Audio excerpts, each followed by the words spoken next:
You think so? I This is understand.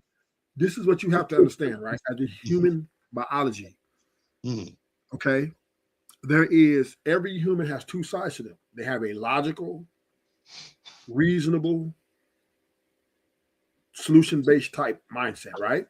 That's one side of them. Then they have another side, which is the emotional feeling, stuff like that. Okay. This is why it's dangerous to argue with people or get into confrontation. This is why a lot of men don't like to argue with their wives. This is why homies don't like to argue with homies, particularly because arguments can trigger emotions. And once emotions are triggered, they're what you call the wild card, meaning it could go either way. So the emotion of anger is triggered, and a person in that anger can make an impulsive reaction that he normally wouldn't make if he was thinking logically. And this is where you fall. This is where your argument falls short.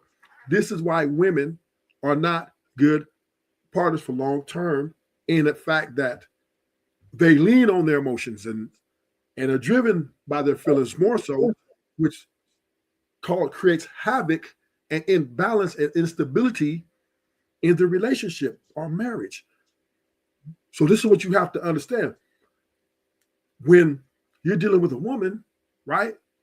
If she's crying about her weight, oh, I'm fat. Oh, she's emotional. I'm fat. I gained weight. Now, you as a man, you're solution-based, logical. So when she starts crying because you love for her, you say, I want to give you this solution. This is my solution. But her emotions, logic to emotions, they're conflict. Logic and emotions conflict. So what happens? Women, they reject the solution that they know is right because emotionally, that's not what she wants.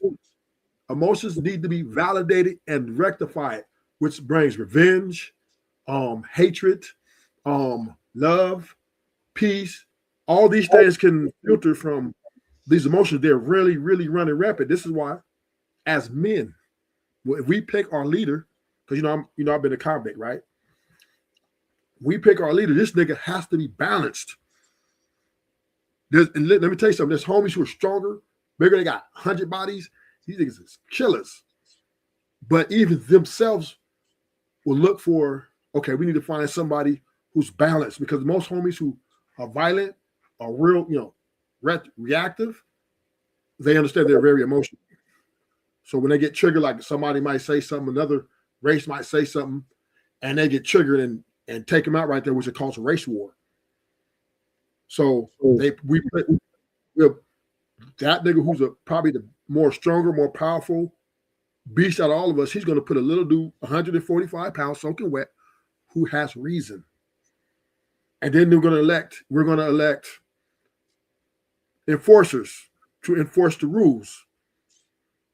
Because now it's all about survival. We're dealing with different races, so now there's rules got to be implied so we're going to prevent race wars, right? So this is what you call politicking. Now so when the homie goes and yells at the Mexican guy comes holler at the black, our leader, right? Says, look, your people, da da da da. He gonna tell the Mexican, well, let me holler at him. Then now there's two things gonna happen, right? He's gonna go and holler at him. Going to DP him, depending on how the seriousness of the magnitude. Either it might be a warning, or he's going to get DP, or he'll get ran off the yard. Or we're going to go to war behind him. Fuck y'all. Whatever. But we got our shot call in place, knowing that he's going to make the right call. So he's most likely going to say, you're going to have to, I'm going to give you a warning, because he's not thinking with his emotions, right? He's reasoning. The other homies are more emotional. They wanted to jump him. They want to beat him off the top. Don't even talk to him, right? They don't even want to have a conversation. They want to just boo-bop him. But this is why they got the leader in place, who's not as emotional as them. You prove. See what I'm saying? So this is why. So Ruthless, you're proving my point. No. I'm almost there. This is why this is why when people argue, if emotions get triggered, then they no longer thinking logically. They're thinking attack. They're thinking, I need revenge, and this is what happened with Anton and Corey. And Corey triggered Anton by saying, "Oh, you kissed the white man ass." It triggered an anger of emotion of, I felt disrespected. Right. So Anton stopped being professional because his emotions took over and said something more egregious, and then kept saying it. And then Corey emotions took over, and he made a chess move to pull up, right? So once again, so let me land this so you can go ahead and rebut. What I'm saying is, this is emotions. This is why a lot of wars at home have died over, because emotions. You say, why this nigga was finna be football? He finna go to NFL. Why this nigga take out 20 people? Because they may have raped his sister, right? And his emotion of anger, he needed retribution, he needed revenge. So he fucked his career off, right? Now to us, that's stupid. You know what I'm saying? Right. He can hang his hat on it. Right. So bottom line is, what I'm saying is, when people are in their emotion and feeling, it is the wild card. This is why men respect men, right? Because you don't want to trigger no one's emotion of anger towards you without at least being ready, because he go get his gun, he go whatever, right? Exactly. It can cost you your life. It definitely. And even though he might regret it afterwards, but in that moment, in that emotional rage he's having, he is not himself. Exactly. This is a different person. This is a different animal. Right. And this is why you can't say, well, we're humans, we're above. No, you're not above because you're not perfect, one. And the reason why we're not perfect, part of that is sometimes our emotions take over. Right. Sometimes we do things that is what we call stupid. Right. Not necessarily ignorant, because we know the ramifications. Let me ask you a question, Ruthless, before I say what I say. Yeah. As you began to get older, I know you didn't lose your memory. You remember the things you used to do back in the day, right? That will get you in trouble. But now you don't do them because you have the knowledge of knowing that you will get in trouble, and you've made better decisions, right? Well, so those are two different. So I understand what you're saying, but those are two different. No. You know me, I was a bank robber, right? Oh, well, bank robber, right? whatever you did is whatever you did. Would you do it with knowing the consequences of it? Would that be a main? Would that be something you're willing to do without putting thought into it? Well, now we're talking about logical reasoning, right? Okay, yeah, okay, there we go.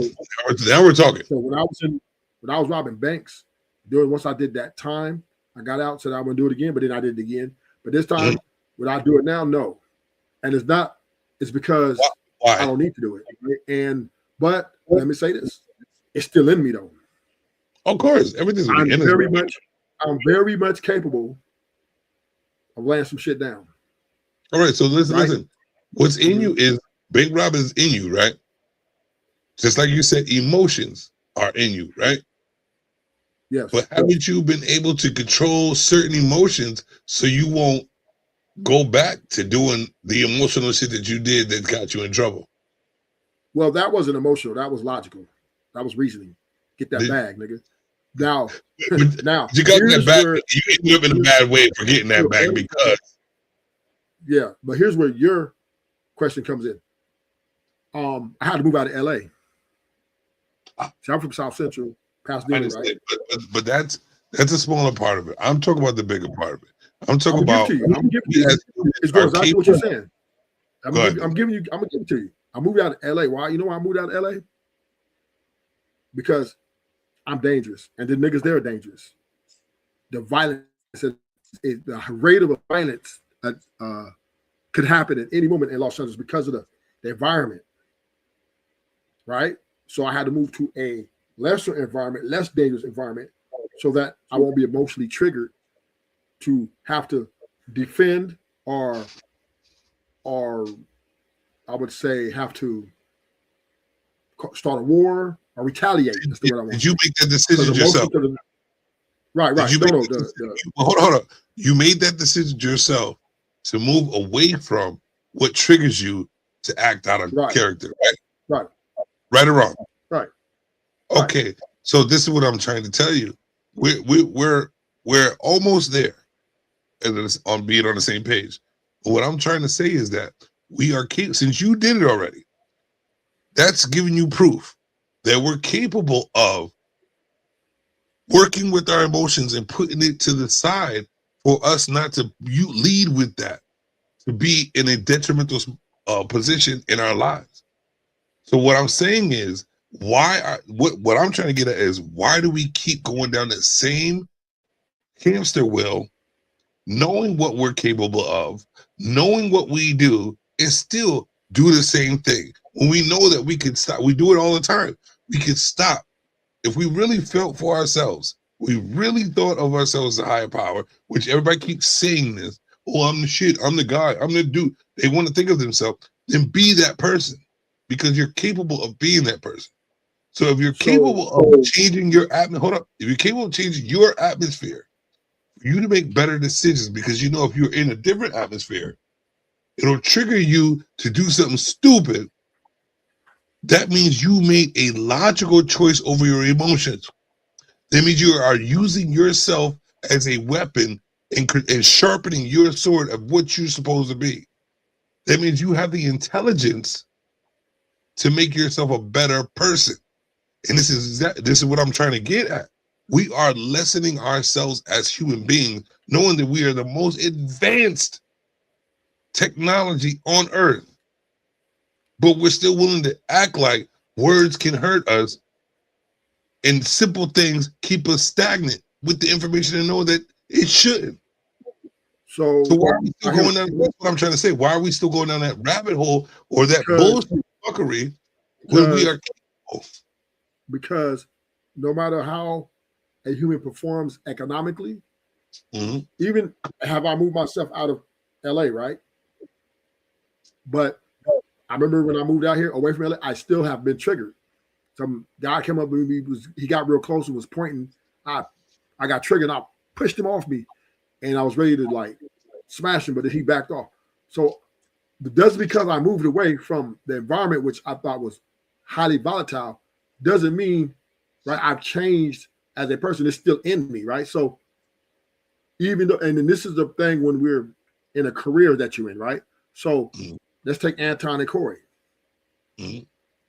They're in a highly debative atmosphere. Right.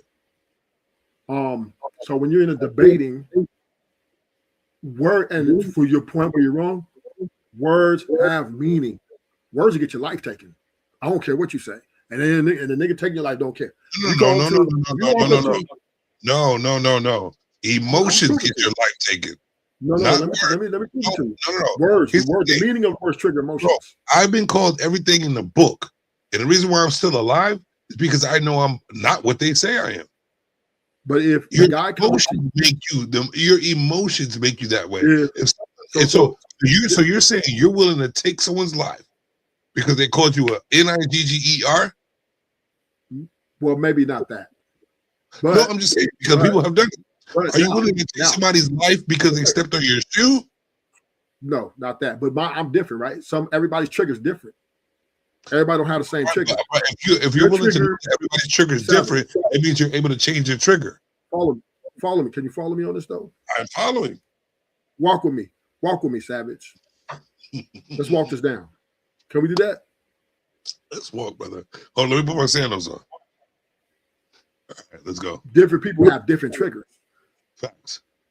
Some people, and you know, we give you a perfect example. Pet peeves. So there's people who drive on the freeway.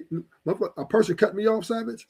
No big deal. Just let off the gas, keep it pushing. It doesn't really bother me. But I see people get cut off and they want to go stalk the guy. This is women or men, right? It just triggers them. It triggers them just to get cut off, and cutting off ain't really. You just gotta let off the gas a little bit, slow down a little bit.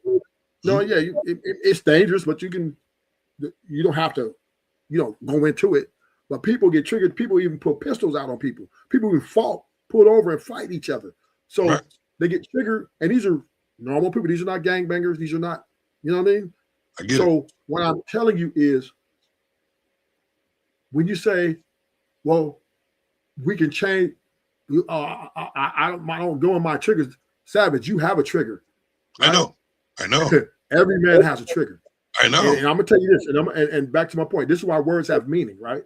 So, if you want to get your life taken, I'll tell you right now. Be emotional. Go to the hood. And be emotional. No, just go to the hood and go up to a nigga, one of them YNs, and tell him, "You's a hoe, bitch ass nigga." I 100% guarantee you, the rise in violence, the level of violence is finna go because you just triggered, right? That YN. All right. You're a big dude, Savage. You're a big dude. Yes. So now he's reaching for his weapon, right? Of course. And he's most likely, there's a 98, 97% chance he's going to shoot you. Facts.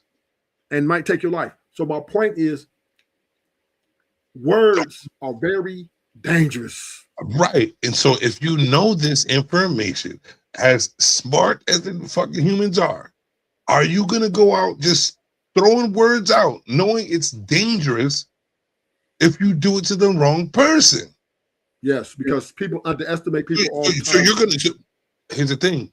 So you got the knowledge of people underestimating people.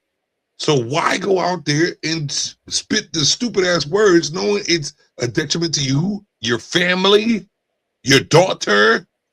Because why do it? Because you prioritize in that moment what you think. Like, for example, Anton was reacting. Corey was doing what he does on the content he makes, right? The type of person he is. When he said you criticize the white man, you kiss the white man ass, it's his style, right? Okay. That's his style. That's what he does normally, right? Corey is the type of person who, but him and Anton are like the same, right? They both use exactly the same. They both will use extreme examples to show what you are. So he said you ass kisser, right? Not understanding he didn't think it all the way through. You're in the heat of the moment. That triggered Anton in such a way, right? So Anton, instead of, he got triggered and a little angry, frustrated, probably because he said that twice or 2 or 3 times, said, you suck the genitals of something, right? To even off the fight, because they both have followers, they both have egos, they both are here to hold up their brand. So now Anton felt like he had a fight, he got triggered, and then he triggered Corey, right? He triggered Corey even more. So both of them. Now Anton didn't expect, and let me tell you this: Anton didn't think that Corey was going to do what he did. I think Anton thought it was going to be more of a back and forth, right? Right. Because Anton's been doing this for a lot of years. And most times he's had these type of conversations, been on his platform. And nobody pushed back to Corey did. It's not live like that. It's, you know what I mean? It's usually squares, box. I've seen him do it with Logic. Right. I've seen him do it with Chicago Gorilla. I've seen him do it with girls, with females. And this is the Anton. This is how he made his money. This is how he made his bed, right? Right. But live, I think Anton was a little thrown off.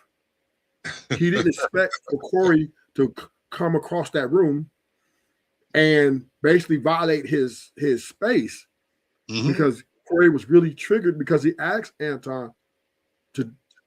He said specifically, he didn't ask him. He said, "I don't participate in that." And instead of Anton saying, "My bad," right? He kept saying, "You do." So now Corey the triggered, and this is emotional. Corey got emotional, right? He got angry a little bit. And pulled up over there and said, "Say it again."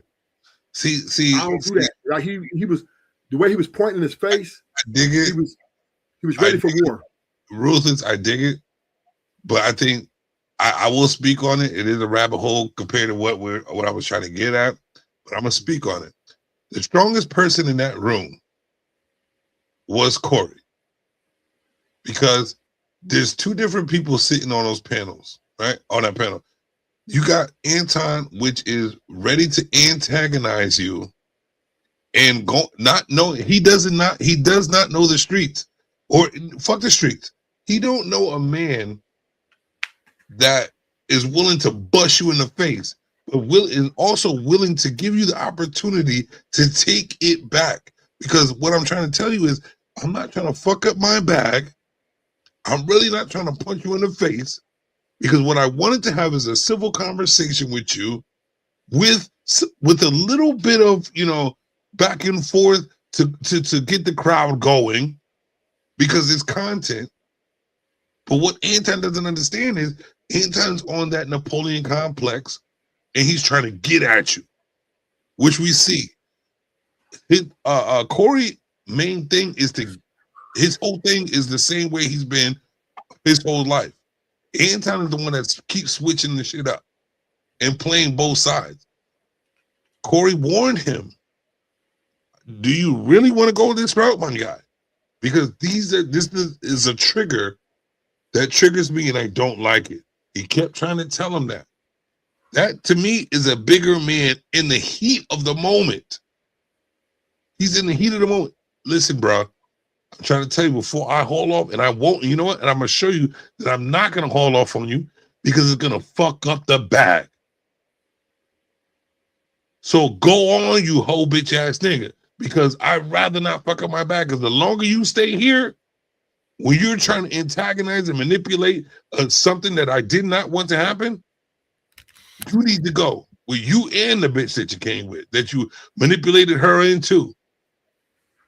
These are the things that people are not looking at, because they're so emotional and feeling so much that they don't see what's really going on. You have to separate Anton. You have to separate Corey. You have to realize who Corey is. You got to realize who Anton is. You got to take yourself out of the fucking picture, which people keep putting themselves in. And you just got to be logical and realize who they are and why this shit happened the way it is. So going to, when it gets to the extreme of Corey showing the picture, we have to do this. All right, that's fucked up.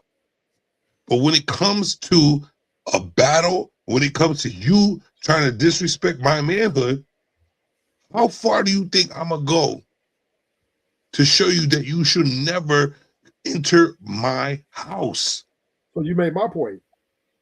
I'm making both of our points, because we're both right, but we're not seeing it at the level that I'm like, that we're both trying to see it at. I'm trying to say that you can eliminate all of that by being an intelligent human being. Well, and what he did, Anton did, and what Corey did as well, was fall into the trap of the social norm of arguing and baiting each other for the dumb shit. Let me help you out. Savage. You got. I don't need the help. Like this, you got a name called Savage. I don't need the help. If you really hold on. Well, I'm gonna let you speak, but do me a favor, because when we're talking, we don't really listen.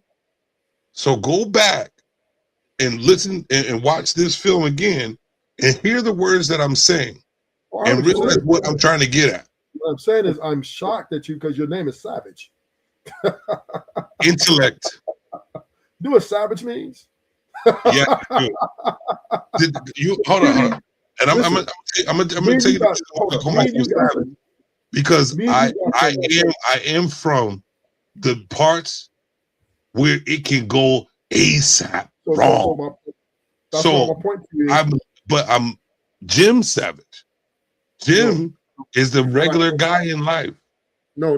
What I'm saying is, let me say what I'm saying. I'm Ruthless and you're Savage. Those two names alone, right, are very violent. Right? It's violence, right? Yes. Like, I'm a savage, but I'm gonna entertain you, but don't fuck up because I'm savage. That's what I'm saying. Okay, and I'm ruthless, you know, and the words that I speak might be ruthless because I'm the truth, which I'm bringing to you is ruthless, could cause you want to be violent. So okay.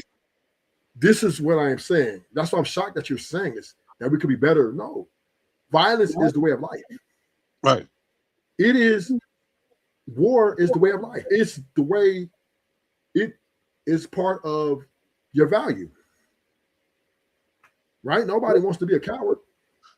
Nobody's It's gonna not- say, you know I don't what? think it's part of our No, value. no, no. It's how you build value. If a man feel disrespected enough, right? The savage can come out of him, right? because it doesn't necessarily have to be emotional, right? See, men, we can war in our logic, right? We can war without being emotional. This is what make men more dangerous than women. We can take out 20 people and not be emotional, right? We can still like go to sleep like nothing happened, right? Some guys, they might. So it's outliers, PTSD, but for the large part, men go to war, they take people out. They could go on like tomorrow, like nothing happened. This is what men are capable of, right? Women, they get more emotional. They kill somebody, get to crying, right? We ain't gonna cry, right? So this is why we're soldiers. This is why we're the Army or the Navy, whatever, is 98% men, right? Because ain't nobody want to send no whole bunch of women to Venezuela to take over some shit because they're too emotional. They need somebody who's thinking logically and execute in logic and problem solving and getting this mission done efficiently. Right. So once again, let's go back to words have meaning, right? So once again, Anton and Corey, right, were exhibiting what men are capable of, right? We are capable of violence, right? We're capable of we're capable of being disrespectful. We know how to. I might say words just to trigger you because I want to fight you, or I want to trigger you, maybe set you, whatever it is, right? Humans, we can have envy. Humans can have hate. They can hate you. Right. Humans can be crooked, like crooks, thieves. So men can be adulterers. Humans can be liars, cheaters, right? So this is the imperfect part of our beings. But did you notice that you named everything negative that humans can do and not nothing positive? No, I'm just saying what we're capable of. Okay, well, being positive. Well, because I'm talking about capability of those type of things, which you say we can be better. We can't be better than what we really are. We are humans who we're sinners. We're not. It's a dog eat dog world, homie. This is what it is. This is why you can't trust nobody. Right? Can't have anybody in your house around your woman and your family because they want to take you out, take your wife, right? I'm talking about this is even your closest homies, right? Even you can't even trust your best friends, right? You have to keep boundaries. You like, fuck, it's my man. Woo, I know there's limits because you know that the capability of him doing something to crush a friendship is, if you put him in a position, might happen. So this is a part of life. You got to understand this, Savage. Humans are flawed. Yes. And who knows when their flaws are going to show up? Who knows, right?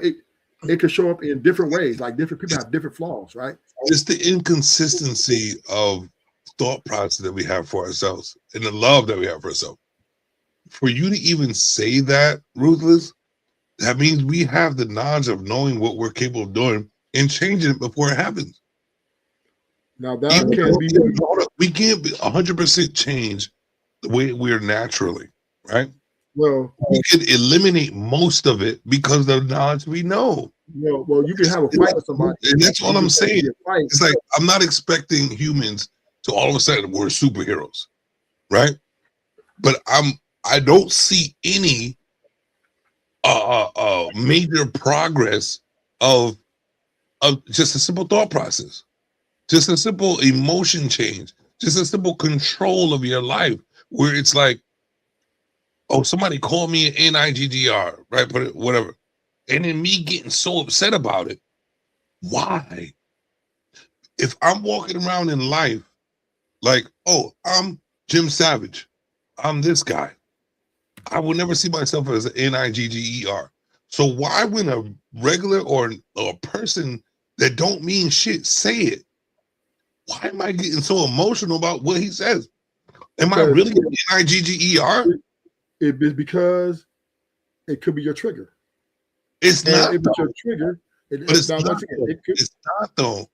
That's what I'm saying. I know. I understand. No. I'm saying even in regular people, I said it could be not their trigger.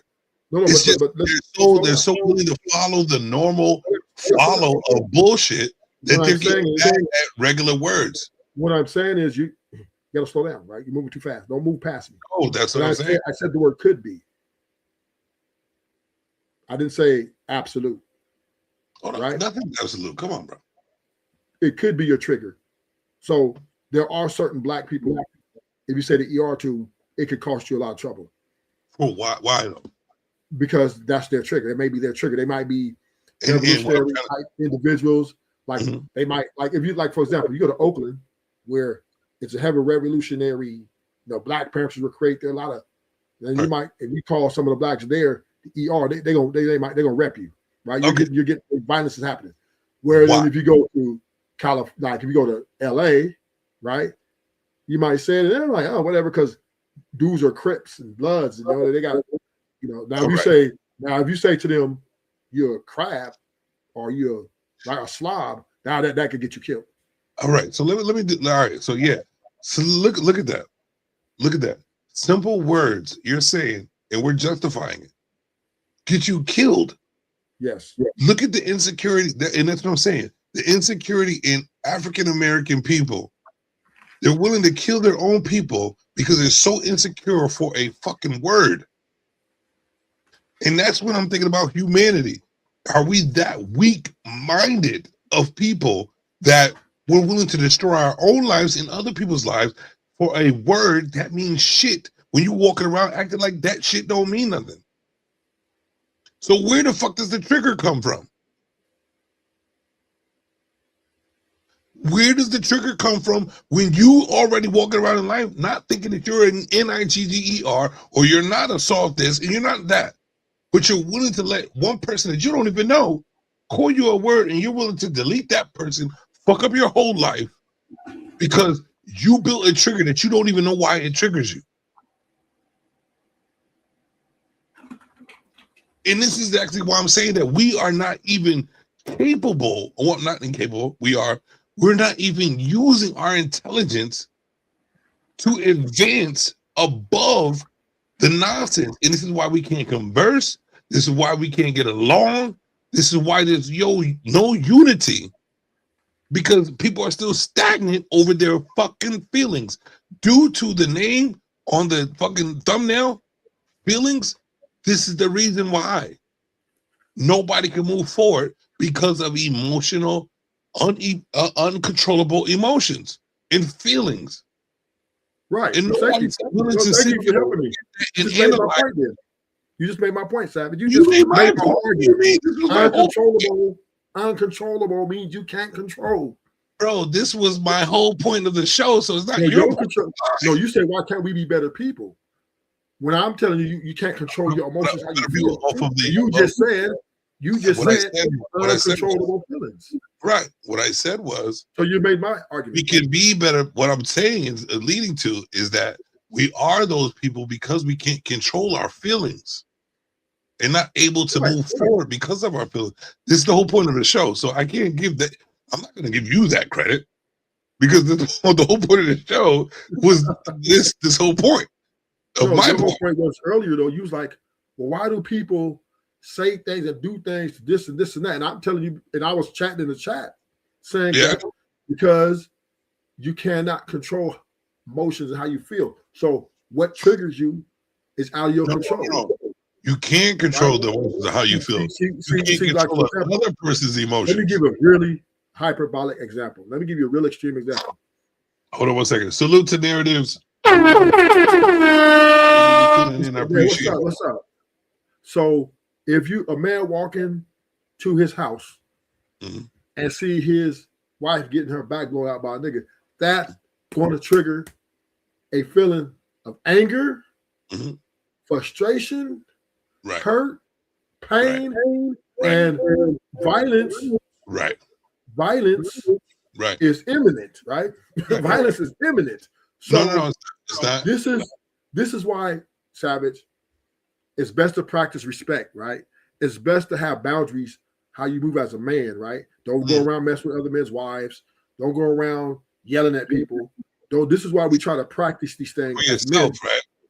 right? So we don't get into these type of situations. You know what I Right, mean? but that's for yourself, though, right? That's for everybody, right? No, I That's don't for know. anybody. But the only way you can practice that to start it off is for yourself, right? Well, it's also for No. Well, listen. it is for the survival. The reason why I'm saying this is the reason why. For other people too.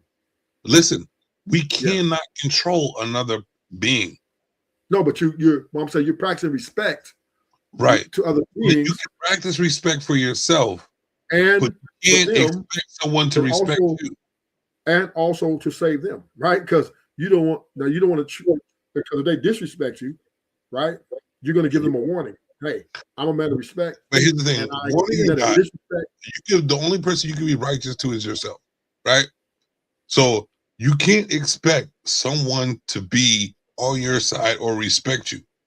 What you can only give out is respect. Oh, I expect it. That's what you want back, right? But if you walk in and find your wife being pounded out, like you said, what will change your life for the better? Due to you being in that emotional state, because I understand that whole. I've been there. Trust me, I've been there. I've walked into that shit before, and you know what I've done? I didn't go to jail for violence. I didn't go to jail for being uncontrolled in my emotions. I don't know where I get it from, but I had the control to think if another man is fucking the chick that I'm fucking, it's her fault. Because no, it's her fault because she allowed it to happen. I had no control. So I'm not going to be uncontrollable and risk my life because she decided to give the pussy to someone else. Obviously, it wasn't mine. But you're missing. Well, every man is not. Men are not a monolith, though. So you can't project. No, they're not. But what it is, there's nobody like me trying to put the word out that, you know what? You have to be more mentally sound than anything. Everybody wants to go for emotion and be ratchet as fuck and respond. And that's why most motherfuckers is in jail. Most motherfuckers is dying. And most of the reason why we cannot get our point across on these panels because you're being too emotional to see the bigger picture. And this is what I'm trying to get at. Once again, men are not a monolith, right? You can't project your things onto other men, right? You can. It's not about project. So let me say this. Trying to project because there's a bunch of people. If you work in that manner, and try to what I'm saying. All right, go ahead. My bad. That's what I'm saying, right? I'm saying is because men are not a monolith, right? You can't project the way you would react to things than another man, right? And number one is you don't know what you would do because everybody has a plan until they get punched in the mouth, right? So you really don't know what you do. You might get angry and react. I'm saying what I would do because I've been there. Let me tell you something. Right now I can tell you the perfect way I would do, the perfect things to do, everything to do in critical situations. I can pay it all out for you.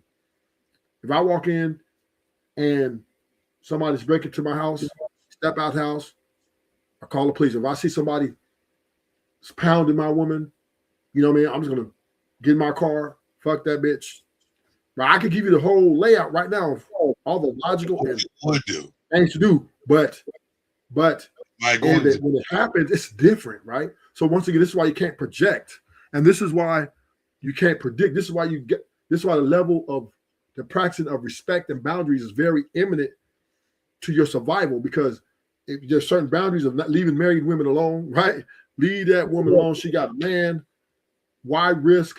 Why jump into that arena and you're not willing to die for that woman, right? Are you willing to use your life for that woman? Are you willing to whatever, right? But once again, men, because of our weaknesses, we have weaknesses as men, right? Lust. We have too many. We have too many. This is why I'm saying what I'm saying. We have too many weaknesses. Well, you're built. You're not. We're not self-created. We're not built for weaknesses, bro. So we're right, but we're not God. Since the beginning of time, men weaknesses always. Say it again. Say it again. What did you say? We're not what? We're not gods, right? We're not self-created. All right. So this is where we have to have this discussion. We're not God. We're not the higher power of what we were created from. But if you want to take all the information and even the observation around us, we are capable of being gods, plural. Because if we're made in the image of a God, that makes us gods, just at a lower level. So if you're capable of doing this, my guy, that you just told me about, and I'm only getting the information that the magical person above gave this information to us, which still leaves us clueless. I'm going to take that information, just like you take every bit of information, and I'm going to build it within myself. So you can't sit up there. I can't say can't. I would appreciate if you don't sit there and say that there's knowledge given that we can't use and see it that way in that light. If you're willing to follow the Bible, right, which is a guide, that's it.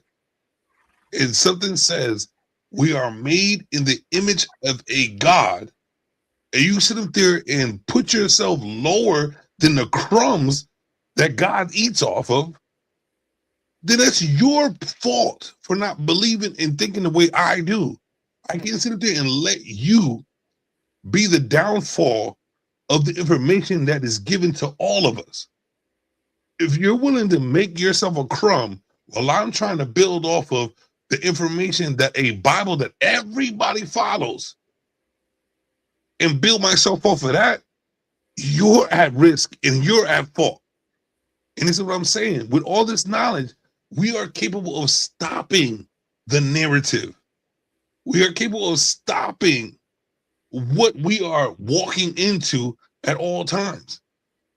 The situation, and we're going to bring it back, with the situation with Corey and Anton, Corey seen that Anton was antagonizing him to fuck his shit up.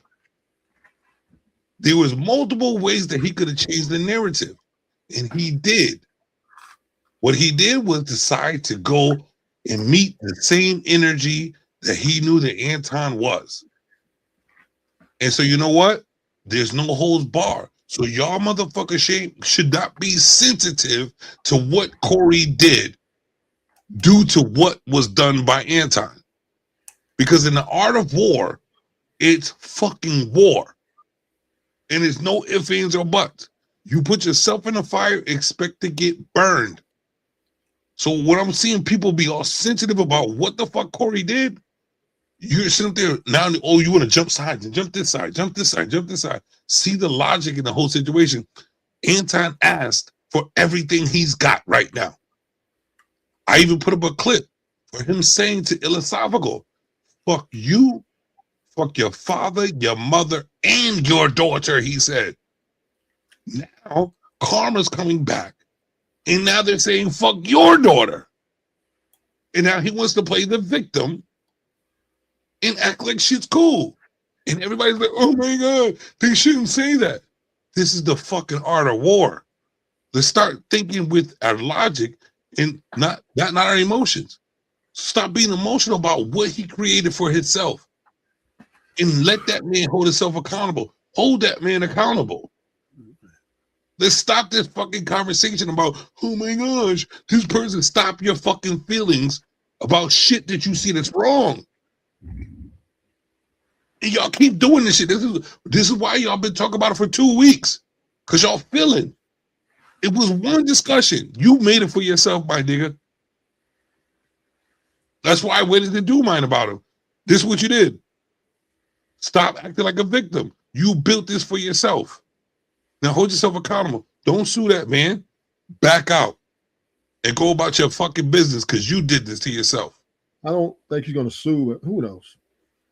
He's going to do it because he's a bitch ass dude. I don't think he's going to sue. Though. What are you going to sue for? It's already in motion, bro. Oh, it's in Well, motion? what they're saying, I don't have facts. What they're saying, it's already in motion. But you got people saying, oh, it's bruh, he built that for himself. He went against outside YouTubery.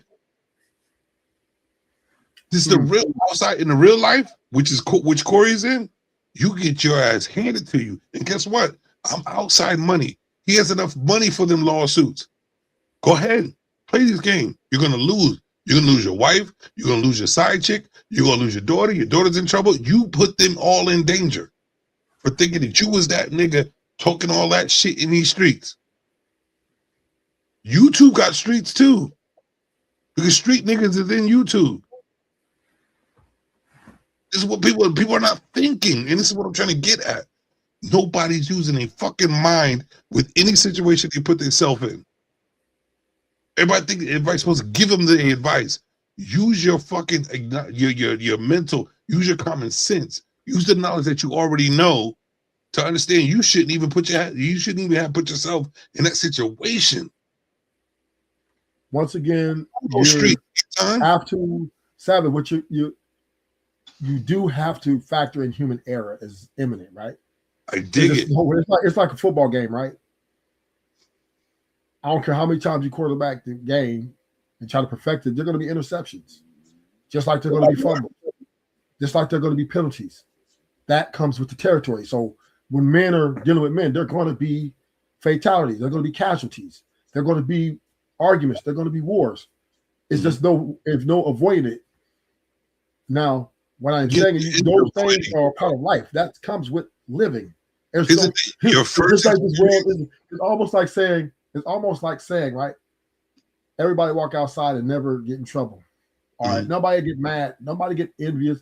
Nobody say things because they want to win, right? Don't, right? That's people in this world. The part of being in this world is we do things sometimes that we regret. Of course. And it's just going to continue until the world is destroyed. No, it's not. That's not true. That's not true. Here's the thing. The Republicans and Democrats who are professional, high-level intellect can't get along on policies and issues because it's what I'm trying to say is this, Ruthless.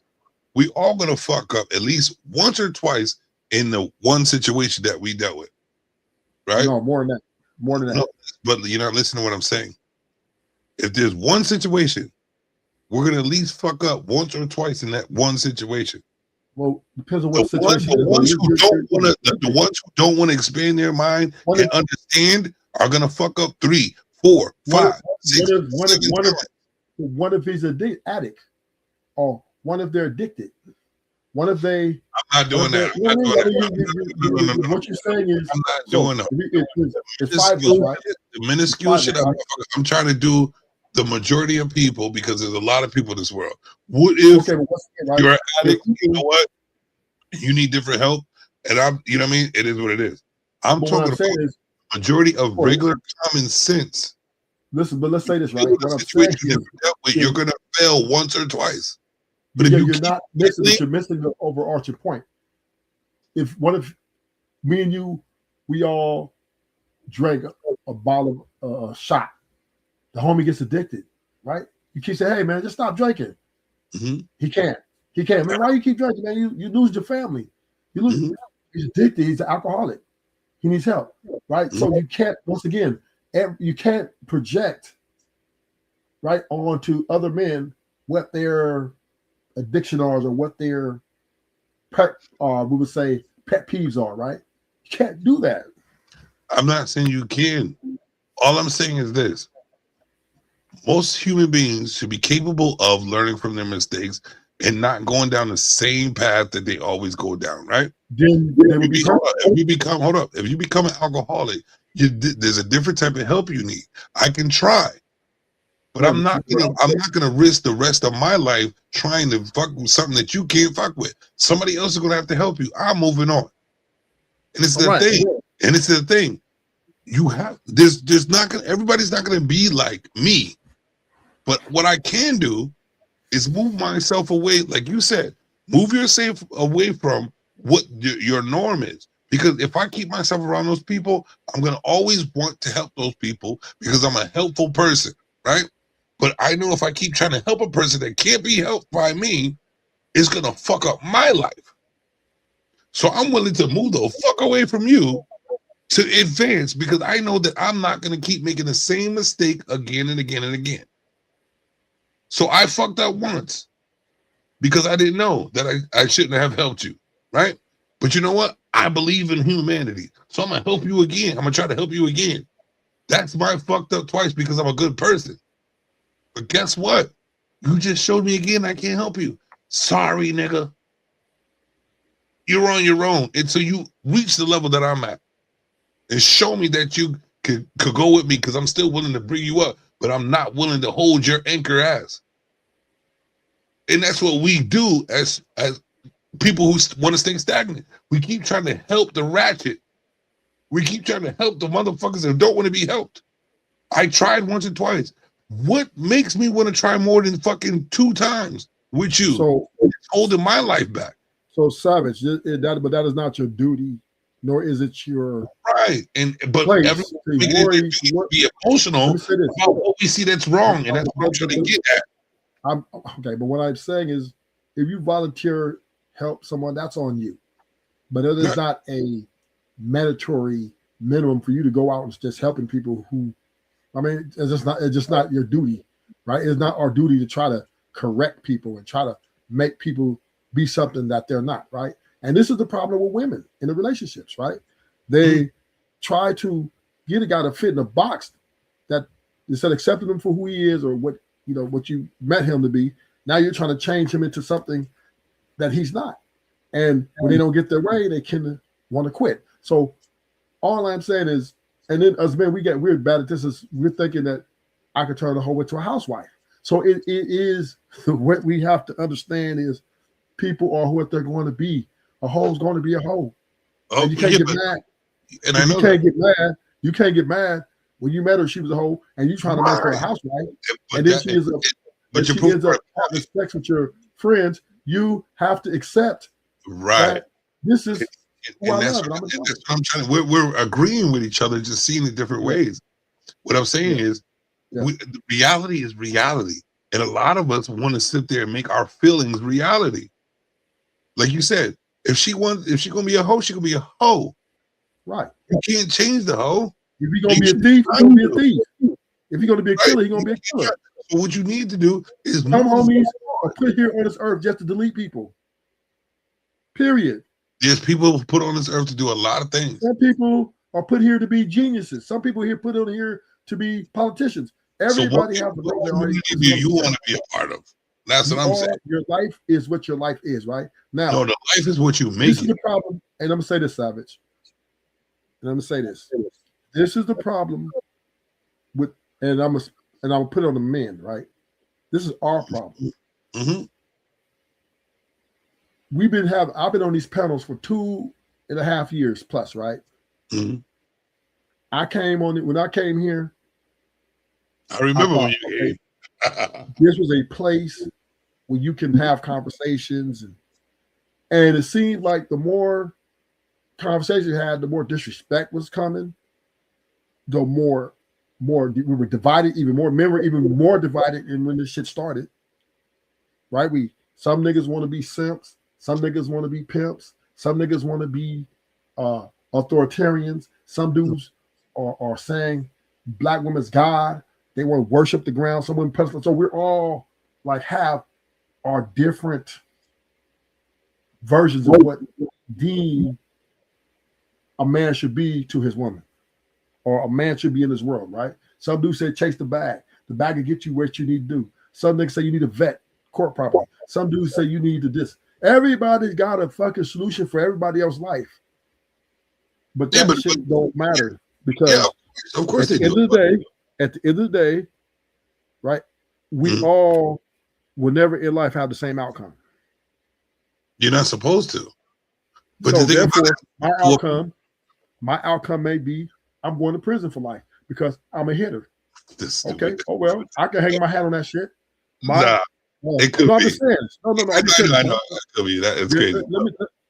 I might be my outcome. I might be a great politician, so I might become Obama and become president.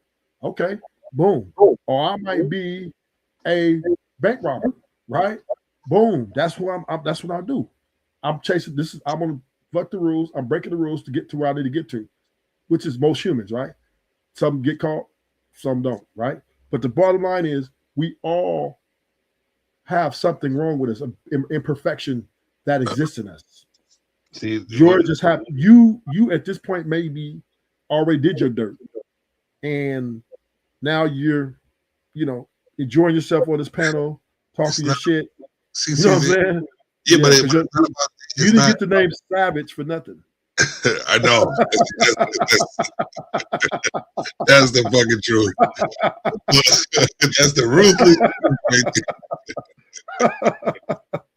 So therefore, you're not going to tell Ruthless that, oh, hey, Ruthless. No, some dudes, some homies, they were beasts. And then I know some homies were straight hitters. Man, then all of a sudden they get a girlfriend, they settle down, right? They got lucky. They missed the law enforcement missed them, right? They slipped through the cracks. Right. Right? True. They got It happens. They settled down. Right? Yeah, and you know what? But listen, even with that being said, that's a choice that they made themselves to go at a higher road for being comfortable. Well, it was just they reached their pinnacle. They reached their pinnacle of whatever they did this time for them. No. You see people being old as shit and still doing the same dumb shit. Yeah. What I'm saying is some guys, right, who have been some of the most savagest dudes, they get lucky, the law misses them, they get court dates, and then they beat some thing that they was guilty on, and next thing you know, they get a woman, and they're not even changed. They're still the type of guys. It's just they've already proved what they are, and now they're moving into a different part of their life. Right. Then some homies, they want to continue on till they die. They want to be involved in politics.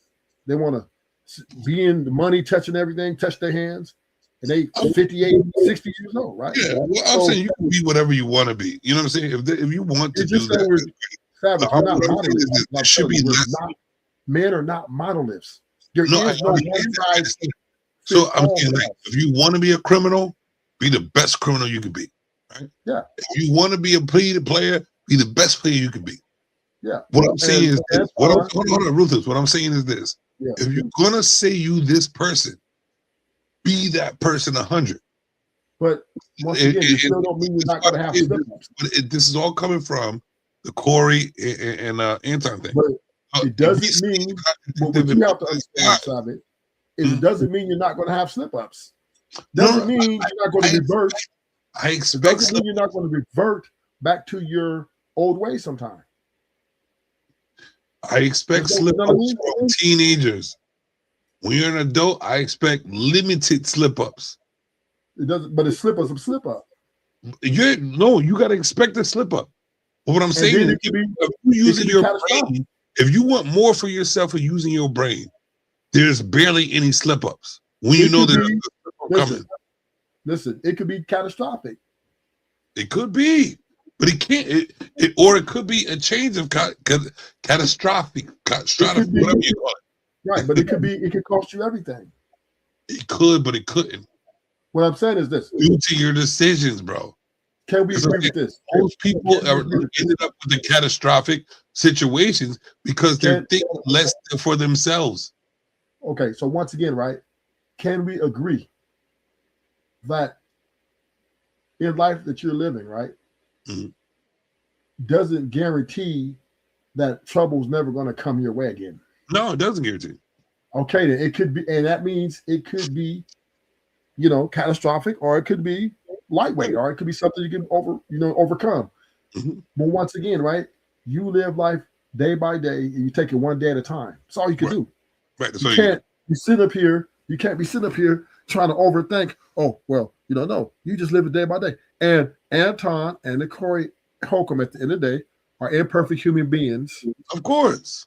and Anton, who tries to be this, he's trying to be this Right. whatever this example, showed his weaknesses as a man, right? That he is a hood nigga who's trying to blend in with white America as a whatever conservative, Republican, whatever nigga, but his hood self came out, which he could not control. He's just like, yeah, this is why I'm a hood nigga.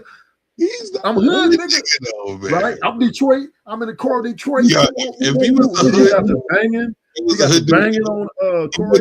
Detroit. Right? So my point is this. Just because a person is in remission, right, doesn't mean that the things about them ain't going to resurface sometime. It's just the name of the game. So you can't sit here and say, well, we're going to be better. Yeah, you can. Just because you're in remission and you're like living a different type of life doesn't mean you're not going to get angry. Doesn't mean you're not going to I understand what you're saying. I understand what you're saying. Yeah. I've never said that it's 100% going to be what it is.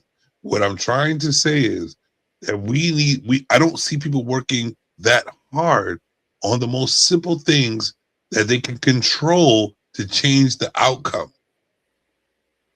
Well, you know what I'm saying? I think you were just talking about the Bible, right? It came up. The Bible came up. So you would understand that the scriptures say every manner of beast man has been able to tame. But the tongue, so we very small member. So the first thing is not tame others, tame yourself. No. Listen to the scriptures. It's not me. Listen. No, it's not. No, that's not what it said. It said, I know it didn't say that. Every manner. Let me record again because you obviously don't remember it. No, I don't even know it. I don't even know again. Every manner of beast man has tamed. All right. So what about themselves? But I'm not finished. But the tongue, although very small member, no man has been able to tame. This is scriptures. You can look that up. That's the word of God. Man has ever been able to tame man. If God said, now, if you want to refute God, then y'all can take that up. But I'm saying is, if God said, no man has been able to tame the mouth, the tongue. Scripture said, with the tongue, wars have been started. Right? The tongue is a very powerful. It is, and believe it or not, the tongue is the weakest part of one of the weakest parts of your body. But the tongue can start wars. So God is actually, so the word in there is telling you how, this is the information I'm taking, is telling you how weak you can be and how weak you are going to be honest with you. So it's giving you all the information to tell you how weak you are definitely going to be, but it's still giving you the information how weak you should not be. Nobody's really listening. So if you can tame something, but it's telling you you can't, with the knowledge and know how you can tame it, how can't you tame it? But what the scripture says is the tongue is and you know what? Member, that means you should be cutting people's tongues out. Habits. I know you're not just arguing with God, right? I know you're not going to do that. No, if God said, listen. No. God said, you're not even arguing. No man is able to contain. That means you're arguing with the book. Huh? You're not arguing with God. You're arguing with the book. No, the word of God. The Bible is considered the word of God. So where does it say speak no evil? Where does it say speak no evil? What scripture is that? No scripture saying speak no evil? I don't remember that scripture, but don't you say hear no evil, speak no evil? Let me give you now. Let me tell you something, Savage. Before you go down this rabbit hole, I am a Bible savant. You cannot beat me. I don't want to. I'm just giving you a warning. I don't want to beat you, no. But I want understanding. Savage, you cannot beat me. I don't care, Ruthless. In the word of God, you can stay. No. I'm telling you how to help you win. You can stay. No. I'll win the way I win. But if you go into the word of God, you will lose. Okay, because the word of God is undefeated. You want to know why it's undefeated? because y'all motherfuckers stick to the script and don't think outside the box of that. Well, And y'all, and what it is it's not even a win. It's y'all think you win. So Because once again, like you're stuck on one level. Here's the thing: you're given a scripture of something you could change. Okay, you made statements and you keep going. You made a statement. Okay, you said, all right. So let's go by your logic. No, I'm just saying hold on. You said that the tongue can't be changed, right? You said can't. These are words you use. The scripture said that, not me. The scripture said that. The scripture says, say it again. Every manner of beast man has been able to tame. Every man or beast. Wait, I want to go with you. Every man or beast is able to be tamed. Yeah, man has been able to tame. That's lion, tiger. Every beast. Like man has able. Okay. Yeah, but the tongue, although a small member, no man has been able to contain. So isn't it contradictive? That's scripture. Because the tongue could be a beast, but man. The tongue. We're talking about the tongue in your mouth. Right, and the tongue is in a beast, right? No, we're talking about man. This is man. A man has let me say it again. Let me help you out again. No. You're not listening. Savage, you're tripping. You're not listening. Where is the tongue at in a beast? So I'm gonna say it again. In a beast. Every manner of beast man. Every manner of beast man has been able to tame. Man has been able to tame, right? But the tongue, no man, M-A-N, has been able to tame. So that means that is his mouth, he can't control it. Man can't control his mouth. So once again, right? That's contradictory. This is why. Let me help you out. See, Savage, you have a problem with authority. It's your problem. No, I have a problem with people not being open-minded to the knowledge that is given to them. Watch yourself. Be careful now. You're treading dangerous waters here. I don't care.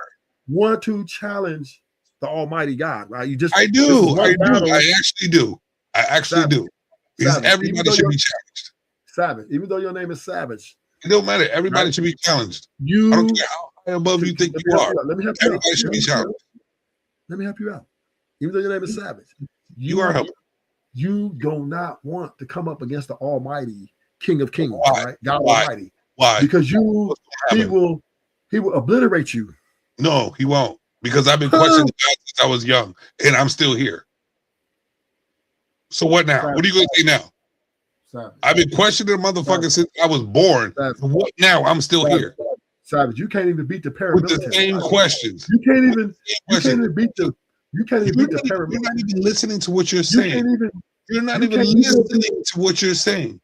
You can't even control the world. Do beasts? Let me ask you a question. Do beasts have tongue? Yeah. Okay. And you just told me that man has controlled or tamed every beast. Right.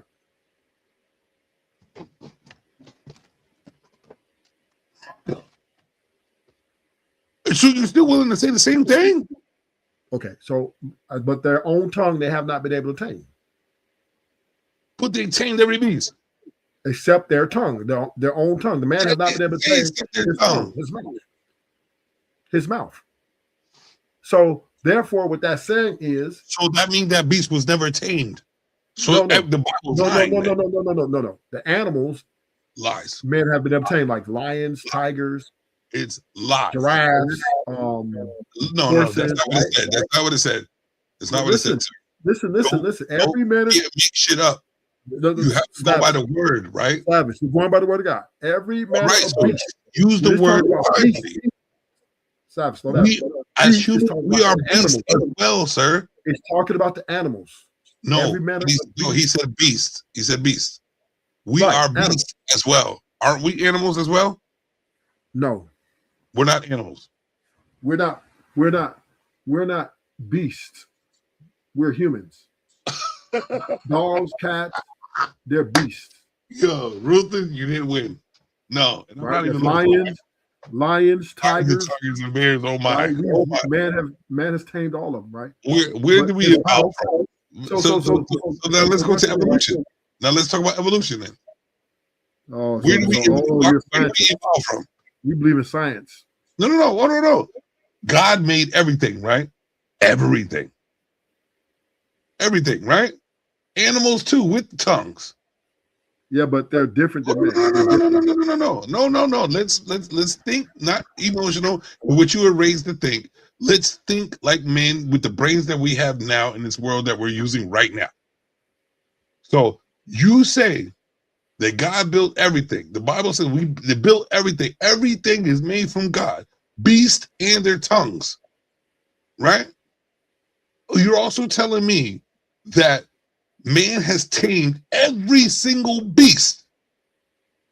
So don't you think a beast is a tongue, even if it's in a beast? So how do you tame a beast and not the tongue in the beast when you tame the beast already? That makes no sense. Okay, so moving past this because this is obviously No, a little bit above your head. Exactly I why. want to say this. Exactly why niggas is stagnant and niggas okay, you can't said your point. You said your point. Moving past. Savage, you said your point, and I'm not going to even dispute that. I'm not even going to argue that. You can't. So let me get to my point why I've said that. I said that to say this in accordance with scriptures, right? That all men have sinned and fallen short of the glory of God. We're sinners by nature. Right. It is who we are. So therefore, we were built in that image. We will continue in sin. Yes. Until the day we die. Right. So therefore, let me finish. So therefore, right, our imperfections will come out from time to time, whether we young or old, new or they're supposed to. Beginning, because we're imperfect as humans. So Anton and Corey just exemplified that they're not perfect. So that's okay. What they did actually, what happened to Anton and Corey Holcomb is very common and very normal. It's regular, yeah. This is normal. America just went over to Venezuela and captured the president of Venezuela, the dictator leader, and it's not even in their country, right? They would gangster that shit and took this nigga over here. So once again, right, there is Corey Holcomb and Anton Daniels. That's perfectly normal. That is perfect. That is okay what they did. It's a war. It's a war of Anton's trying to play. He played this way, then he switched his game up. Now he's trying to go after his money or his reputation. I don't know, but it doesn't matter, right? Them two got to deal with that. That's their war. They're going to fight the war the way they fight the war.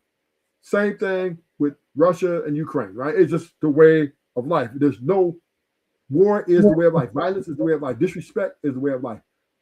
People doing wrong and bad things is normal. It's normal because it will always be until humans die, until we're destroyed off the face of the earth. Because why? We're sinners. And it's part of our nature. And it's natural. It's not very natural for us to do things that are wrong. So being disrespectful is part of our nature. It's just what we do. Now, some of us we have different things we into, right? We all in different things. Everybody ain't like Savage. You don't seem like the type that's just going around disrespecting people, right? Of course. Right? You're more of the type, but you're more Savage. Your thing is you got a temper. If somebody pushes your buttons, right, you can be very unhinged, right? And once you go there, it's hard to get you back. Thanks. Right? It takes build up. It takes to build you up, and you're going to give warnings. So you're kind of like me, right? You're kind of like me. We're the same, right? We're very we can have debates and not. We don't give a fuck. We ain't finna be yo fuck your mama. You know what I'm saying? We don't really. Even though you have a passionate and I'm passionate, me and you still maintain our stoicism. Right. The respect. Because it is part of our makeup, right? But we both have triggers, right? And hopefully nobody crosses those boundaries. Right. Right. But if they do, you're going to let them know immediately. Right. And you're going to issue your warning. Right. Right. And you're prepared for this because once again, you're in a world where everybody don't have to live by the same laws of respect. Right. If some dudes are think that they can talk to anybody any kind of way. Right, yeah. You know, some dudes think they can just, you know, say things and, you know, everybody's supposed to be like, you're supposed to be a man. It's just words. Right. But everybody, what that man or that person doesn't understand is, speaking of Charlie, what that name did Charlie got, they assassinated him, the debater. Yeah, he offended somebody and they took his life. Right. So once again, words have meaning, and the shooter is already offended, and the bullet's gone, and the wind in his body took him out, and shooter's going to go to jail for life, whatever. Bottom line is the act already committed, can't take it back, but that's normal. People get offended. You can offend people with your words, even though you don't mean to be offended. Maybe you just stand strong on your position. Right. And some people take that shit personal. And True. this is why being a politician is very dangerous. Why do you think the president is protected like he is? Has to be. If words didn't have no meaning, if everybody was just, the president wouldn't have that motherfucking multi-million-dollar security guards around him. True, but you know what? Even thinking about that, you say if words had no meaning, if humans had more understanding, they will understand the words and their meanings. It wouldn't be that much of it wouldn't be that much of the president trying to protect themselves. The reason why the president protect themselves because they know humans are idiots. No. No. Seriously, the reason why they protect themselves because humans are idiots and they get emotional and they act out. If they were more logically sound and had a better thought process, we wouldn't have to worry about too much of that. Savage, humans don't agree with every human. That's the problem. Of course they don't. But here's the thing. We've seen realms where humans don't agree with each other, but still able to have the civil discourse and move on and be cool with each other. And this is the problem with arguing. This was sometimes a problem with standing on a position, right? And when you're moving for a greater, broader purpose, right? Mm-hmm. If somebody's offended, they might think they need to stop you. You know, Hump got shot at. Like, what? Somebody tried to take his life already. Yeah, no, 3 times. Yeah. So once again, right, you can't, and Trump ain't said nothing disrespectful. He just has a plan that he thought a vision for America to go forward. Right. Right. But yet certain people saw that as detrimental to the living of the American system. So they try to take him out. They felt that way. Yeah. And not really felt, no, it was logical, right? Because they listened to his speeches and they didn't agree. So it was logical. It doesn't make it logical. They felt. You have to understand, men can take you out because they disagree with you, not be emotional. Men don't need to be emotional to take you out. What do you mean? If they're trying to take you out because of someone's actions and what they think is good, instead of having the discussion. Here's the thing: if they had the discussion with the person, right, about it, and they got their points across from each other, and they came to understanding, and then it didn't go that way, and I can see somebody be like, you know what, blah, blah, I'm just gonna take this out because it's not gonna work. But you're not even having the discussion with that person. You're just going off of what you feel that is right. That's emotion. That doesn't apply to me. That might be. People are, listen, you see people in the streets protesting, screaming at the top of their lungs, and not even be able to substantiate their argument. I see it everywhere. But you're not going to be able to talk to the president of the United States, right? You're just not going to be able to do it. It's not even about talking to the United States. It's not even about talking to the president. You're not even willing to talk to another person about your situation or why you feel this way, or even come to a logical understanding. When you go to the extreme of trying to eliminate a person or try to put a person down just because you feel that it is your way, that's selfish. That's selfish. That means you are emotionally driven. No. Not necessarily. No. That is emotionally driven. That is. Because to be honest with you, the thing, because there's things that me and you don't agree on, right? But I understand that you feel that way. And I understand that I'm trying to understand that you think that way. And we're talking and not going to the extremes because we understand that I feel this way, you feel this way. There's logical ways in this way, logical ways in this way. We're thinking with the emotion and logic and the passion. You know what I'm saying? Which most humans have to think about. But most of them are so emotionally driven that they're willing to scream, not substantiate, willing to shoot, not understand, willing to fucking delete someone just because of their emotions. I understand we have it all, but we don't have control. We're not trying, knowing that we can, we're not trying to have control to understand why this is where and where. Savage. Men can take people out without being emotional. I don't know why you keep saying that. Men don't operate their feelings every time like that. Men are taught to not have emotions to eliminate a person. Let me say this. Men, we could take you out because we can logically feel like, okay, we got to get rid of you. This has nothing to do with emotional. It's none of how we feel, how we think, right? Now, it could be wrong. I'm not saying it can't be right. You know what I mean? But we can logically feel that we're making a logical or rational decision to take you out for the betterment of what we think is better for this country or for what we think should be, right? So it doesn't necessarily have to deal with feelings when it comes to men, right? So you can't automatically make that. Say that. I would say this. I can't allow you to say that. I would say this though. You must understand. Men are built for war. And we don't have to be loud. We don't have to be emotional to go to war. We're built for war, right?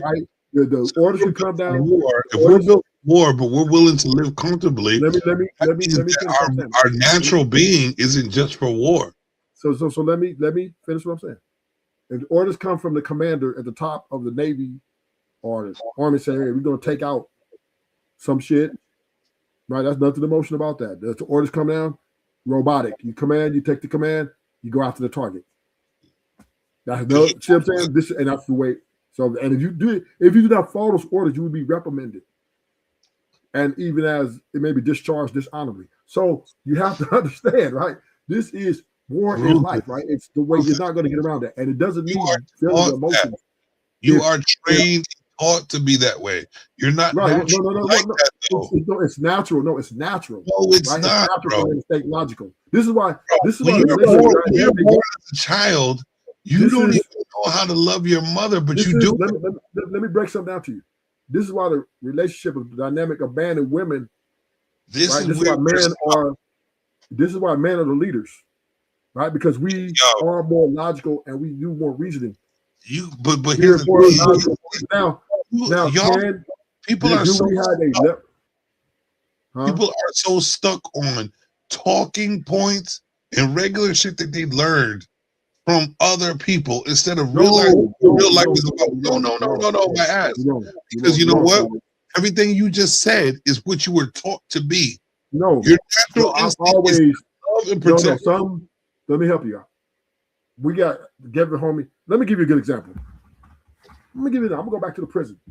I'm going back to the prison example, so you can clearly see what I'm saying. You can't go back to a prison with example. I said example. No, I'm saying example. Let me help you out. Every homie don't have the ability to make the most rational decisions. There are dudes that are talented at, right? We have structure. See, a lot of people don't understand prison, right?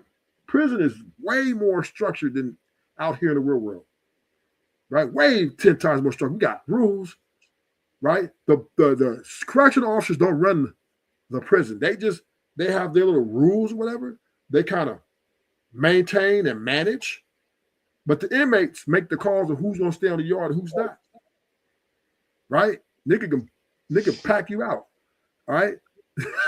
niggas can take it. Yeah, you can jump and nigga stab you 100 times. Right? So when my point I'm making to you is, and the reason why I'm using prison as an example is by natural order, we logically move. Men are by natural, right? This is what makes us different from women. Right? We can move with rationale. Now, can we get triggered in our emotion? Yes, I mean it could happen. Like you call home and your girl get fucked by some other nigga. You hang up, now you want to go stab a nigga because you're emotionally charged because something happened outside the walls. Yes, that can happen. There are cases that very few cases, but it can happen. But day to day, niggas, wars are happening. Like the homie Tricky, right? He's a blood from BSV, right? He was watching a Laker game and he was drunk. He got drunk. You know, he was drinking. He got the wine taken off the yard, right? He was drinking and watching the Lakers were losing, but they're playing the Philadelphia Sixers, and niggas from Philly rooting for their team, right?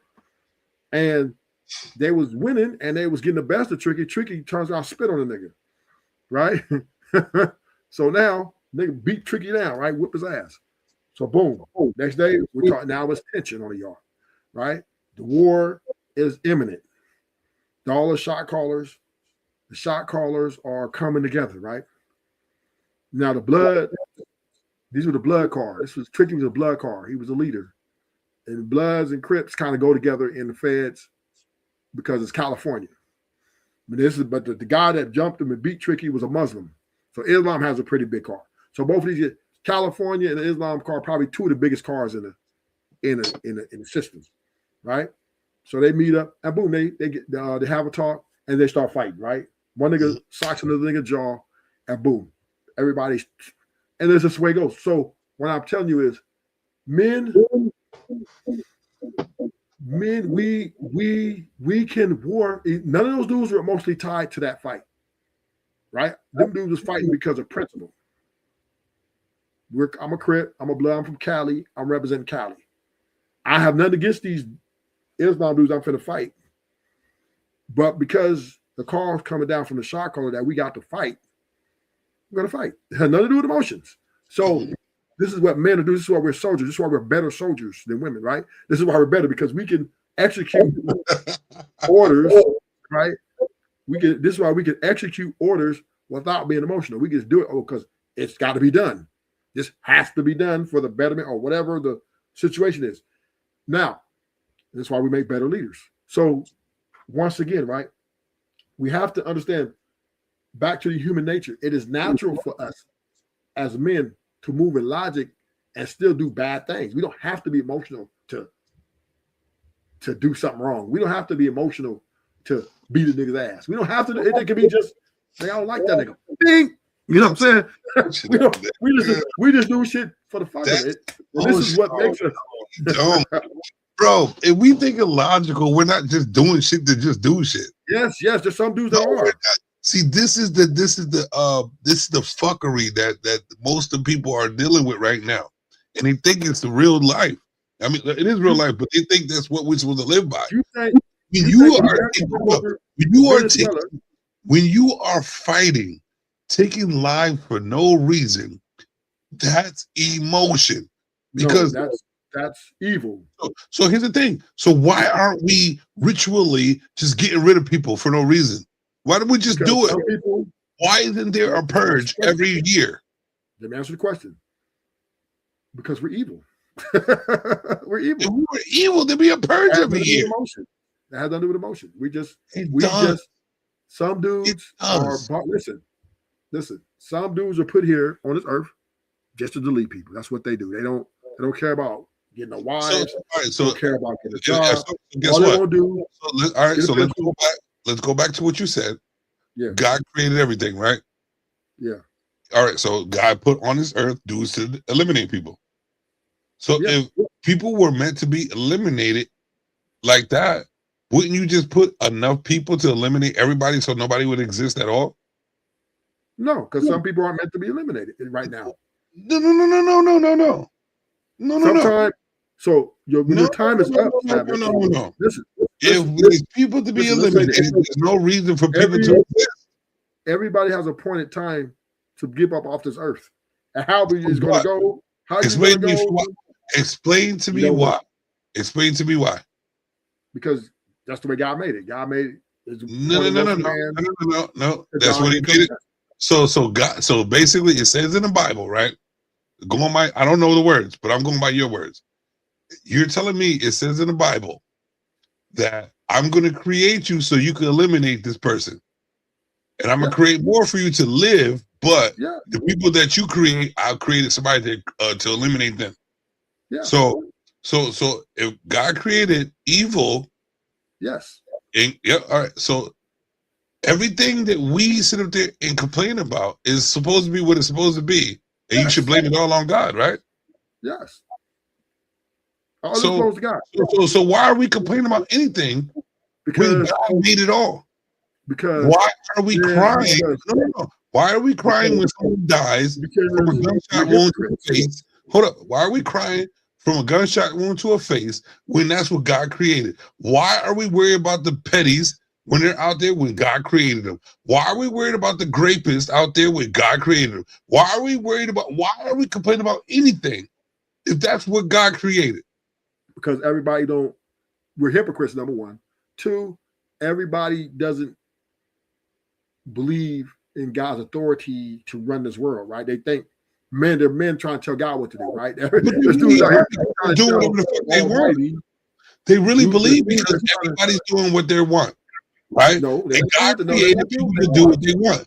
Just like you No, said, they they can't. created them to eliminate people, which I don't see the reason why you want to Right. create to eliminate it. because Because it makes no sense to me. so God is authority over all life and death. So God is a game player. God can take you out to another human. So you're basically saying God or, plays games. Or heart attack. But wait. So you're saying God cancer. plays games. God can take you out all kind of ways. But So you're saying God plays games. Huh? So you're saying our creator plays games and he's a fucking comedian, magician, and all that. No. Yeah, no. You can't say that because we have comedians and magicians. No, you saying no, God, which you said he didn't ask me that question. You said it's God that. No, God is not a comedian. Yes, he is. Because you know what? He created us in his image. So we have comedians. We have comedians. We have grapists. We have murderers. We have all that shit. No. Everybody wants to speak words and act like they don't mean something, which you just said. You said words mean something, right? So if words mean something, Ruthless, that means when you say these words of God creating everything in his image, God being the creator of all, that means every petty, every grapist, every murderer, everything that exists is who that man is or who that being is. So are you going to answer the question? Are you going to answer the question or are you just going to ask the question? I'm asking you right or wrong. So God created everything for his glory. Period. So that means he glorifies the petties, he glorifies the murderers, he glorifies the grapists, he glorifies children dying before they even live. So you're going to answer the question? He glorifies himself as God Almighty. He doesn't glorify man. God is not bound to man. So let me say this. It doesn't matter what we do with it. You gotta let me finish. God does not glorify man because God is the Alpha and the Omega. He does not glorify man. He'll crush man, right? So God is pointed once for man to die, then comes judgment. And God is this judge. To say we are made in his image. God is appointed man where he's going to go. Right? Why does it say that we are created in his image? So let me get there. I'm almost there. So what I'm saying is, whatever the Bible, God is the master of the universe. How do you know this? So therefore, God, who he put every man on here for his purpose. For his purpose. Created man for his purpose and his will. So what it sounds like is God created a lifestyle reality show. Travis, if you give your ears the same chance you give your mouth, you might learn something. Oh no! My ears are perfect.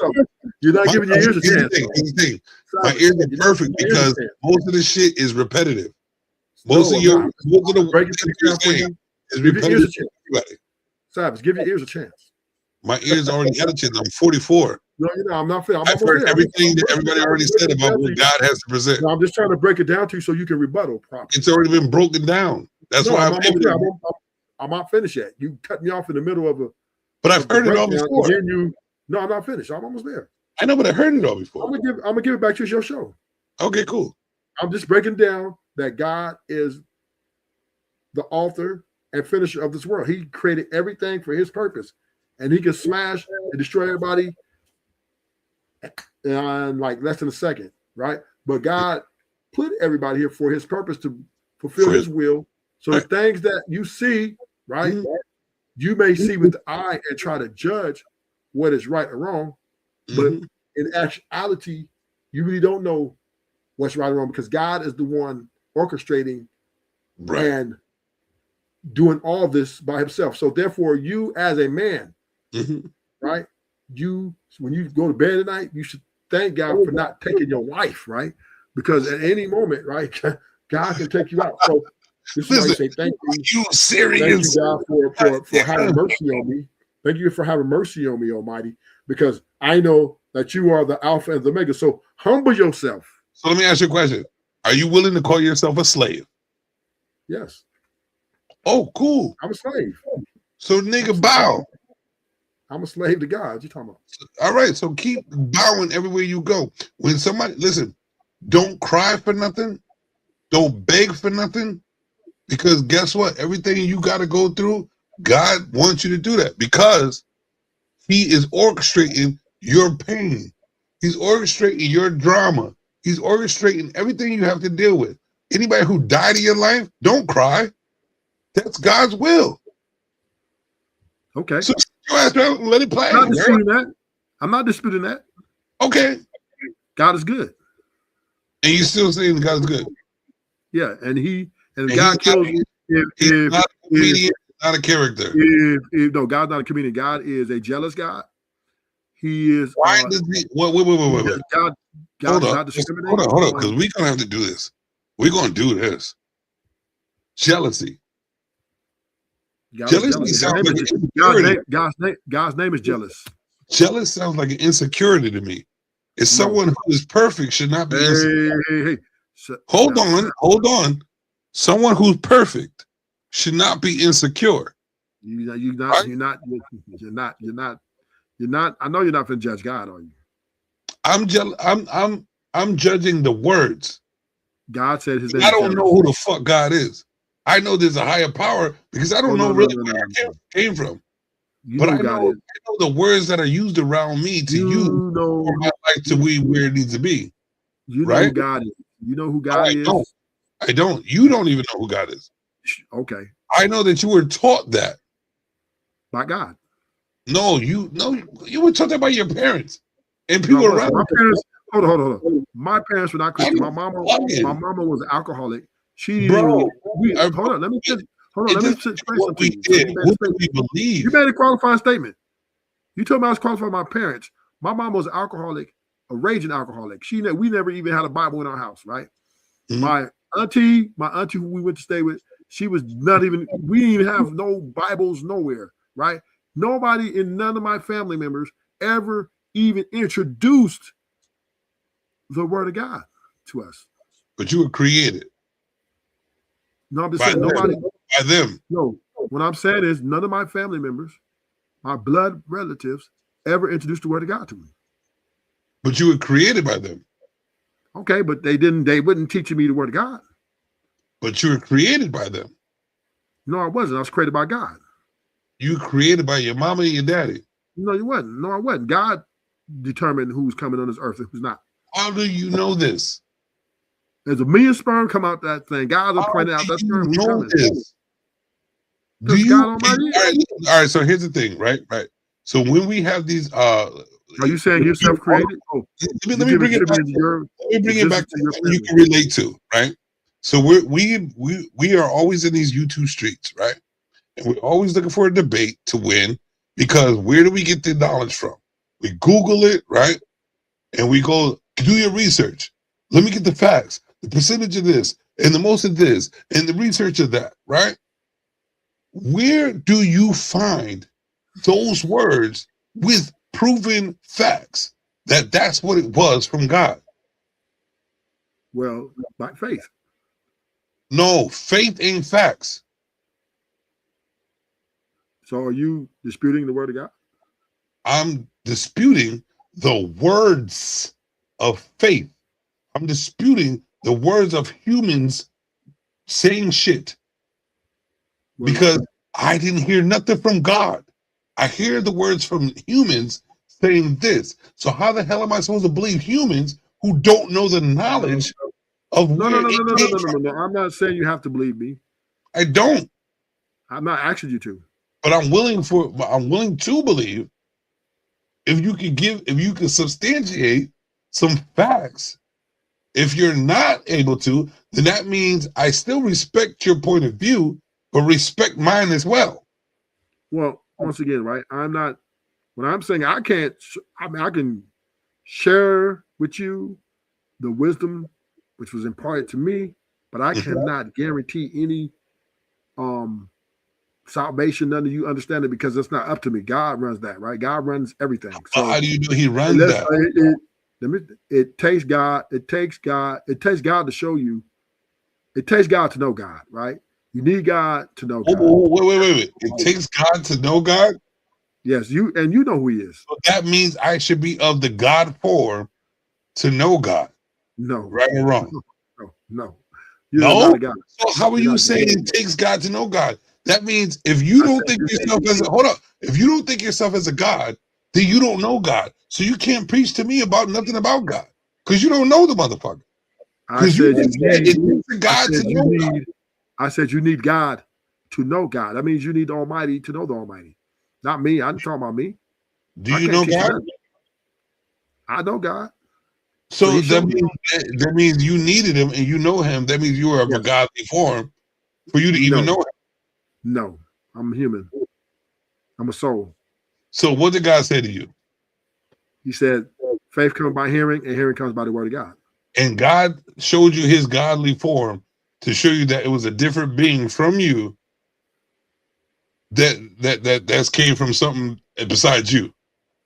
Or did you hear something within yourself and believe that it was God? God told me faith coming by hearing, and hearing comes by the word of God. Did a separate being from you besides yourself come to you and say that to you? Of course. No. There's no of course. Show me the picture of God.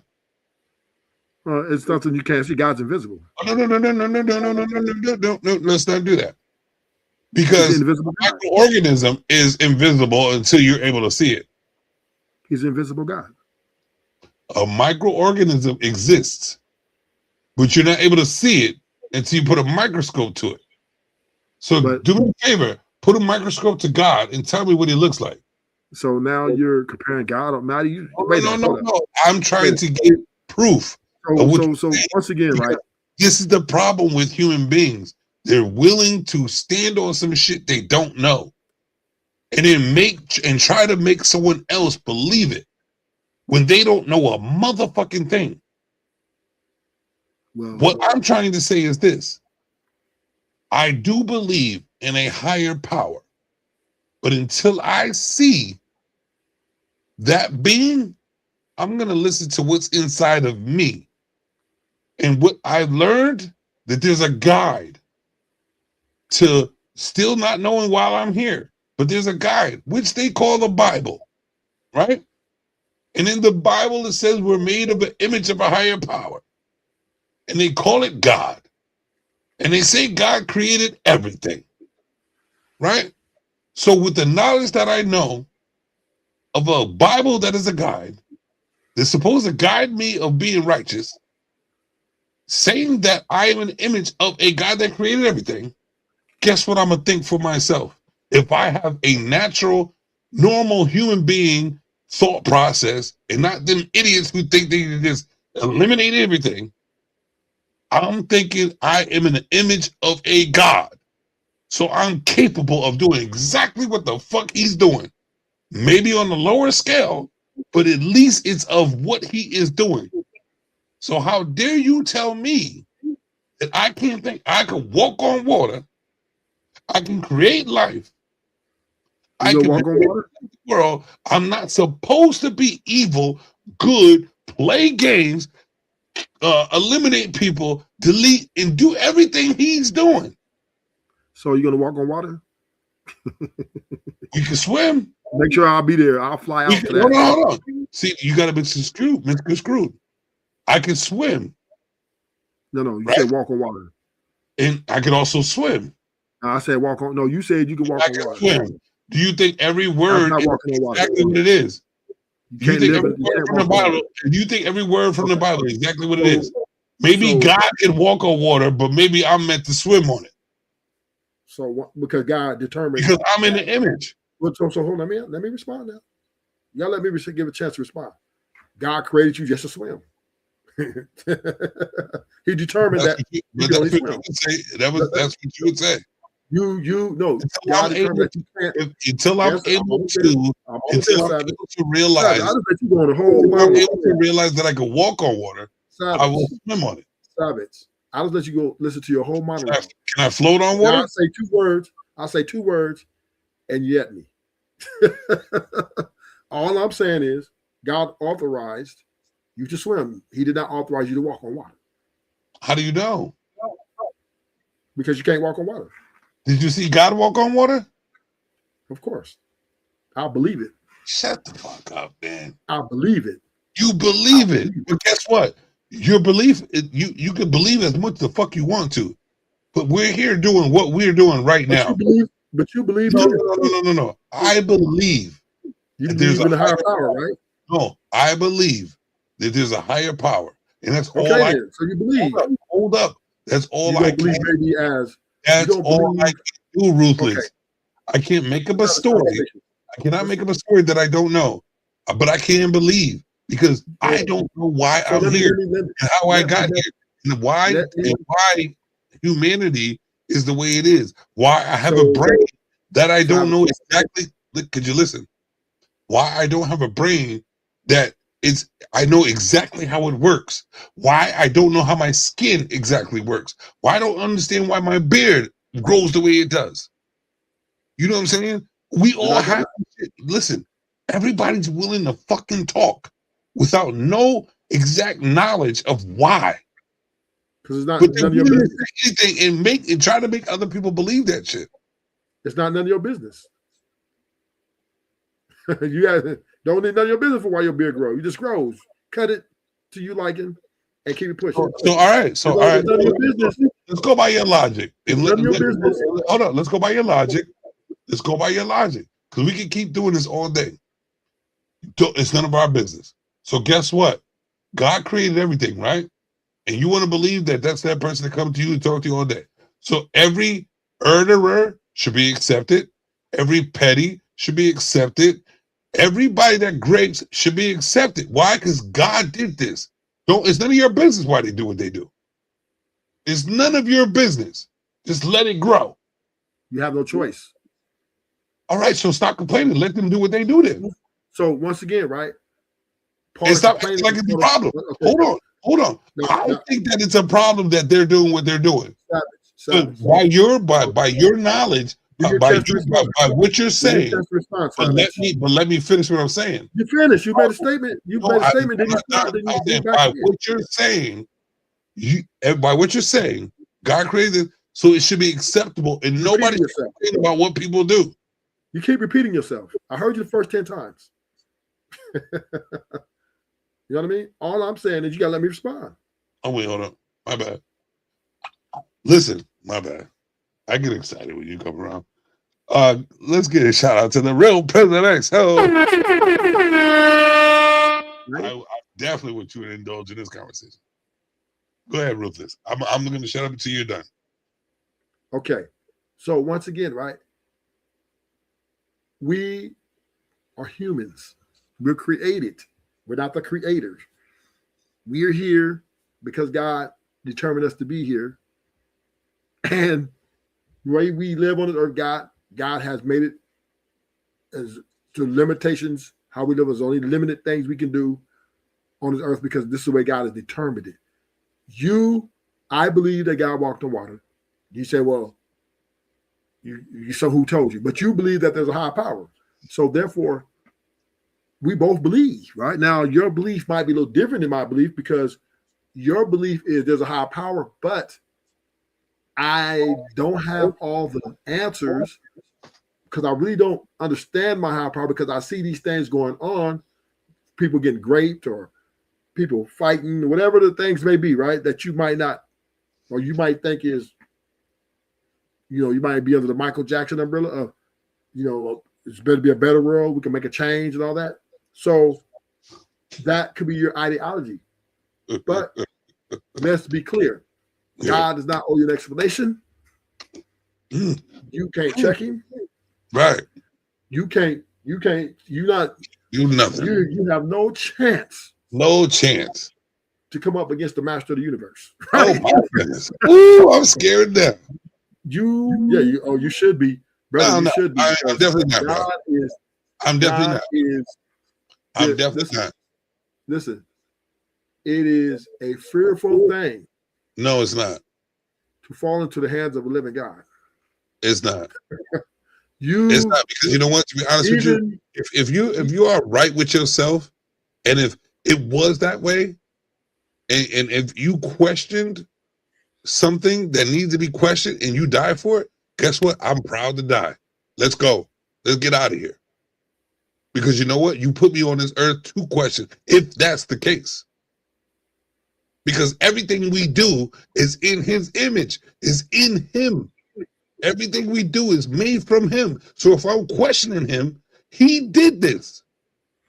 This is the ignorance, the in-your-face ignorance that people have. Yeah. Where you're sitting there saying God that, did it. oh, why the hell are you questioning? I'm questioning because I was made to question. I'm in his image, if that's the point. So if I'm questioning, that's wrong. So let me help you out. Can I help you out? Can I help you out a little bit?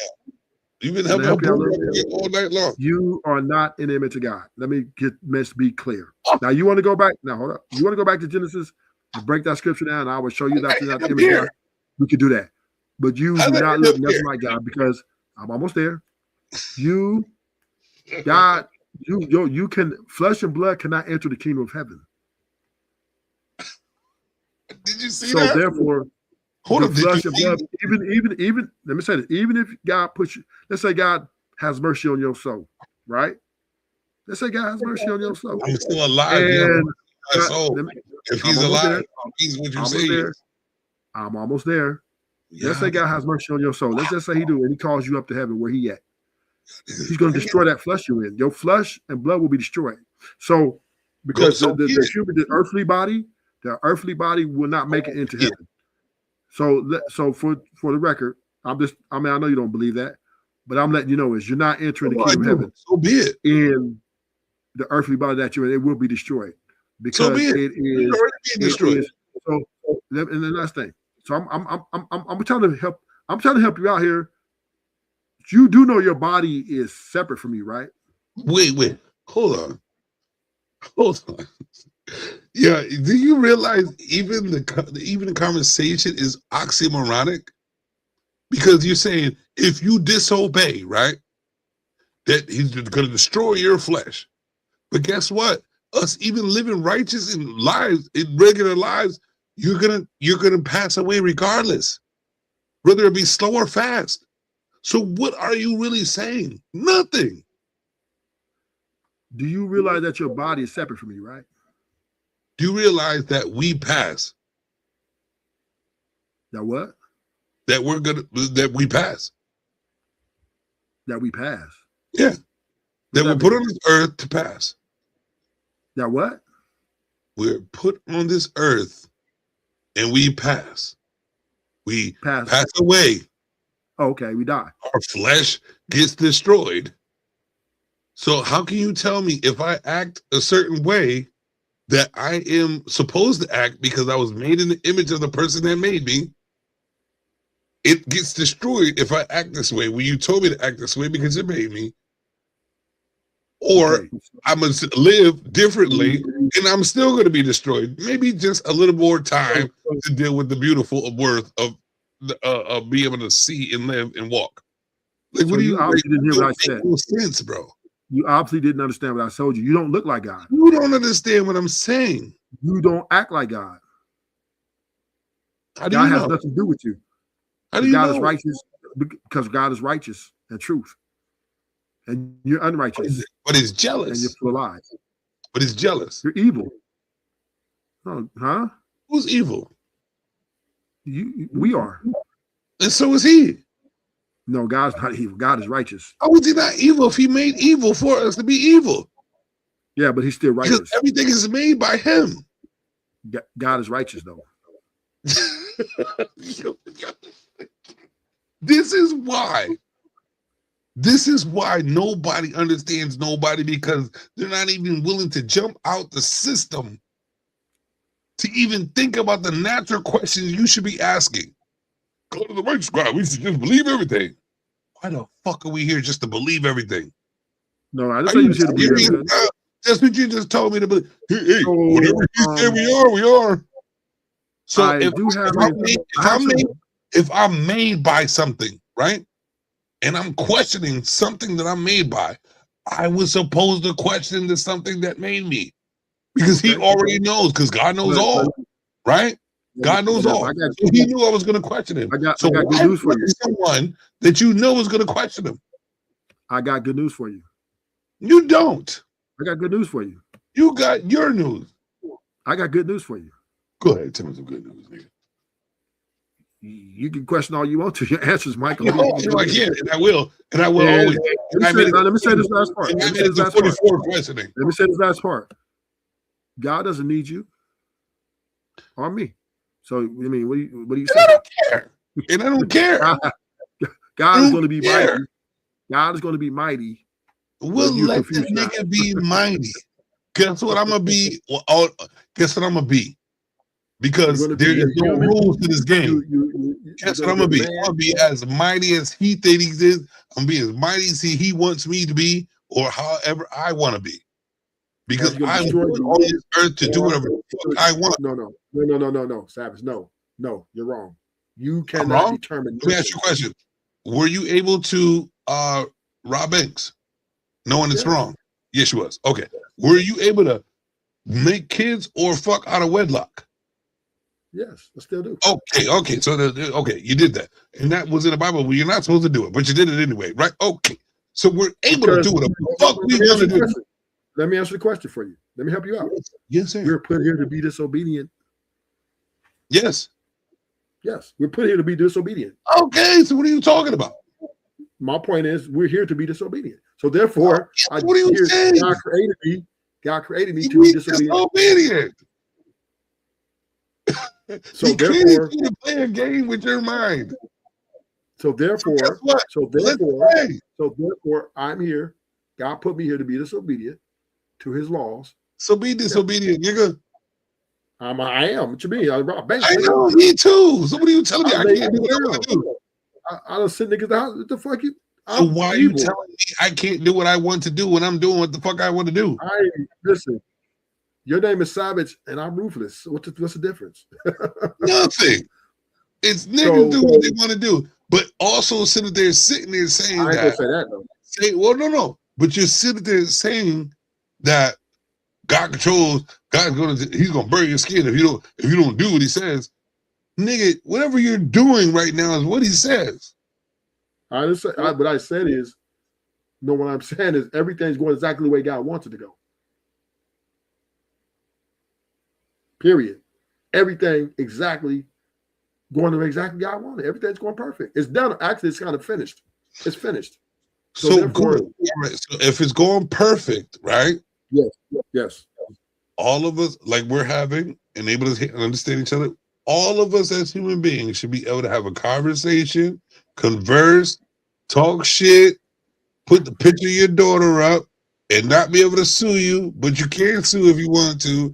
We should be able to do anything we want. No, we have to. Everything works together to God's glory. So therefore, we are made here to be. Is what we're doing. I'm almost done. We are put here to be imperfect. So therefore, having a conversation. Let us be imperfect then. I'm almost done. Imperfect. I'm almost there. Give me like 10 more seconds. We're put here to be disrespectful. We're here to be everything. We're here to be like what we're here to be evil. I don't know what you're trying to figure out. Well, here's the thing. Who says if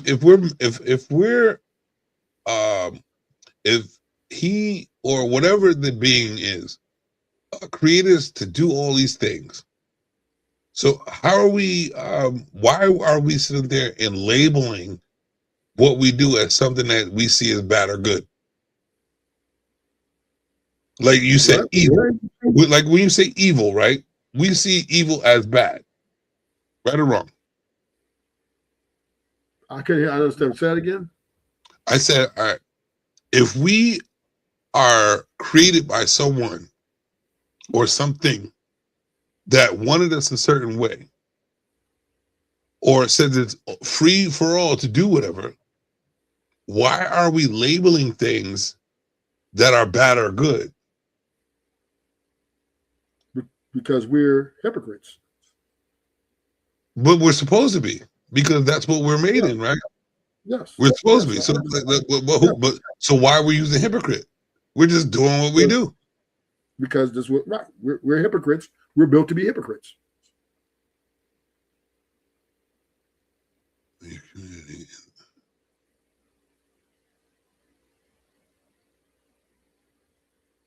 You know what? I definitely agree with that. And this is Real Prism, this is exactly why I'm questioning everything. And I should be allowed to. Because the thing about it is I hear a lot of contradiction in the belief. You know what I mean? What's accepting to me is this. We don't know. And I think a lot of people should stop and think about, we don't fucking know. It's okay to say we don't know. And what's real is, I'm figuring out why the fuck I'm here in the fucking first place and what I should be doing. A natural feeling inside of me, it may not be in others, is actually to do good. If I do bad, that's what the fuck it is then. But there's consequences to everything we do. There's consequences. But even the good you do is to God is filthy rags. I don't know none of that shit. Fuck his filthy rags. God doesn't honor anything you do. His filthy rags. Because the bigger picture has nothing to do with his rags. God doesn't honor anything man do. To be honest with you, if I really wanted to express how I think about what is going on, it's a science experiment for a controlled energy. It's a big science experiment for controlled energy and knowledge and information on why. Because I even think that the higher being doesn't even know why things exist to 100%. This is why we are the test dummies to see why. You know what I'm saying? And I'm willing to go through the process, but don't tell me that I can't. I can't. Don't tell me I can't. Because just because you can walk on water don't mean I can't swim on it. Just because you can create lives don't mean I can't either, because I've done it. You can't walk on water. I can swim on it though. And guess what? Guess what? You can walk on it to the middle of the ocean, and guess what I can do? Swim to the middle of the ocean. Now what's next, sir? You can't walk. What's the next challenge? What's the next challenge? Because I got exactly to the position that you got, but in a different way. So what's next? What are you going to say next that I can't do? Your swimming is limited. You only go so far, so long. So is your walking. So is your walking. You need somebody here. So is your walking. If I take your legs away, how far can you walk? And then there's sharks. If I take your legs away, how far can you walk? If what? If I take your legs away, how far can you walk? Shit, I don't know. Yeah, you don't know. And I'm glad you said that. It's good to admit that you don't know. I will be able to walk on my nubs eventually. You'll be able to swim. You'll be able to be just like me and swim. Swim your ass in the ocean, like I just did.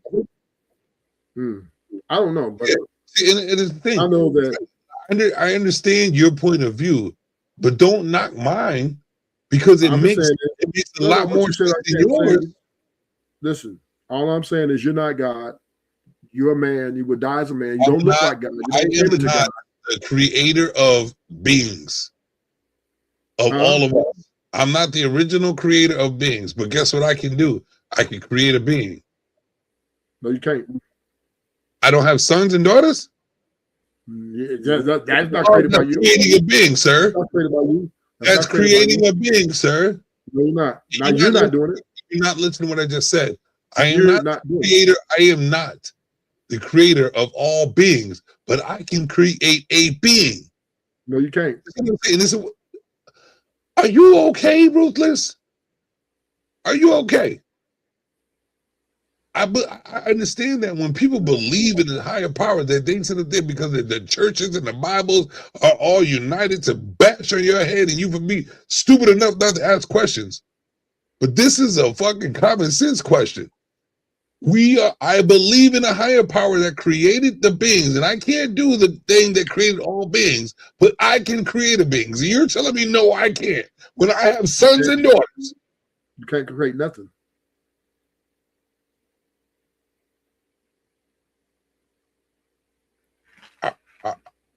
Are you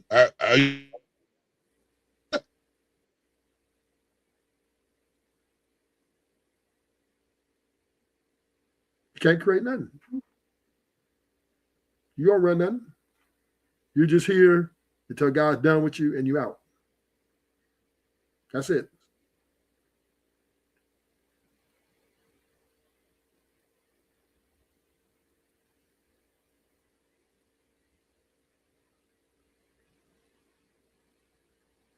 This is sad. No, it's the truth. How do you truth? Prove it. You're here at God's expense. You're a puppet. Prove it. I already did. No, you didn't. Prove it. I already Show me God. Show me God. I can't prove it. Only God can show you that. Because listen, to be honest with you, when you were born, you didn't know how to speak until somebody taught you. And it wasn't God, it was your mama and daddy. So prove it to me. Because you learn to speak from a human. You learn to move from a human. You learn to eat from a human being, Ruthless. But you promote something you ain't never encountered. But I was being fed while I was in my mama's stuff. No. Stop with the ignorance. To be honest, I'm gonna give you this credit. I'm gonna give you this credit, Ruthless, because I believe we should believe, right? But here's the thing. This is the reason why we don't believe in ourselves the way we should, because y'all are so willing to put something you don't know at a higher level than yourself. And this is why we stay stagnant. This is why we don't think the way we should be thinking. This is why you don't think outside the box. This is why you see yourself less. This is why we rob banks. This is why we hurt. This is why we manipulate, because you don't see yourself higher. Because you want to keep thinking about something you never fucking met and not see who you the fuck are. All of these is words to guide you to self-love. And y'all not even seeing that shit. It's right in front of your fucking face, Ruthless. How about you try to use the love of God within yourself first, and let's see where that takes you. Until you meet that power, because to be honest with you, I'm leaving a small room with no bed in it, just a 4-wall, no furniture. I'm leaving that much room for God to show its face, because I know there's a higher power. But until then, I'm taking all the information of a higher being and putting it in myself, because I'm the one that has to walk the earth. I'm the one that has to live. I'm the one that has to stay alive for the beings I created. No, you don't. Well, You're then, expendable. Well, then expend yourself and be gone. You're so expendable. I can continue feeling the way I do. Because the way y'all feel about yourselves, you should not exist then. Because if you can't ask yourself these questions, if you can't question life itself and why we're here, and nobody's giving you the right answer, and we're all just giving up, I believe, I assume, I think that, with no fucking facts, y'all need to shut the fuck up. Because everybody wants to be like, oh, go Google it. Go get a fact. Go give me a motherfucking God fact. Go give me a Google God. Show me the sandals, nigga. Or live that shit within yourself, because that's who you got in the long run. You ain't got money. You ain't got other people. You got you and your experiences, everything you have to deal with. And this is why there's depression. This is why there's all that bullshit that people, because they don't believe in themselves. Because you want to believe in something that you was taught by somebody that don't even know that either. Believe in the God within yourself first. And maybe you'll meet that God that you think you know. Try that shit first. Well, you feel good? I feel fucking fantabulous, brother. Well, just know that, enjoy your life. Ecclesiastics, right? Because the Lord coming to get you. So listen, my birthday is in. Oh, just know this. Days, right? I can't even finish what I'm saying, man. My bad. Savage. Let me talk. It is my show, but go ahead. I'm trying to 30 seconds. Go ahead, brother. You go ahead. Preach the word of Bible. Preach the scripture. So I'm just going to say this, right? You're not going to change the world. The world is the way God made it. People will continue to die. People will continue to fight. People will continue to be divided, no matter what color, race, or creed. And this is where I very disagree with Anton on the black community's trash. Every race is trash. We all got everything. Everybody do things wrong. I won't see who's perfect. So, bottom line is, humans are imperfect. They will continue to be imperfect till they die. They're here to be imperfect. I do believe men are delusional, because I think this is why the relationship, men are getting crushed by the women, because men think that they're good women out here. They are. So they're delusional about, this thing about women. And so this is why when they're getting their money taken, and, these girls are having sex with their best friends, they got rosters, and they twerking and all this stuff. They're like, they didn't have a good parent. They didn't single mother. They're blaming everything but humans are naturally evil. We do things that are wrong. You blame everything but God. It is a part of our human makeup, and we will continue to do this till we die. Listen, you would die a sinner. You're born a sinner. You put the blame on God instead of yourself, right? God, no, of course, God, because God, you put the blame on something you don't know nothing about. No, God made me like this. I have no choice. I have no choice but to be a sinner. It was not I didn't sit here and make a conscious decision to say, well, do I want to be a righteous person? Hold on. Do I want to be a sinner? So you were born knowing how to do what you did? I was born a sinner. That attracted you? Because you could have made a different decision. I was born because if God had you're mad at your creator. So Savage, so I see where we're kind of divided at, right? You are under the ideology of free will, choices, right? So it's understandably, as I understand why you're speaking the rhetoric you're speaking, because you believe that man can be better, do better. You believe that man can make better choices, right? Even though, right? Since the world's been creation, man have been taking each other out. Man, we've been putting adultery and everything under the sun. But you are under the belief that we can be better by doing better. Okay, that's fine. I'm not finna argue with you about the ideology, right? You fall up under 99.9% of all religion, all belief systems, right? Everybody would agree with you on that. Everybody would agree with you on that. That people have choices, and it's up to them to these choices to make their lives. You know, they can have a choice to be a sinner, or they can have a choice to be perfect, right? But yet nobody's perfect, right? So we can sit here and just try to, make your imperfections better than my imperfections. Fine, I don't care. But one thing I do notice, I'm a sinner saved by grace, right? And I'm living on the mercies of God. I'm not here. I know what I'm capable of. I know what I've done. I know what I'm doing. I know I'm probably the worst sinner you ever meet, right? I am the worst of worst. Yes. Oh man. And I'm not even going to tell you all the things I've done. So good. I'm just saying, right? I need God's mercy. I need God's mercy. I can't not stand on my own merit and say, Let me ask you a question. When did you ask that question? When did you realize you needed God's mercy? When the Lord showed me my imperfections, He showed me. When did He show you that? When did He show you that? At some time in my life. How long ago? I don't know.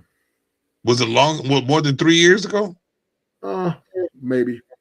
Okay, so that's your shit. That ain't God shit.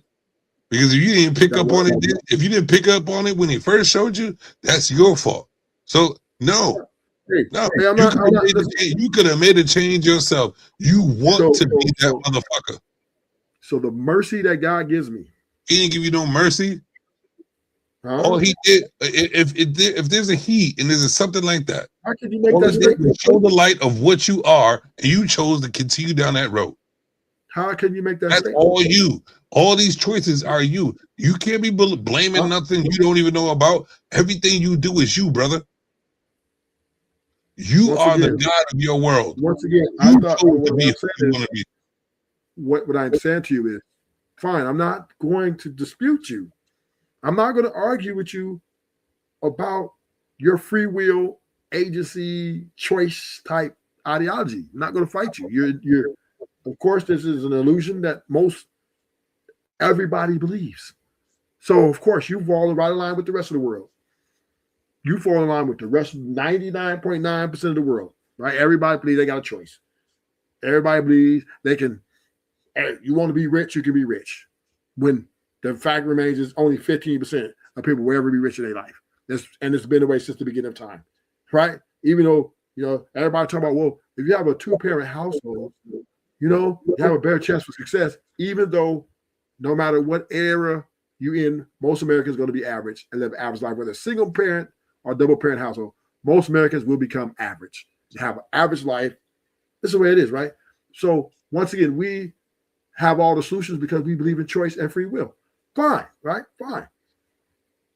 But the one thing you will learn eventually that, is appointed for once man to die, and then comes judgment.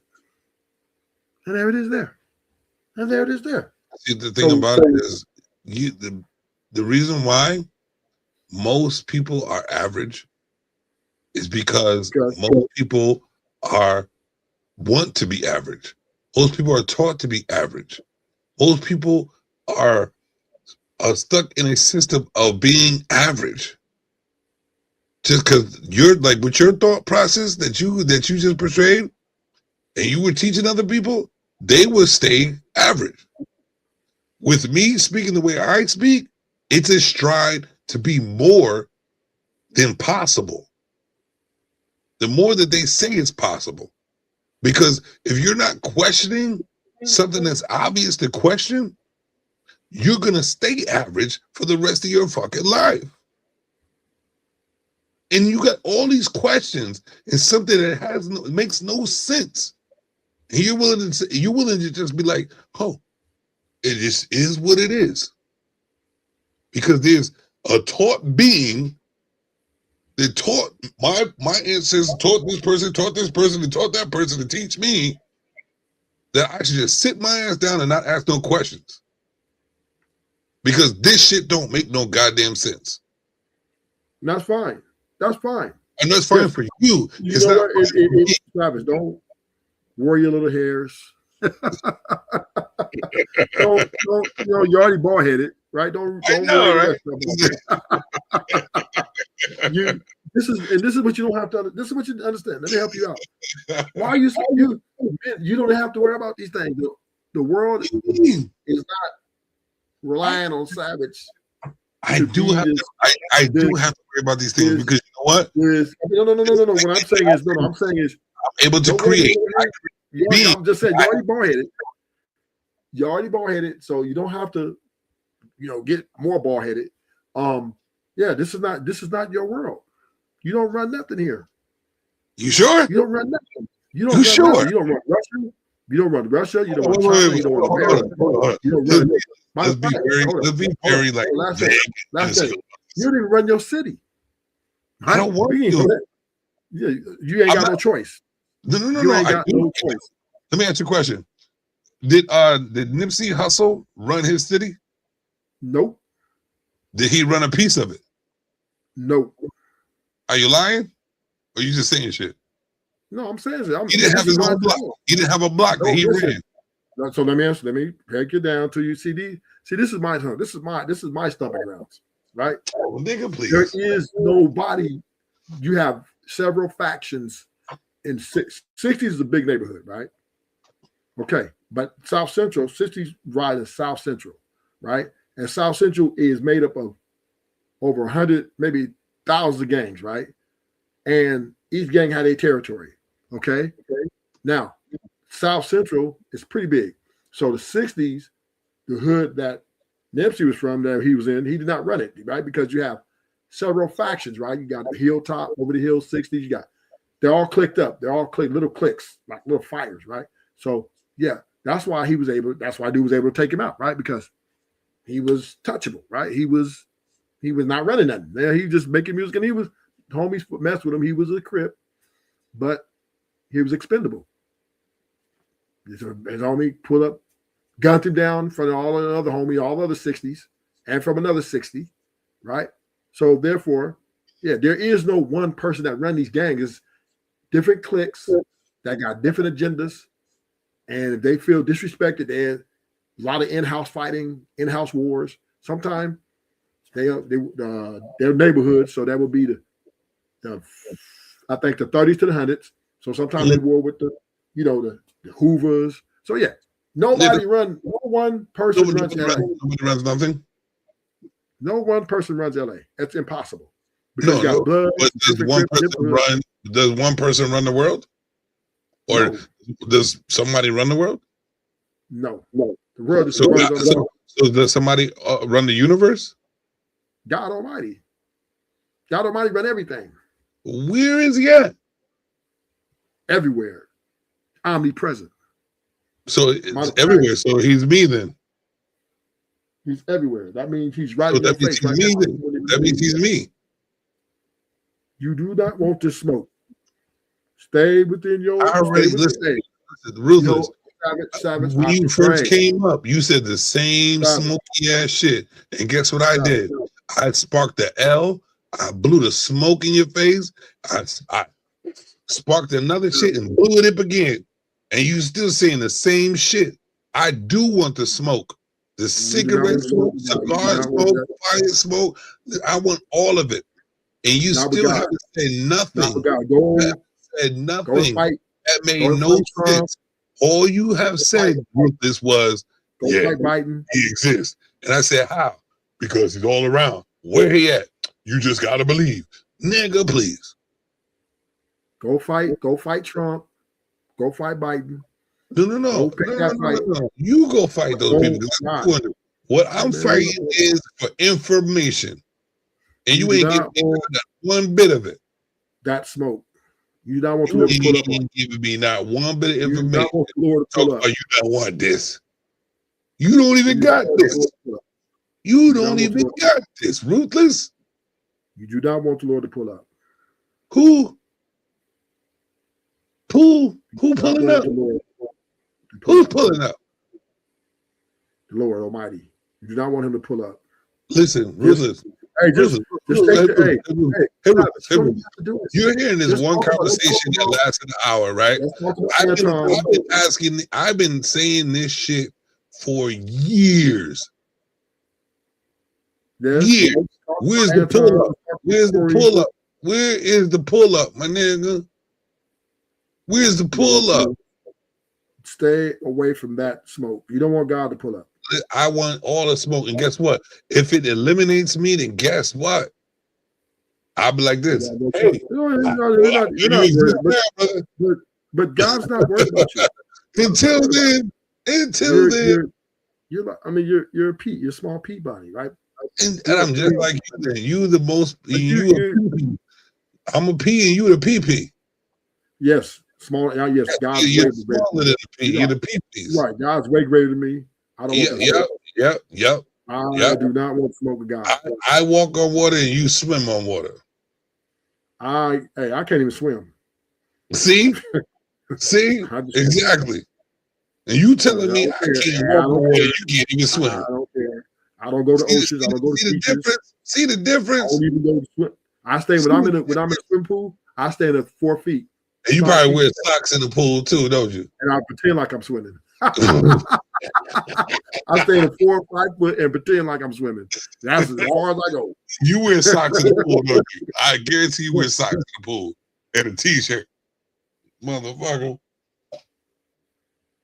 Listen, Ruthless, I enjoy this conversation, but you got to understand that there has to be questions, man. And I can't. You can do what you want, but I'm not going to be that guy. I'm not going to sit up there and know that something is strange and not question it. And this is strange. Everything around us is strange, bro. I'm not sitting here telling you. All I'm saying is, you can rest well at night that this world's going to run with or without you. Hey, you could die today and ain't nothing going to stop, right? Ain't like everybody going to be like, hey, the Savage going. Oh my God, no. You'll be just.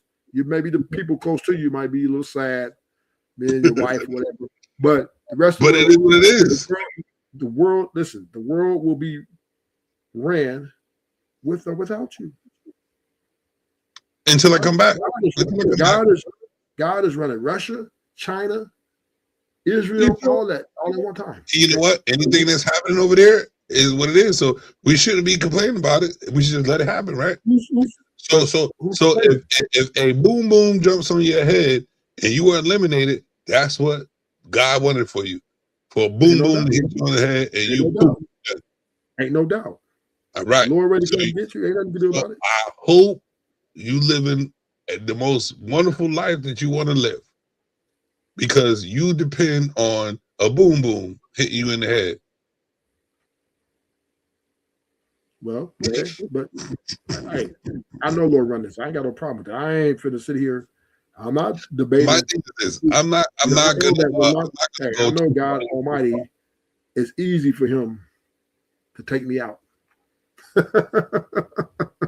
It's not even a problem. Like is it though? God, listen. God won't even sweat at taking me out. Like, do you feel like you should have been taken out? Huh? Do you feel like you should have been taken out by God? Yeah. Why are you still here? And why are you still here? Because God wants me here. I don't have that. He doesn't listen to me. God's the boss. God's the boss. Yeah. I'm ready to go. Listen, God wants to take me right now. I'm cool with it. I like to make negative into a positive. Can I make a confession to you? Good confess, bro. At this point in my life, right? I've been rich, I've been poor, I've had so many bad bitches, I've had damn near everything that you can want. I'm cool. So if God won't take me out, I'm cool with it because I'm accomplished. I drive around a $150,000 luxury vehicle. I have so many bad bitches at my expense. I have designer. I have everything, dude. I'm looking at myself like. So here's the thing, right? Question this. You said you had it all. You had everything. I still got it. All you're doing is waiting for your Almighty to take Yes. you out. Yes. Yes. So why don't you just take yourself out? Oh, I don't have the option. I don't run nothing. I don't You run the show. do. You have the option I every don't day. run the show. I don't run the show. Yeah, I you don't run do. the show. I'm not the boss. You're going to sit here and make me. Let's play a game. Can we play a game, Savage? Can we play a game? He's like, let's play a game, right? Since you always got this, you got this ready. The name of the game is called Who's the Greatest, right? Right? Oh, So, Muhammad are Ali. you the greatest or God's the greatest? To be honest with you, what I'm gonna say right now, I'm the greatest. Okay. Do you think, can you set yourself, you can live forever right now? I don't know. Maybe I can. No. Can you say it? Yes or no? Can I say it? Can you make it happen? Yes. You can make yourself live forever. I don't know, but yes, I'll try. So you don't know. That's the answer. I don't know. But do you believe in a higher power? Yes. Okay. Do you think you are more powerful than a higher power? I think that if I'm still alive, that the higher power is giving me a chance to be a higher power. I'd ask you that. Do you think you're more powerful than a higher power? I think that the higher my power is the higher power for other people. Do you believe your higher power is God? I believe my higher power is a feeling deep inside ourselves. Oh, so you're talking about your higher power is your emotions. I think our higher power is our fight for living. So you said feelings. It could be a feeling. That would be emotion, sir. Feelings That are could be a equivalent. feeling. Emotions are equivalent. Our emotions are embedded in us, but they can be controlled. But they can be controlled. Okay. I'm not. So you're saying your higher power is your emotions. I said I didn't say that. You said it's feelings. Higher power. Your higher power is your feelings. It's something I feel. Okay, that's emotions. I feel. That's emotions. I'm only one person. Right, but I'm just saying this. When you say feelings, that is equivalent to emotional. Yeah, which could steer down a spiritual, a physical. No. Everything about yourself. Everything about yourself works as one. No. So everything about yourself works as one. You cannot separate it. You are emotional. You are feeling. You are spiritual. You are as one. I'm not disputing that. We're not going to separate it. Like you can be like, oh, you're my person. I'm the bad. Are you saying that your higher power is the way you feel? I'm saying my higher power is me until I see something different. And did you say feel? Did you say the word feel? Yes. Okay, so feelings will be equated to emotions. Feelings will be something that's inside of me, inside of every human being. So this makes you unstable, correct? No, that doesn't make me unstable. I can be unstable. Wait. So we do understand why women aren't leaders, good leaders, right? I'm not a woman, so I don't know. Well, let me help you out. You're going to you're talking about something that has nothing to do with what I'm saying. No. We're just clarifying. No. It's clarifying. No. It's not, because I'm not a female. We're just establishing. But all right, so you're gonna bring females into it. I think that men are the higher power for females. I think we should take responsibility to nurture and take care of them, because sometimes they can be more emotionally uncontrolled, which we have more control of our emotions, and we should be there for them to help them out with that situation. Okay, so now that's a whole other conversation. Back to the question. No, it's not. This is what you brought up. So we do. So I just want clarification. That's all I want. Clear. Is that fair? Is that fair? Fair. So you're saying your higher power is part of it is how you feel. Most of it As well as most of it is just me. It's not only just my feelings. It's as me within itself. you said how you feel. Part of it. Most of it is just me being who I am. It's a Okay. feeling That's inside not- that makes me want to drive No, it no, no, home. no. So now you're trying to. Are you trying to backtrack right now? Are you trying No, to? I'm not backtracking. I'm trying to give you some context. I'm trying to give you context to it because you can't just be like, "Oh, higher power," and just that's what it is. Has to be context. I'm not saying that. I'm not All right. saying that. All I'm doing is clarification, sir. When Well, I I'm asked you, trying I to asked you a direct question. I asked you a direct question. I said, "Who is your higher power?" You said it's according to how we feel. All right, let me give you what I'm saying, and you take it how you take it. So now you're trying. I believe just You know, because right. I don't know why humans are made and where they originally came from, I believe there's a higher power because I'm glorified by my existence. But me being here with no knowledge of where it came from, I am the higher power of my myself. I am the higher power of myself. But you did. But I'm clarifying. You did say feel. It's in me to feel. Yes, it has a part of it. Okay. So you said my higher power is how I feel, which is part of it. My higher power is part of my feelings. Okay. And then there's another part. It's obviously different parts, right? You said then it's who you are. Mm-hmm. So you're making your higher power is yourself. That's what I said. So you're saying that yourself is God. I'm saying that I have a God within me. You're saying yourself is God. You just say that. I'm No. You just say I am a godly figure and God is inside of me. No, you just say that. There's a God inside of me. Because you know what? We have no knowledge of where my origin is from. So until one thing can show me that, I have to be the higher power of me, no matter what. I cannot put you above me.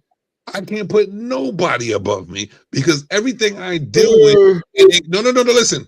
Everything I deal with and encounter, it has to do with me. In the long run, in the back run, side and through everything, I have to deal with it. So I am the higher power. In order for me to move and successfully live, I have to believe in myself. So to believe in yourself is to have a higher power of love for yourself. I know a lot of you motherfuckers don't do this, but I do. So yes, I am the higher power of the world that I'm building around me. I am that man. Okay. You keep repeating yourself. I know. I want you to understand. Maybe I understand you trying to get your spill onto your audience. I know you don't get it. That's why you asked me the same question. So back to the question. Answer. So, Savage, my understanding is, I'm just going to put every piece together because you obviously are kind of all over the place. So I'm just going to try to, yes, you are. Because first, I asked you a specific question because you kept telling me throughout our conversation, I believe in a higher power. Specific. Then you turn around and I asked you, well, who is your higher power? Then you said, it's how I feel. And then you added context, and you added context. You're saying things that only you interpreted by yourself. Those are not. I'm just breaking it down. That's why I keep repeating myself. Let me finish what I'm saying. You can rebut. Savage, you can rebut. What I'm saying is you're saying it's how you feel. I don't need to rebut. What makes you? I say you're not listening. You said it's how you feel. Part of it. I said what I say. You're not listening. You're interpreting that way, so you go right ahead. I'm not interpreting. I'm just repeating. You're interpreting. You said part of. I actually. There's much more than what me saying just feel, because you're not using the words that I use with that feel. So you're interpreting it that way. So I'm not interpreting. Yes, you are. Repeating word for word. Oh, no. If you repeat it, there would be more. If you were repeating what I said, there would be more context. There would be more words than what you're saying right now. So you're not repeating what I said. You're interpreting the way you feel. I asked you a direct question. I said, who is your higher power? You said, it's how we feel. Oh, I know Ruthless does this. I'm not new to anybody's game. You're gonna get exactly what I give you. I'm just telling you what you told me. Then you said, You're not. You're interpreting what I said using your own words. I don't know what it means. I don't know what it means. You don't know what it means. That's why you're using your own words and not exactly what I said. Savage, are you on the defense now? Are you retracting your statement? I don't need to defend myself. I know exactly who I am and what I said. So let's be clear. Are you saying you didn't say you feel? I said a part of my God leaves figure. That. No, listen. I want you to really hear me. A part of me being a God that I am, there's some feelings about it. Now interpret that shit. I'm a God, nigga. I'm a God, nigga, and I have feelings. How about that? Let's be real about it. Savage, that's what I said. Why are you arguing with me? I just said I'm not arguing. I'm telling you I'm a God, nigga. Savage, I said you trying to gloat a little bit, huh? So, I will always gloat because I'm the center of my world. And it would always be that. So that's okay. So Savage, I don't want to really. I like you, Savage. I don't really want to. I like you too, man. Break your ego. I love my ego. It's pretty big. It should be. I'm a big guy. I will say this. I'm a big guy. I had all figured out that you said all around. I was getting to that you're saying you're a guy, right? And then you switched it up though. Now you stand 10 toes down. First you said it's God within me. Then you said it's God within me. Then you switched it up now and said, I'm God, nigga. Right? Yes. So okay, so now you're not faking. Now you was faking at first, or it's God within me. I'm being real. I regulate what's simple for you and what's not. Like you keep asking me the same question. So now I gotta be more blunt. Yes, I'm a God. Okay, so so you do know that you finna get rectified, right now on your platform. Go ahead, rect to the your five. Go ahead. I'm gonna rectify you. Go ahead, rect to your five. Number one is you are under the ordinances and the maintenance of the United States of America, right? That means the laws of the land govern the household, you, and everything around you. All right. So you have to. Let me get there. You have to live within a confines of orderly fashion and conduct yourself in an orderly fashion, or there will be consequences inserted to you if you do not do so. So therefore, right, you're under the law of the land, meaning you got to pay your taxes.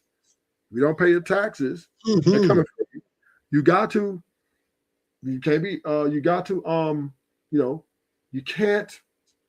can't just go around breaking laws. I can. Don't expect no consequences, right? No. I don't. I've never said that. But if you don't even get away with you filibustering, it's insane. I hope you don't get caught. So hold on. How about we do this? How about we stick to what you asked me and what I said? Stop filibustering with the bullshit that you're going to come up with. I said I'm a God. And I have feelings. So have you been arrested before? What are you going to say about that? Have you been to jail before? Yes. Okay, then so you've been contained. Right? I don't want to be contained again. And have you been to court? Yes. Okay. Have you been court from the county jail? No. Or did you have to make bail? I bail. I can't hear you. I bail. So you had to make bail? I always make bail. So you had to pay the money to get you out. Right? I paid the money to get You couldn't be the guy and just walk out. I said, fuck y'all, I ain't paying y'all shit. I'm out. I do what needs to be done, sir. Because they would have killed you. So therefore, you're limited. It's red wine, baby. Always red wine. I'm limited. Oh no, no. See, here's the thing. See, you have a form. Listen. What you haven't been doing was listening from the very beginning. I am not the creator of man, women, and everything. You're not God, period. You under people's. I'm not the creator of man, woman, and everything. What I am is taking the knowledge of what I know in this world that I live in that I had no business That I wasn't asked. I didn't ask to be here, but I'm here. So with the knowledge that I know, sir, is that I'm made in an image of a God. And I did my research. Hold up. What is God capable of doing? Shit. On a lower scale, I'm capable of doing the same fucking thing. So guess what? Until I shake the hand of the creator, I'm going to be the God in the world that I create. If you cannot, hold on, sir. Hold on, sir. I understand you're just a normal human being. And there's so many of you guys. There's so many of you guys with the roars and the lions and all that shit. I understand there's so many of you people. And I don't knock you. I'm here to help you. I'm here to open your minds up of not following the chains that you were set forth, that are bleeding in your brain, them chains that are bleeding through your hands, through your brain, your heart, mind, and soul, because y'all are slaves than a motherfucker, right? And I know in this world that we don't know too much about, we have to be a certain type of follower in this world. But I'm not going to follow every rule. I'm going to be the God that I am in this world and create the world that I want, because I can. I'm capable of doing it. That's why you're able to call yourself ruthless, because you're able to change your name. You're able to come up here on social media and say what the fuck you want to say with all the pictures and all the graphics you want. You're able to beat your chest like a fucking caveman and like a monkey.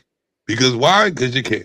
You can grow your hair, grow out your hair, cut your hair, do whatever the fuck you want, right? So push it to the limit, ruthless.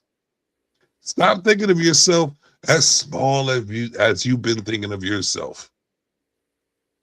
And why don't you think of yourself as the highest being? Because everything boils down to ruthless, the truth. Even me being right here, you can control the narrative. You could drop the fuck off and move about your business. Why? Because it's the world you created. Me, I am talking with you because that's the world I want to create. I want to have this discussion. I want to let you know what type of person I am, because I like you, Ruthless. I like you. And I want to build more people around with minds that are open to having this discussion. And I believe that I can get to you and get you on the same board, because I know you are a powerful being. And I know you want to be more. You just need me to guide you. And I know you want to believe in the higher power. I believe myself. But I want to put myself at the highest pedestal with all the humbleness that I can create for myself, so I will not jump off the edge. I still want to help people. I still want to be righteous. I still want to be a good man. But I'm not going to let anyone to convince me that I am not the God of my own world that I've been building myself my whole life. Because I have the control. None of y'all do. I feel that way, sir. You have control? I have as much control as I am able to have. Well, sorry, you just, you know, and so be it. I thought you yielded. I've had multiple heart attacks, and guess what? I'm still here. But you just yielded. I'm still here. I've been in fights where I woke up the next day somewhere else. I'm still here. Yeah, but you just yielded. Are you yielding? So you can't control your mouth, but you say you got control. I'm in my world. I don't have to control my mouth. You're in my world. No. You're in my world. You said you have control, but you can't control the tongue. Right? I don't have to control my mouth right now because you're in my world. You're in my world. No. You have no control. You have no I'm control. not asking. I'm not. Listen. I'm You're, not you're asking even you. you're even allowed to say what you're saying right now because I'm controlling it. Savage. I'm not asking you to control it. What I am saying is, you said I have control, but you Yeah. can't control your interjections. You know that you let 3 words and you come in interjecting, so you can't control I yourself. can do it So because I therefore, can. you lack. But in wait, no. discipline. First of all, sir. First of all, see this is what I'm saying. You The got simple, me. You got us. the simple drop minds the of people standing, forget even like you've been. Hold up, we're going on 3 hours, 56 minutes, and 6 seconds. Most of the time, I let you speak. No, So yes, I am capable of letting you speak. When I don't want you to speak, I'll speak. but you yielded though. You said I've been showing you the control where I can let you speak. No, you do Where not when interject. you're saying something I want to hear, I can listen. And when I Yeah, don't but want you to hear you, I interject. can talk. If You I got us can do kicked off anything I Stanley's want right channel. You got it kicked off Stanley's channel. And what is that? Like, who cares? You kept interjecting. Everybody that fucks with Stanley has been kicked off But Stanley's Stanley's the channel. same way, though. That's not something to Stanley's the flex about. Stanley has Stanley's a Napoleon complex. I he's the don't. same way, though. I can Stanley's the talk same to you way. while you're here, and I can shut you out while you're still here. I'm That's just saying. control, buddy. No, I'm not saying that. What I'm saying is, Wano no you te yield before. no doubt, baby. See, and this is why we can't have these. This is hard to have these conversations because a person say, "I yield the floor," and then they don't yield the floor. With like, even though I understand this Who is yielded your the floor? opinion, Who yielded the even floor? if Who you yielded land the your floor, plane, sir? if you Who land your yielded the plane, floor, sir? you did. You said I yield. No, I never said that. I heard you when I don't even use the word you did yield. you did your I little don't even monologue. use the word yield. When you did your little monologue, you said I yield. Yeah, no, I didn't say yield. I don't even use that word. What'd you say? I didn't say yield. What'd you say?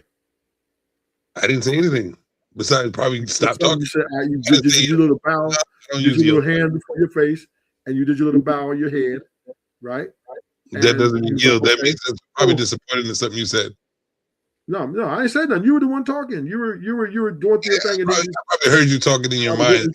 Disappointed. So I'm gonna say this, right? The one thing about it, I know for sure, nobody here on this earth is perfect. And if you admit that you're not perfect, I'm not. and you're talking about you're a God, Yep. but you can be contained. You've been contained. My God can't be contained, right? My God can't be arrested. Here's the thing. My God, That's your God. That's not you. I'm a God. Okay, so he I'm made in the image of a God. Here's the thing. You're forgetting. The thing about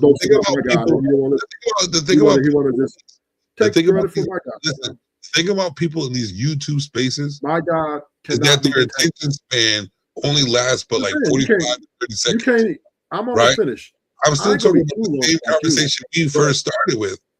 And I told you, my God, I am my God, and believe in a higher power. No, I didn't say nothing about you. I wasn't even speaking on you. Your God. That's fine. That's your God. Okay, so why you won't let me finish? Okay, go ahead, sir. Okay, that's why I'm confused. I didn't say anything about you. I'm saying my God is the master of the universe. He will crush everything in this universe. Tell your God to crush me right now. And he doesn't even have to lift a finger. He just tell him to crush me right now.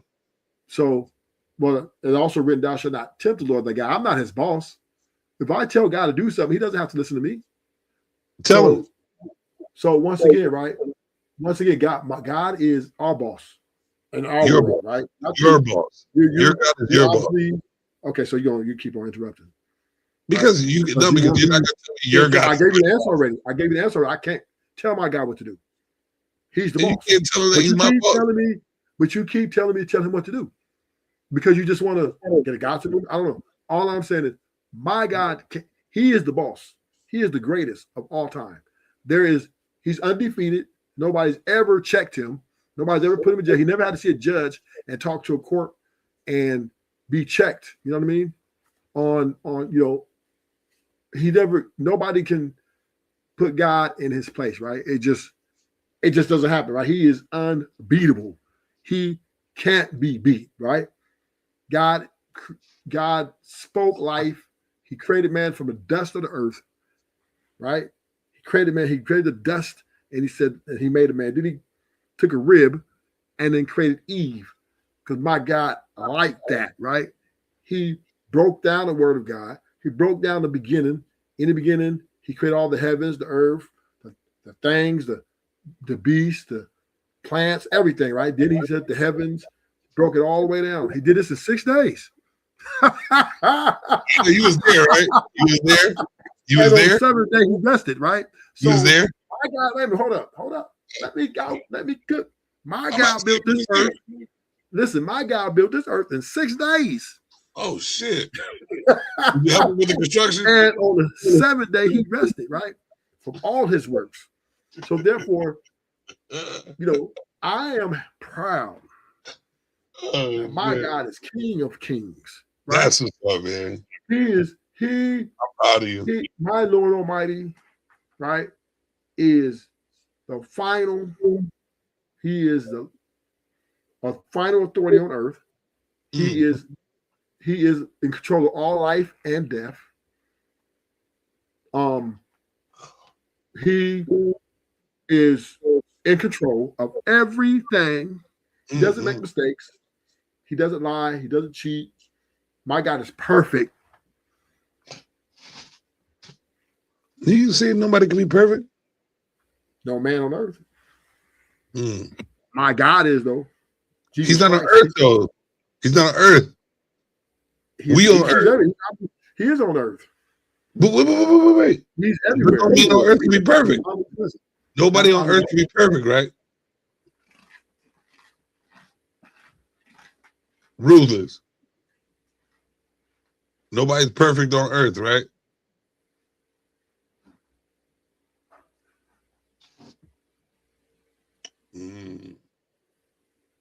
Listen, I understand.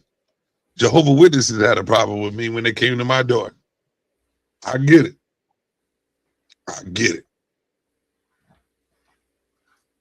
Nobody knows how to question. No, everybody wants to be a follower. Everybody wants to be psychologically controlled. I get it, man. I get it. You don't have to be like me. We don't have to be the same. We're not. You can follow the rules of which you were contained in. I'm not going to do that, sir. I refuse. If I see a weak link in the chain, I'm going to question why the shit is weak. Because I might fall down the hill if you're trying to pull me up that motherfucker. Oh, you was shitting on yourself. My bad.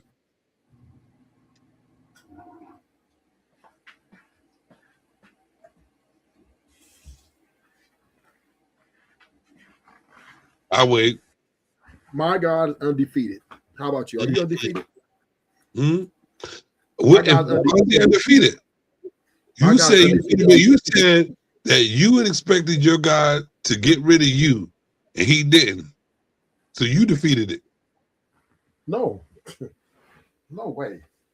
I'm but human. I went to jail for 10 years. I was held captive. I didn't want to be in jail. I was held against my will. What do you mean? No, not against your will. You did the crime. You did the crime. You did the crime. Did you do the crime? So I'm not. You were held against your will. I could be contained. Were you held against? I know you can. I can be beat. I know. You can too, though. You can too, though. If I put myself in that position, yes. You're not invincible. If I put myself in a position, to be contained, yes, I can. You are living the good life. I've been there already. I done it. You are out the way. Position. Savage, you're out the way. I know. You stand out the way. You're not. Listen, because that's why I stand alone. You got your girl. You're living a great life. You even told me. I remember you told me I'm gonna help my girl clean, right? So you Yep. living a good life, man. You Yep. are out of the way, right? You're not. Yep. You're being a good boy. I chose to be this way. You have to be that way. You can't I be chose. the old savage. You can't be the old savage because you're probably facing. Listen, I'm a I can be whatever I want to be. probably, if But the it'd be prosecution dangerous is for holding everyone. It'd be dangerous for everyone else. if the prosecution And I is care holding about you, people.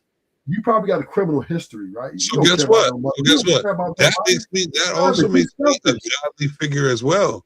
That You selfish. I'm willing to settle down and chill out and not Yeah, 'cause destroy you know, lives. Not because- destroy lives. Savage. That means I'm a godly figure as well. So Savage. I'm Slow walking down, in the slow path of Slow godliness. down. So you have to slow down because you're probably facing. You probably got a criminal history. So you're. What city you live in? Man, come on. You live in? What city you from? I'm from Connecticut. Okay, so they probably got you in the court system somewhere. Your name, so you probably got some sort of record. So you're probably maybe in. And Savage tells me violence. So you probably been in jail for like violent things, assault, drug charges. I don't know. You done did something that was. You already told me you went to jail. So, that tells me you probably look like you'd have been there for some criminal charges, which is selling drugs or robbery, or you was in there for assault with deadly weapons, some shit, right? You probably was in some wars. I'm saying they got you on paper. So the prosecution, the district attorney probably told you, nigga, if you come back up in here, we're gonna wipe your ass out. We're gonna make you a bed in a cell, right, and you're gonna live in that motherfucker. And you know what? That could be true. That could be true. You know what? In order to not get in that position, it's to save your life and do something right. Okay. Stay away from that drama. I'm with you. What? You have all the choice in the world to do so. And this is exactly, it goes right back to what I've been saying from the very beginning. People decide to put themselves in the horrible decision or this horrible situation and not use their brains and their common sense to change the narrative of their lives. That's all I've been saying the whole time. So now, Savage, that's an unfair statement. What do you mean? Just because you wasn't really about that life like you thought you was, right? Don't mean they was about. Just because they were about that life and was. See, as long as a man accepts the consequences for his actions, for what he did, it's all good, right? If he's a killer, he's a killer, and we get that life sentence, he'll do his time until he dies, right? That's just something. Get away with it. So what I'm saying is, you may look at it as. Because you may value things, right? You may value that chick you with. You may value your little computer system set up. You might value your nice little motorcycle you get outside. You might value my boat. My boat. I think you're a DJ, right? My boat. Yeah, so you value your little musical career, right? Those things are your little hobbies, right? So of course you might value things a little bit more, but I'm not really about that. Like, I do value my. Listen, I got lucky. Things I create. I do value it. I got lucky, and I got a second chance. I got a second chance with the court system. Good. And I'm going to. This is what I'd rather do. I'd rather live this life here than live in a 10 by 10 cell. Right. Okay, so you made the choice, which I've been saying this whole time. But what I'm saying is, you're living this way because there are consequences waiting for you. Right. And if I'm just saying, there are consequences waiting for you. Waiting for all of us. Decide to go back to the old Savage. They got something for you. Waiting for all of us, bro. Yeah, they got something for you. You see, and you can't be who you want to be, right? You have to be someone else right now to stay out of who I want to be. Back then, it's who I had to be. No. Don't get it fucked up. Back then, it's who I had to be. Right now, it's who I want to be. No, I'm both people still. I'm both. I'm Jim, and I'm also Savage. But I chose to be this way because this is the way I want to be. Because there's no life living the way I used to live. It's all downhill, and I don't want to live downhill. I want to live uphill. So I'm living the life I live. Because and understandably, you was doing something, and I guess the people threaten you. Hey man, maybe you really got 25, maybe, and then you got a break or whatever it is, right? And you was like, man, I thought I was about that, but I really wasn't about that. So I'm gonna chase this music. I'm gonna I'm gonna do other things because I'm not about that life. Even though I thought I was about that life until I got caught. And so, I'm a former convict, so I understand, right? I understand that nobody wants to be in a 10 by 10 or 15 by 15 cell with another nigga for the next not many years, right? No time. I've done it. Now, so I'm probably more of a convict than you. I've done 10 years plus. Yeah, you are. I've been from FCIs to the highest penitentiary in the United States, right? Where survival is imminent. It is of the fitted. Yeah, I didn't want to put myself in that situation. You know what I'm saying? It's just you did. Huh? You wanted to put yourself in that situation. I did. No, I didn't. No, you did. You did. I didn't sign up. I didn't think I was going to get all that, right? You knew that. You just didn't believe it until it happened. So Savage, let me tell you. But you want to believe in God. Let me tell you my life, though. Let me tell you my life. When I did what I did, I thought I was going to do. They railroaded me, right? I never really actually got caught red-handed, right? They railroaded me. They kind of put some evidence together. They manipulated the jury, whatever, right? So I didn't, and then I thought I was gonna do a few years, you know what I mean, like 3-4 years. But I didn't know the feds were gonna pick my case up. I thought I was gonna do state time. But the feds picked my case up. Then they gave me more time, right? They was able to give me 13 years, 10 months. All right.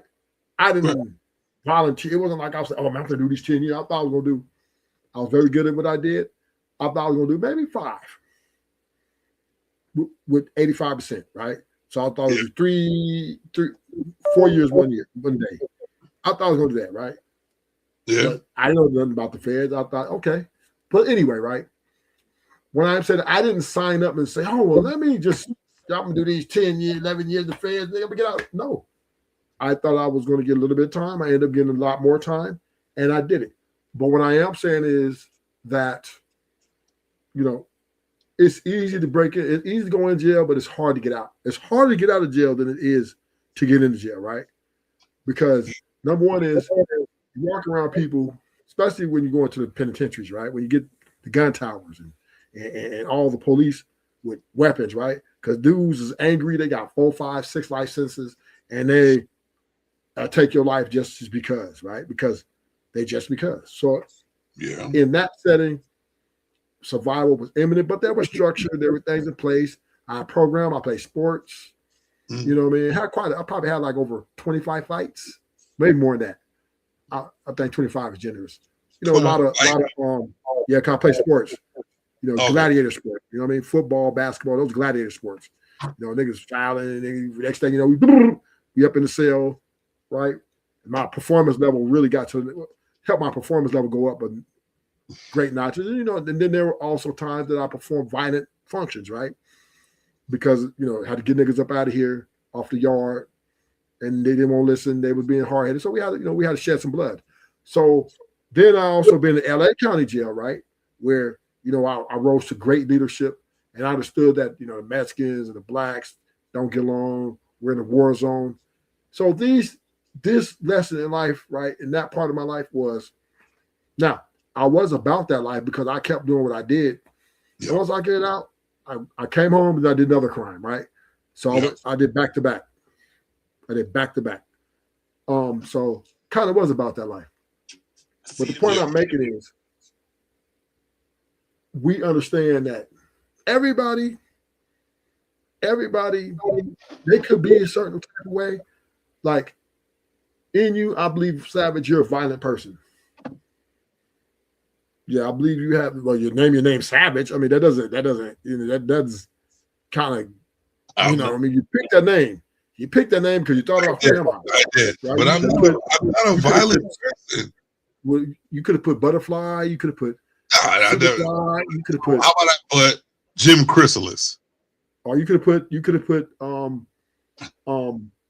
Malcolm X. I don't know, right? But you picked Savage, right? So that means you're violent. So what I'm saying is some people they do value different things as they get, especially when they catch a big case and they get lucky and get a break. And because they just don't want to give up these things that mean a lot more to them. And that's understandable. That's understandable, right? Some women, dudes, they got to have a female around them. You know what I'm saying? I want me a female around me. I want me some beer when I want to. I want to be able to. I actually need one. Yeah. So, we know you need one. And, this is why we know that most likely, she runs the house. But it's all good, though. God, like you saw your guy, but she runs the house, right? She runs the house. Whatever, man. You just said you need a female. So I do. You're very chivalrous. I was raised properly. Yes, you're a gentleman. I am a man that can be gentle. You do a lot of acquiescing. You know what I'm saying? I do it because that's me. Right. I don't do anything for nothing. I'm not saying it ain't you. Yeah, no. Yeah, you are. You trying to be sarcastic. Okay, I get it. You're a gentleman. You're chivalrous. I can be chivalrous. You're kind to her. I am very kind. Now, do y'all have your ups and downs? Yes. Barely. Every couple. Barely. And that's the power struggle. But I do believe you're happy wife and happy life in it because it's just the only way y'all gonna make it. So because women are emotional, you can't keep fighting with them. Because one thing about women, they like I don't fight. I don't need to fight. Yeah, no, I'm saying women like to win, right? I did, and I won't fight with them. Men, we like to win, but we don't like to win against the one we love.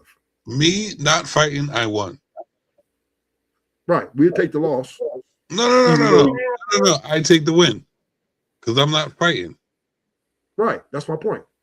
I won. I won. No. Well, you in your mind you won. That's fine. That's all I need. That's all I need. So wait. Right. I'm not. But in her mind, she won, right? That's good. You know what? And that's progress. That's progress. Right. That's what you call happy wife, happy life, right? No, because here's the thing. I'm not fighting and I'm not kissing ass.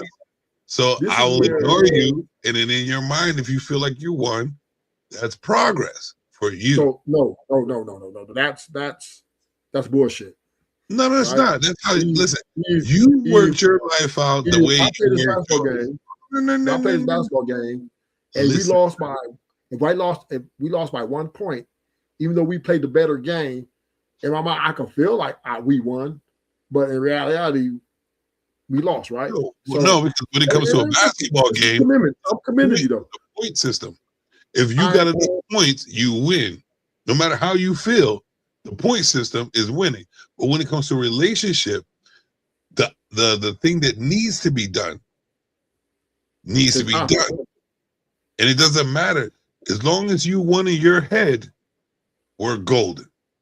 And this is why men are great at the happy wife, happy life technique. Right? Because that's not the happy wife. No. Because if they try to force control, that's when they think happy wife, happy life. No, that's not. When they have the understanding that I'm not even going to indulge in the conversation because it's ridiculous for me to, and you'll take that as a win because you know that I did not argue with you, but you knew that I won because I'm not going to indulge in that bullshit because it was bullshit.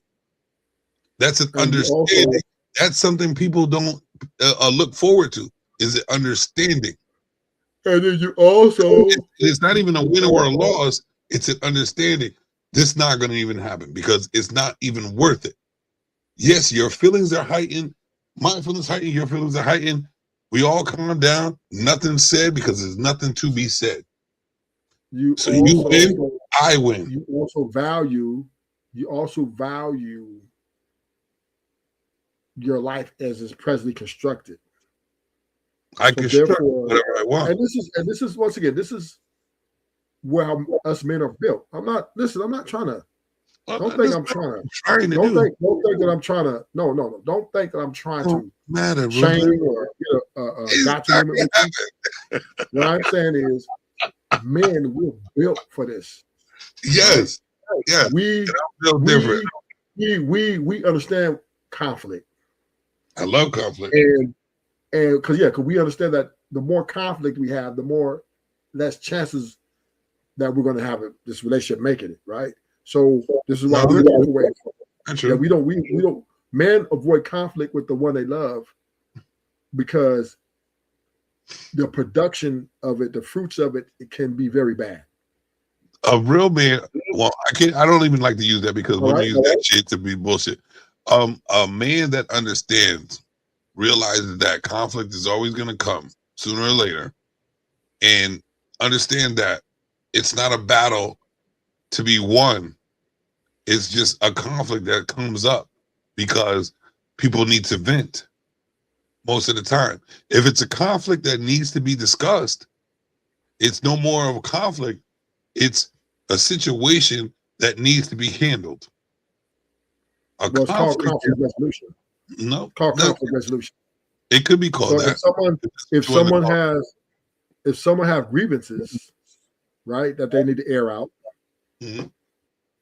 You know what I mean? Then that is a conflict of interest at this point, and to come with a resolution would be now. Sometimes you agree to disagree. Sometimes you agree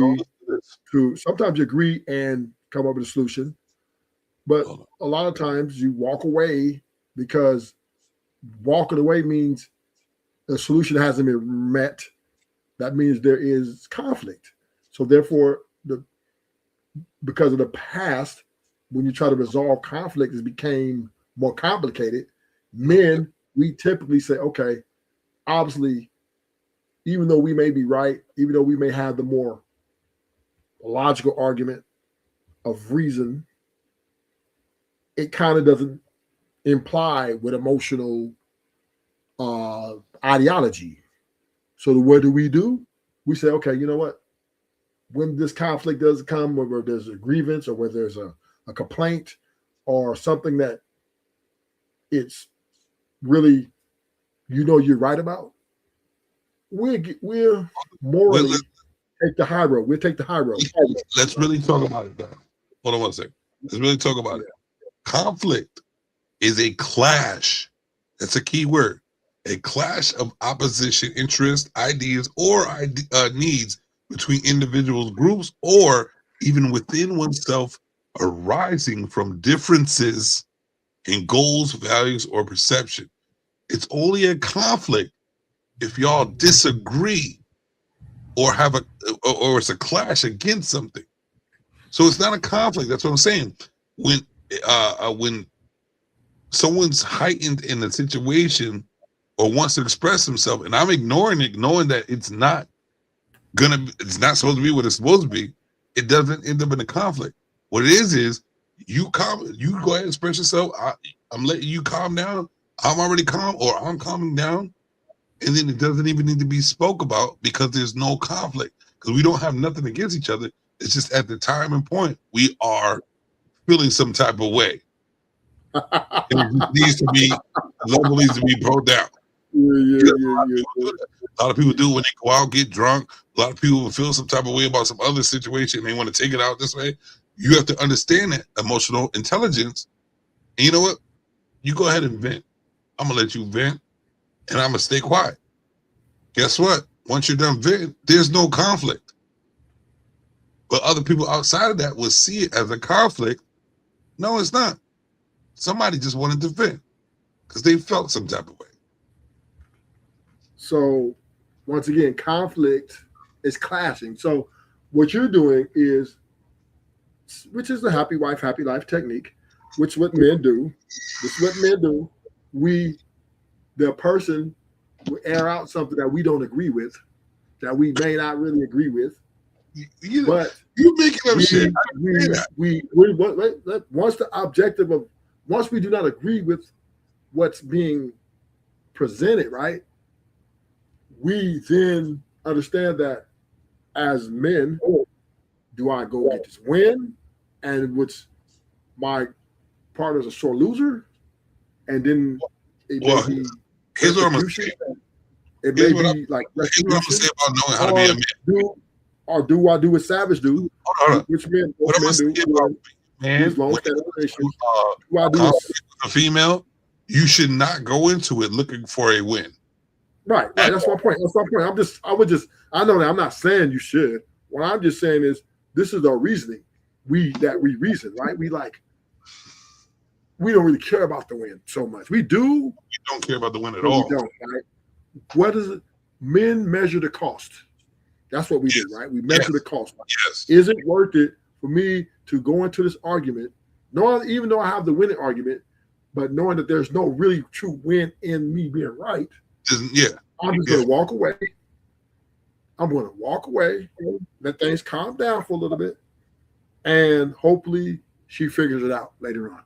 That is the men should walk. The message we, as most men, this is why we don't divorce like that, right? This is why men don't really divorce. Right, true. Because we value our partner's emotional elapses, right? We are her, whatever it is, right? Every woman has like these certain things, right? And because us men value them, we value the woman, we adapt, adjust, and evolve in a way where we try to walk away, avoid, or step away from conflict as much as we possibly can. As much as we can, right? Whatever doing, because us men, we look at it like it's a victory, right? That to keep my house together, right? Because we know that if we fight, the house can become divided. Facts. And the house divided against itself can't stand. It can't stand. And so yes, I agree with that. So this is why men don't divorce or leave their women. It's very difficult for us to leave a woman that we love because the value is that we love them. And we understood, we saw the red flags, and we seen the things that could be confrontational. We put it all together in the dating scene and whatever, right? Men, we're practical. We figure shit out. Right. That's why we're able to not divorce so much, because we come up with, we implement strategy. Man. And say, hey, you know what? This woman means this much to me. I'm not going to just leave her, right? And the kids, I have too much invested. Plus, I love her. You know what? But let me ask you a question, Ruthless. And I agree with everything you just now said. We're just going to keep it on men because we're actually more responsible for everything that goes on than anything. So how much does a man really love a woman if he's not willing to see it all, be the whole God within the situation, right? We know that most of the time women are going to be mentally disabled, like unstable. You know what I mean? Are we willing to go through every hell and high water? Do we love them that much to go to every hell and high water, knowing that it's inevitable for them to do so, to deal with it and be the guidance of all the fuckery of lifelong fuckery from them, because their emotional instability is not going to change. But are we willing to go through all of it? Yeah. Do we love that much? Yes, because I do. Yes. Men invented the happy wife, happy life technique. Yes, they definitely did. Right? Because it is, because once again, because men are masters of conflict, they do not want the conflict to ensue their home. You know what I mean? So it's they automatically, once again, adapt productive measures to, hey, you know what? If I can avoid as much conflict as possible, we have a great chance to make this work. Now, the problem, though, the only problem with that is you then have, you're giving up your leadership. You're giving up your leadership, manly like things, right? I'm not saying you're less of a man, but you are taking a back seat to her emotions, which is what she did hijacks. But she did hijack. Yeah.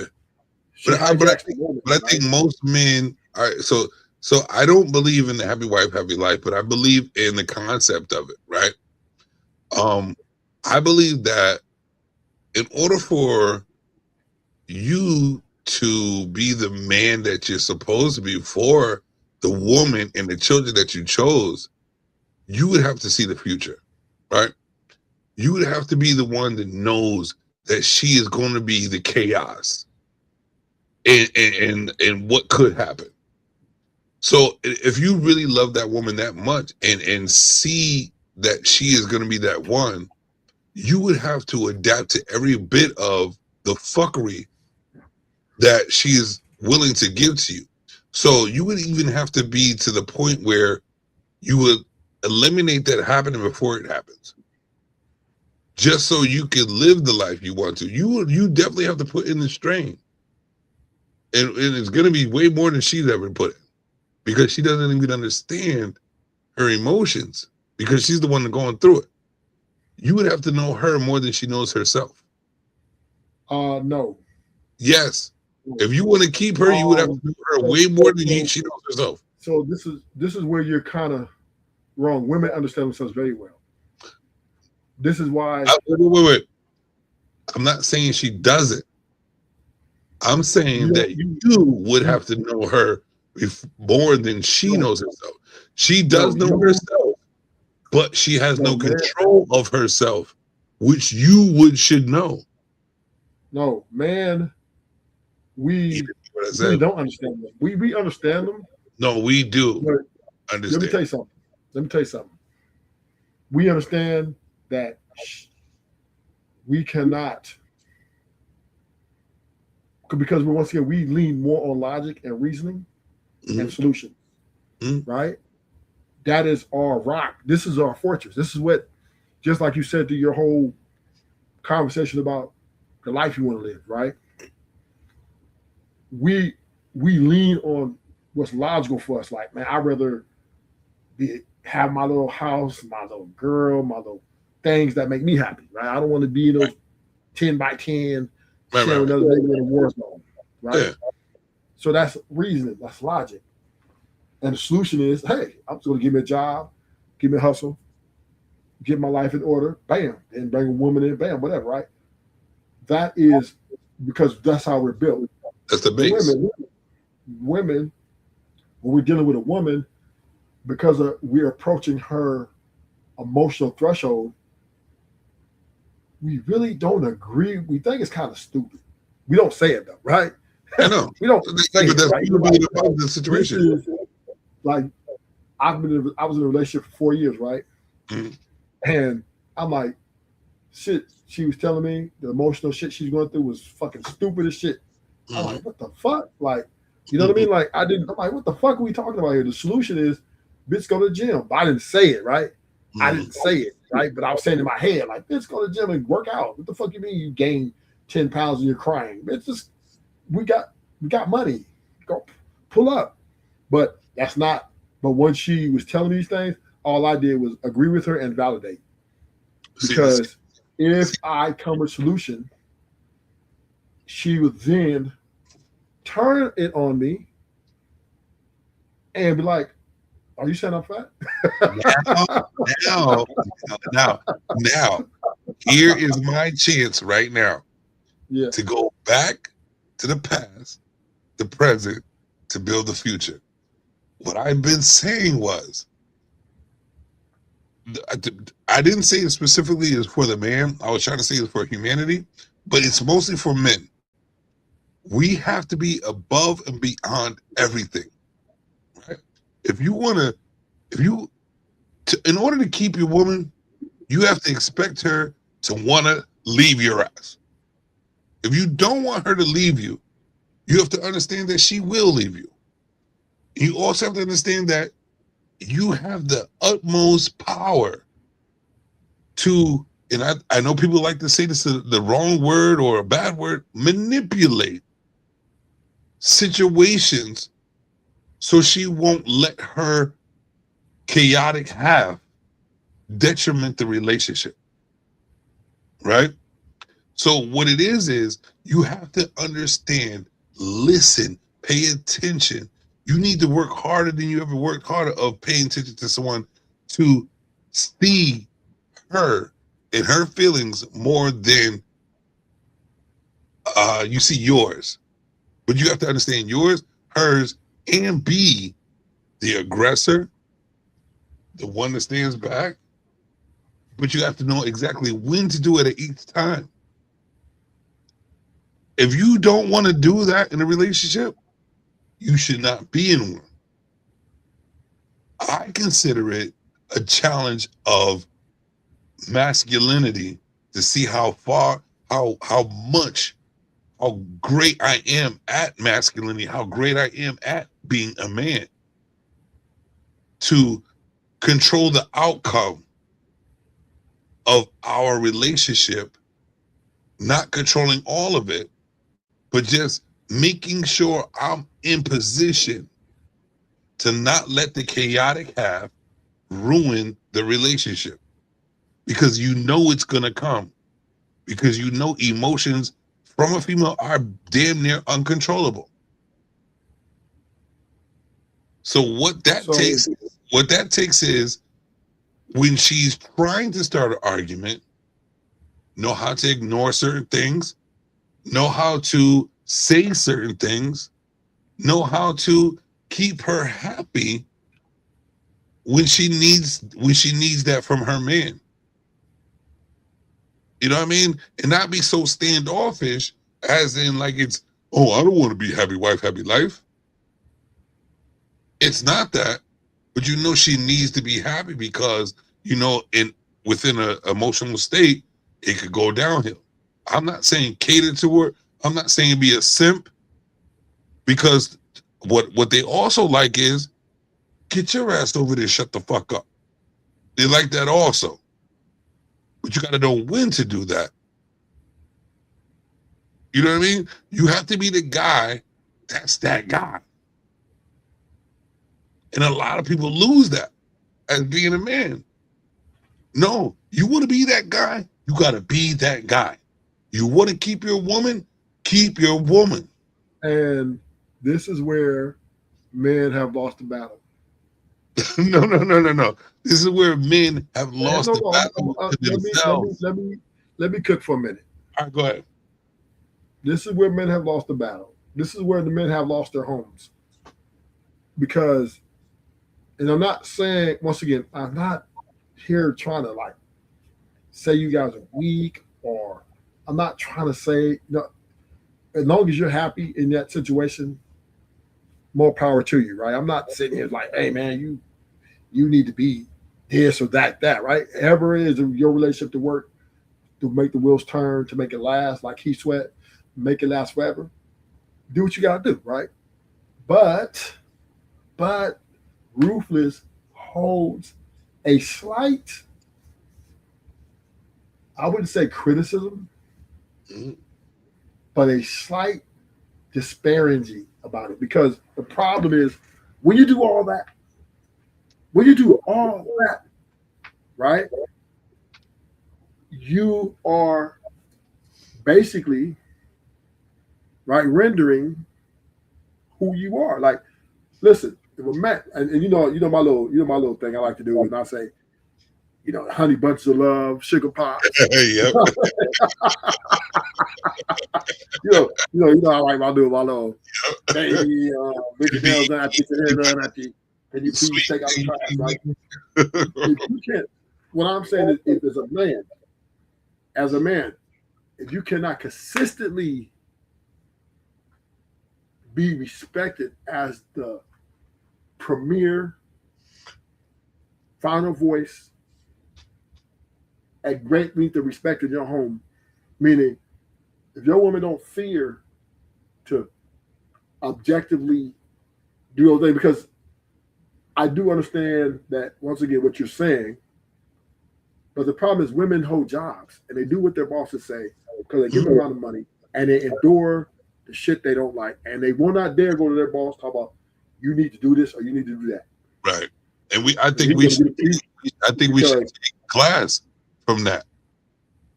No, but I'm just saying is we should not think that we know everything. The women, when they go to work, they fall in line with the rules of the structure. Because you know what? Because to be honest with you, listen. We're listening to women like every word is the truth. She read through the line. Women value money. No, it's not even money. It's not even money that they value. They value having a certain type of freedom. Well, what I'm saying is this. That's what it is. It's not even money. That's a different conversation. What I'm saying is, it's not. Because without listening and without listening, I'm just trying to get this all together. I'm gonna all right, go ahead. I'm gonna let you cook. All I'm saying is women they put it like this. What a person placed their value system and what means most to them, they will do anything to keep that. And they will not challenge if they thought that was so important, right? So, truth, do women have these emotional imbalances? Yes. But at the same time, if you can hold a job down for 10 years because you value that job and what it gives you, like you said, the freedom, the things that you feel necessary for life itself. And when you go to that job, a woman does everything in her power to not create a hostile environment, to keep everything professional, respectful, to even exude teamship, a chill atmosphere, right? She will fake it till she make it because she values it to the utmost. The problem is women are not valuing, because if you really want to keep it real, Savage, it's not the job she values. Right, that's what I said. She values no, she doesn't value the job. She doesn't value the job. She values her freedom. If the job don't pay no money, she's out. She values she values to be important to be important, a part of something that's important, that accumulates something that she can be free to spend with. But if she doesn't receive the check, she's out. That's what I'm saying. Okay, and so she values that check. Why she respects the boss of the job, because it gives her the freedom to spend the way she wants to. That's why she respects it. Okay, so that's another conversation. But what you have to do in a relationship is build that type of relationship. So my point I'm making is, she values that check that he's giving her every week or 2 weeks. The freedom to spend. If the job don't pay, she's out the way. She's leaving. Simple. The freedom to spend at her own leisure. It's really simple. If the job don't pay her the check, if they don't pay her, she's gonna quit. Okay, so she values that check, that money she's getting, that what she's getting from that job, she values it.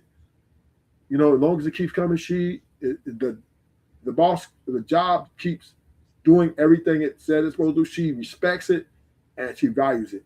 She values what she respects. Problem when you compare that to, because to be honest, a marriage is a business. Once you get married, it becomes more of a business. It goes from a relationship to a business.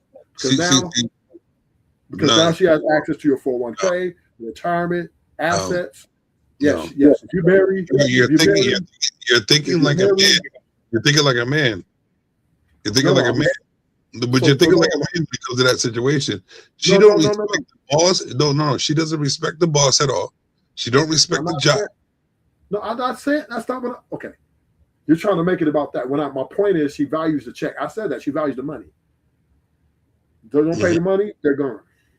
So I said that. I know she doesn't value the actual. You brought up the word respect. What I'm saying is, she values the job. She values the job because the money it pays her for her services, which she signed up for. Right. That implies into a relationship, going into a marriage. You're signing up. You're signing up to do wifely things, and and make sure your husband is happy as well. It's yes. You make your boss happy by going to do your job that you signed up to do. Same thing when you go home to your husband, right? No, you signed up to be her boss and her husband are two different things. I would say a cohabitable and pleasurable experience. Her boss more than she values her man. I'm saying you signed up for it, right? If you marry, you say I do. You're signing up for whatever, but you're signing up to be a part of that man's life. You're signing up. You're volunteering. He's not forcing you to do it. Okay? So therefore, what I'm saying is, reason why women are acting the way they act and are being very destructive and whatever it is they do, because they don't value the man. Like, if he leaves, I get another man, or I can. But we're using the words wrong. We're using the words wrong because when it comes to a female, value is important to them. Respect isn't. But they don't value the man more. Of course they don't. And we're not looking for to be valued. Yes. We're looking for respect. Yeah. That is value. Respect is value. No, that's not value. That is not value. No, this is the reason why they value their boss, because they know it's going to be consistent check. So they can don't we agree with this? Because they have to deal with not being consistent. Can we agree with this? We value respect. That's us, though. Loyalty. They don't value respect. No, I'm talking about us. I'm talking about us. I know, but women don't value men. Hold up. I'm just trying to get our value system as men, right? Right. In a relationship, our marriage. We value respect. Our value system: respect, loyalty, and appreciation. Yeah. Yes, that is very important. You get some bitch a Gucci bag. She like, we're looking for it, but we don't mind if it don't come. No. We a trip on it. Like inside, because we respect this. Like, if you do something for her very nice, and she like, niggas like, what? Now we might not leave her. We'll still let it ride. We'll let it ride. Well, no, but we won't say nothing because we value respect. That's what I said. We don't say nothing outside, but inside, internally, it would bother us. It don't hurt that much. That's our point. That's my point. It don't hurt that much though. But appreciation. And look check it out, Savage. All these things are free. I know. So that's why we pay for. Listen, we pay for. You pay for it. That we're getting from her. And when people say pay for it, it's not finances. We pay. We pay for because we value her enough to pay for her lifestyle. Right. She's worth it. Okay. We don't have a problem with paying for the things we value. Facts. Right. Women don't want to pay for us because even though they value us, right? They don't pay for anything. If they don't value us, they won't pay for it. They won't. I'm not saying we're not expecting them to pay for us. Of course, we don't mind being the providers. So I'm not saying we're trying to give up that reign, right? Part of us, our manhood is being a provider. But what I am saying is though, if you look at women, they don't value men in the same capacity at all.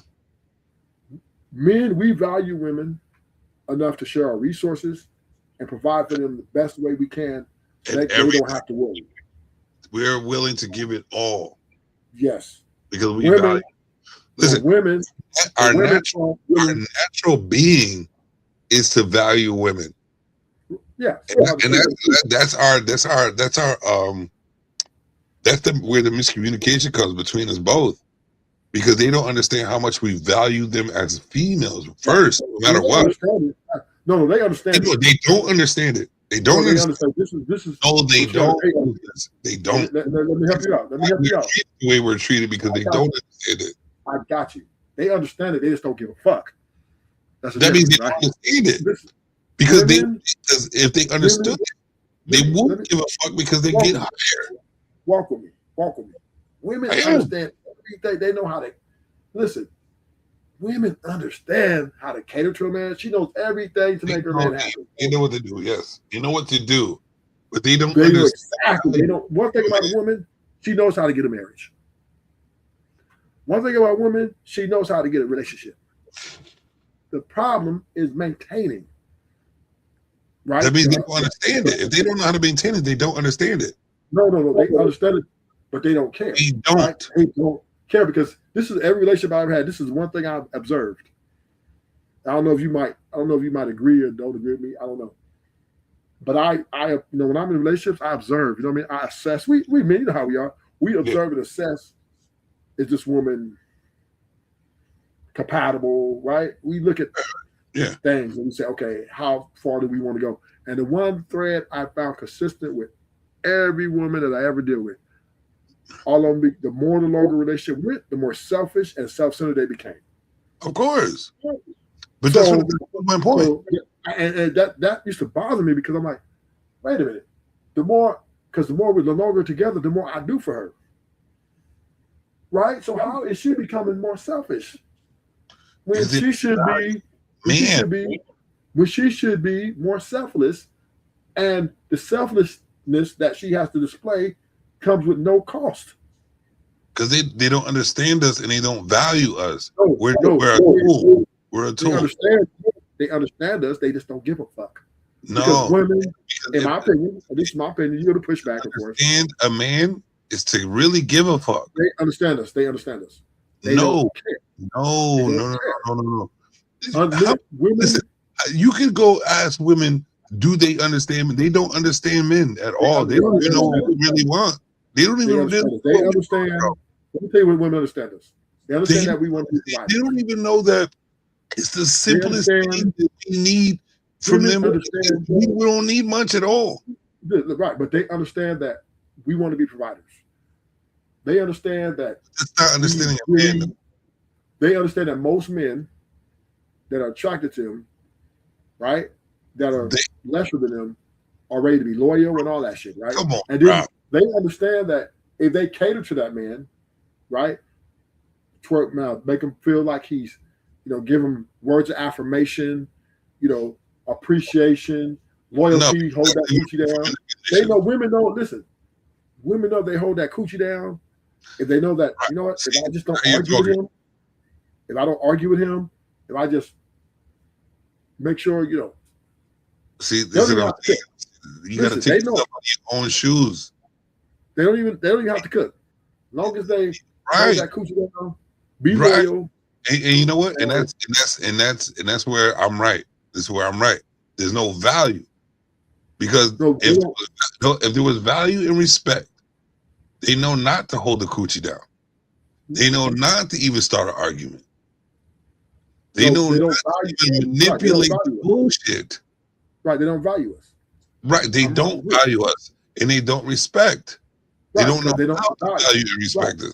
You're absolutely right, because they don't value us. Get what they want. Right, because they don't value us. If they really feel you, if they're feeling you, even like not saying really for you, if they feel you and know that you are reciprocating in the type of love, they will match that energy, but they're not gonna continue if it's not if they're not receiving something on the other end. Once again, I'm not disputing that. My point I'm making is the reason why they don't value men, number one, is because they think they deserve everything you give it to them. They think they deserve it, which means if they value men, they will appreciate it. Like, I really don't deserve this, and he's doing this for me. That's where the value comes. That's where you see value. Yes. Yeah, because they feel they're entitled and think they deserve everything you're giving them. Your value is nothing because they believe you owe this to them for being exclusive to you.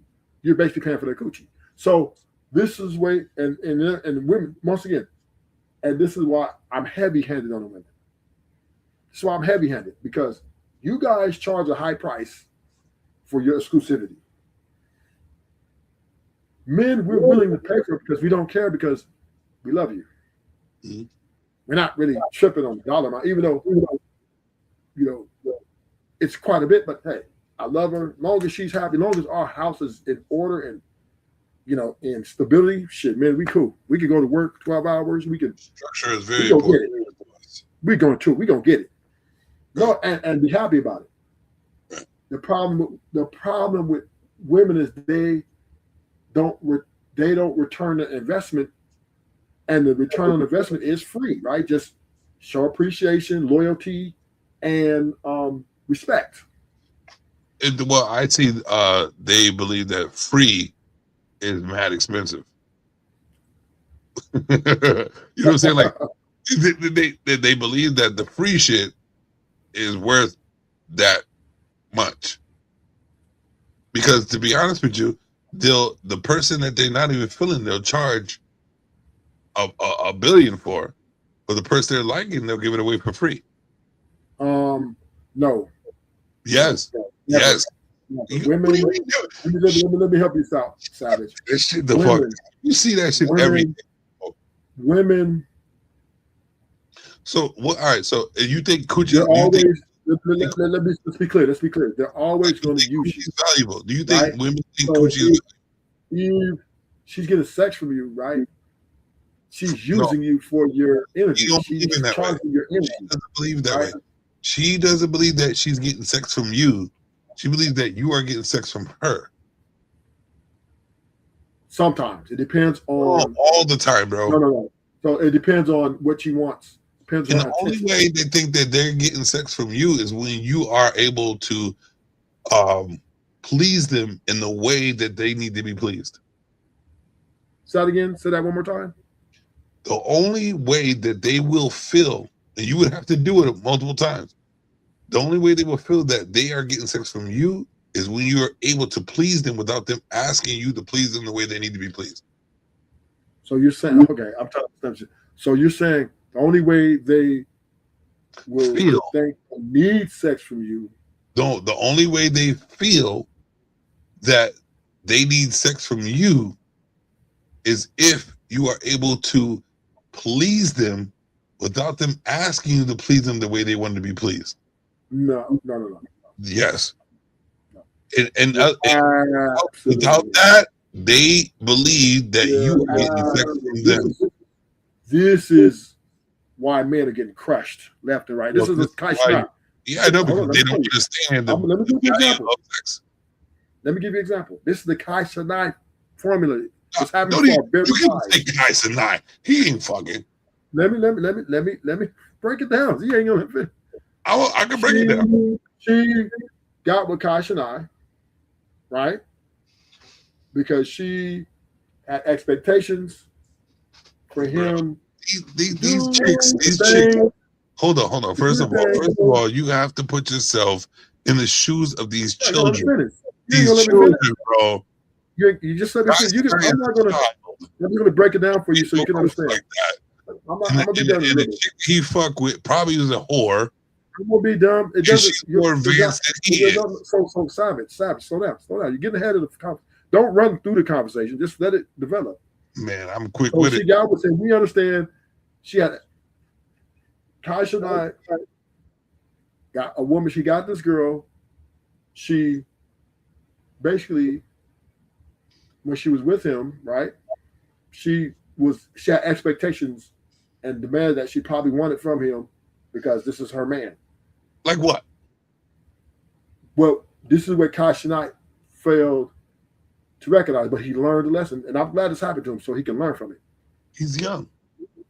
A woman, your statement you said was a woman can only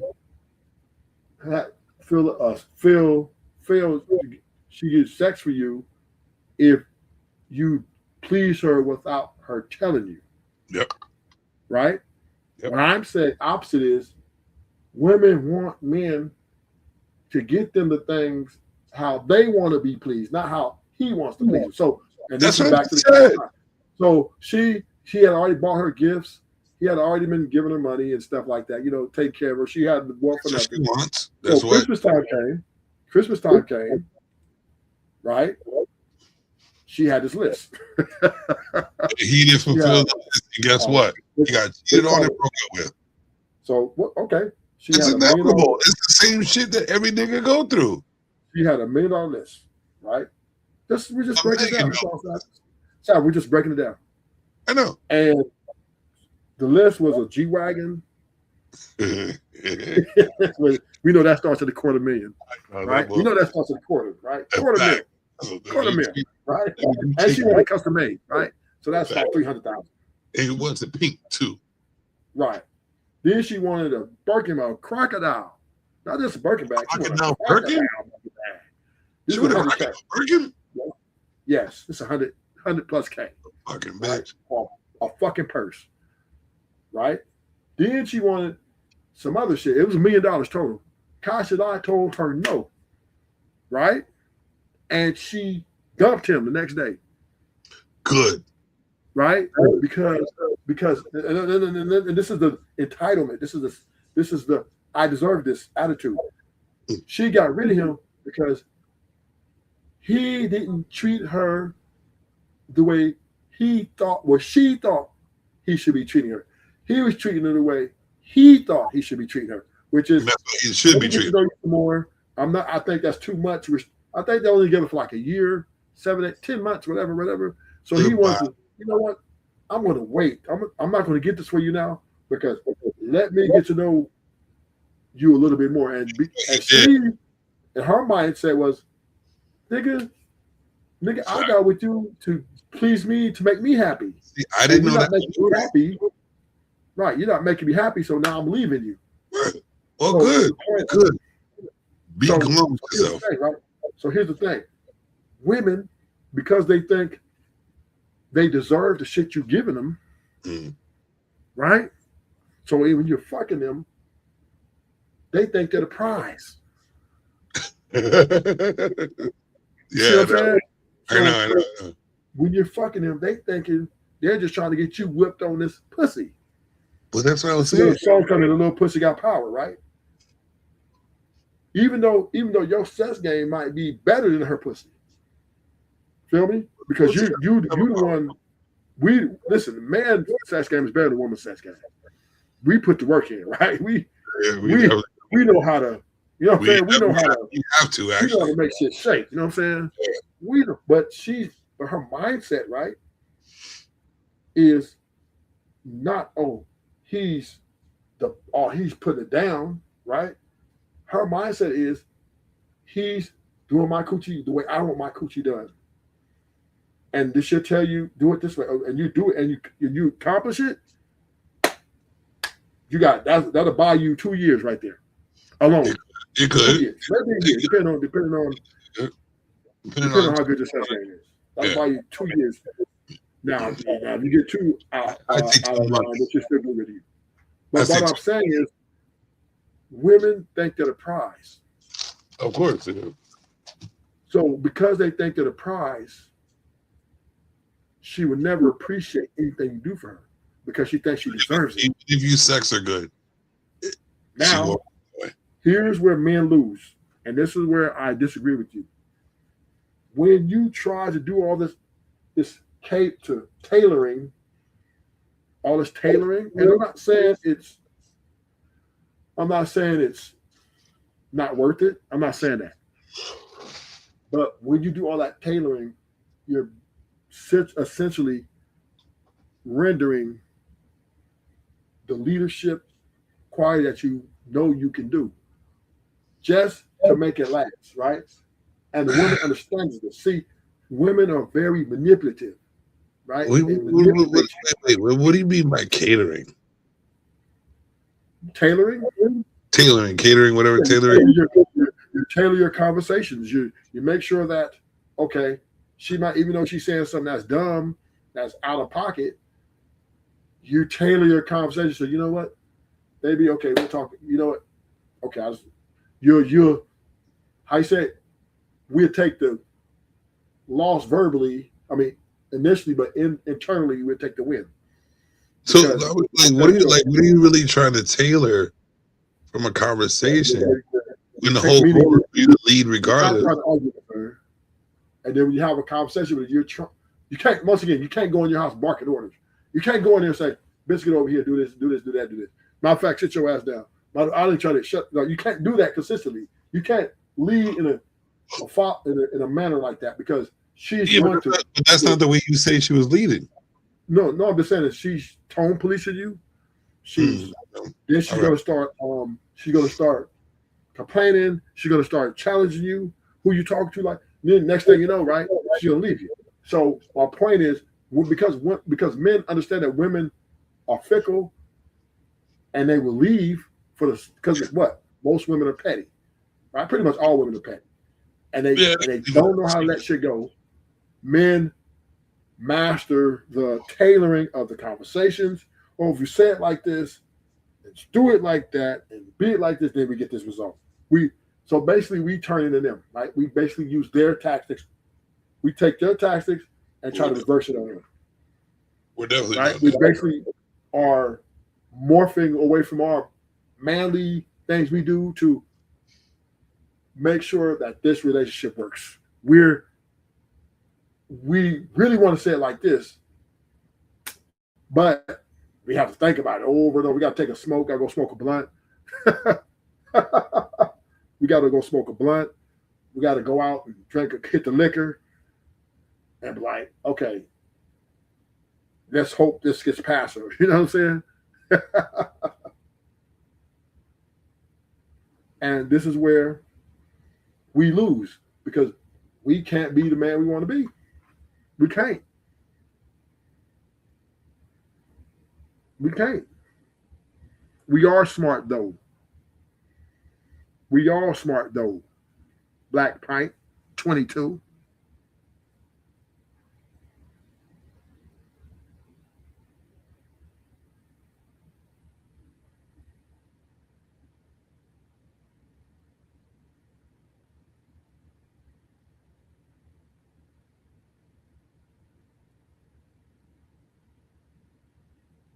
Savage, where'd you go?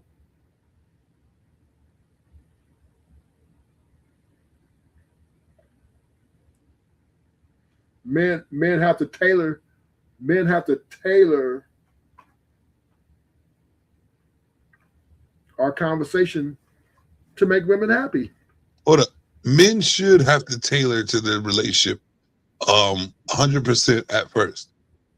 Because it's all a teaching. It's pretty much a teaching thing. You know what I'm saying? But once everything is on board, you really don't have to tailor it. It'll all fall into place. And then everybody should be happy. So what I'm saying is women are looking for men to worship them, the ground they walk on. No. To be honest with you, I'm gonna be straight up. When a man lacks, a woman looks for you to worship them. When a man is handling, women know they're gonna be worshipped. And they will worship their man just so they can get more worship. No. Trust to believe. No. It's listen, a 50-50 in a relationship with a man is 70-30. Okay? No, on some real. But it's not happy house, happy wife. What it is it's leadership. No. No. I know you might say no. And to be honest with you, I expect it. There's no such thing as 50-50 when you're a leader in your relationship. I would say it's 70-30. You know what I'm saying? Because to be honest with you, you have to control all the outcomes. Savage, we're not disputing that. We don't mind that. I know. We cool with that. We cool with the I know. We're not disputing that. What I'm saying is you can't lead because she will challenge you. And you got to expect that. She will argue You know with what you. you can do? You can She eliminate. You can eliminate will the leave bullshit challenges by already knowing it's coming, by already knowing what the situation is, and doing it before it happens. Once again, what I'm saying is men do the courting dating cycle, right? Once we're courting dating, Mhm. men adapt to the woman to make her happy. Men are living to make the woman happy. It's not the other way around. No. The thing, the shit that we're missing is men should make themselves happy and find a purpose to make your woman happy. And that's once So again we can all be happy. That is a loser's mentality because now it's not a loser's mentality. No. You got it fucked up. You got it fucked up because women, a lot of niggas is stuck in this world of we need to be rah all the fucking time. No, fuck all that shit. I'm not trying to rah. If I'm a rah all the time, somebody's gonna have to die. And I'm with my woman. I'm not trying to have her die. So what it is this: I love my woman, and why not treat her good? Why not? You know what? No, fuck all that. Why not treat your girl gold? Because the reciprocation is blissful, bro. You know what I'm saying? It's insane. Like, it's insane for a man to be like, oh, I need to be the leader of this, and I need to control her and tell her. No, you don't need to tell her what to do. She's gonna fall in line with the love that you give her regardless, bro. No. Women, I know you say no because you want to be a pimp. Here's the thing, Sal, and Savage. I mean, you don't want a relationship. You don't want a relationship. You don't want to build a future. You want to be a pimp. You want to be like, hey, bitch, do all this and that and that. And you know what? In the bedroom, that shit work. But when you want to be a man for your woman, treat her like gold. She'll treat you the same. If it don't reciprocate, then you don't need to be in that fucking relationship. Plain and fucking simple. But I'm not saying, once again, I'm not saying that path is unreluctant, right? I'm saying, okay, I don't know why you keep trying to sell that to me, because I'm saying if you, I'm not selling shit to you. No, listen, I'm saying is that what makes you happy? That's what makes you happy. But what I am saying is you're relinquishing things. And this is the crazy part about it. I will 100% agree with you if women weren't divorcing at 800,000 times a year. I would agree with you. I would agree with you if, right, the happy wife, happy life technique isn't in 97 or 98% of all marriages, right? Do you think if we really get Ruthless,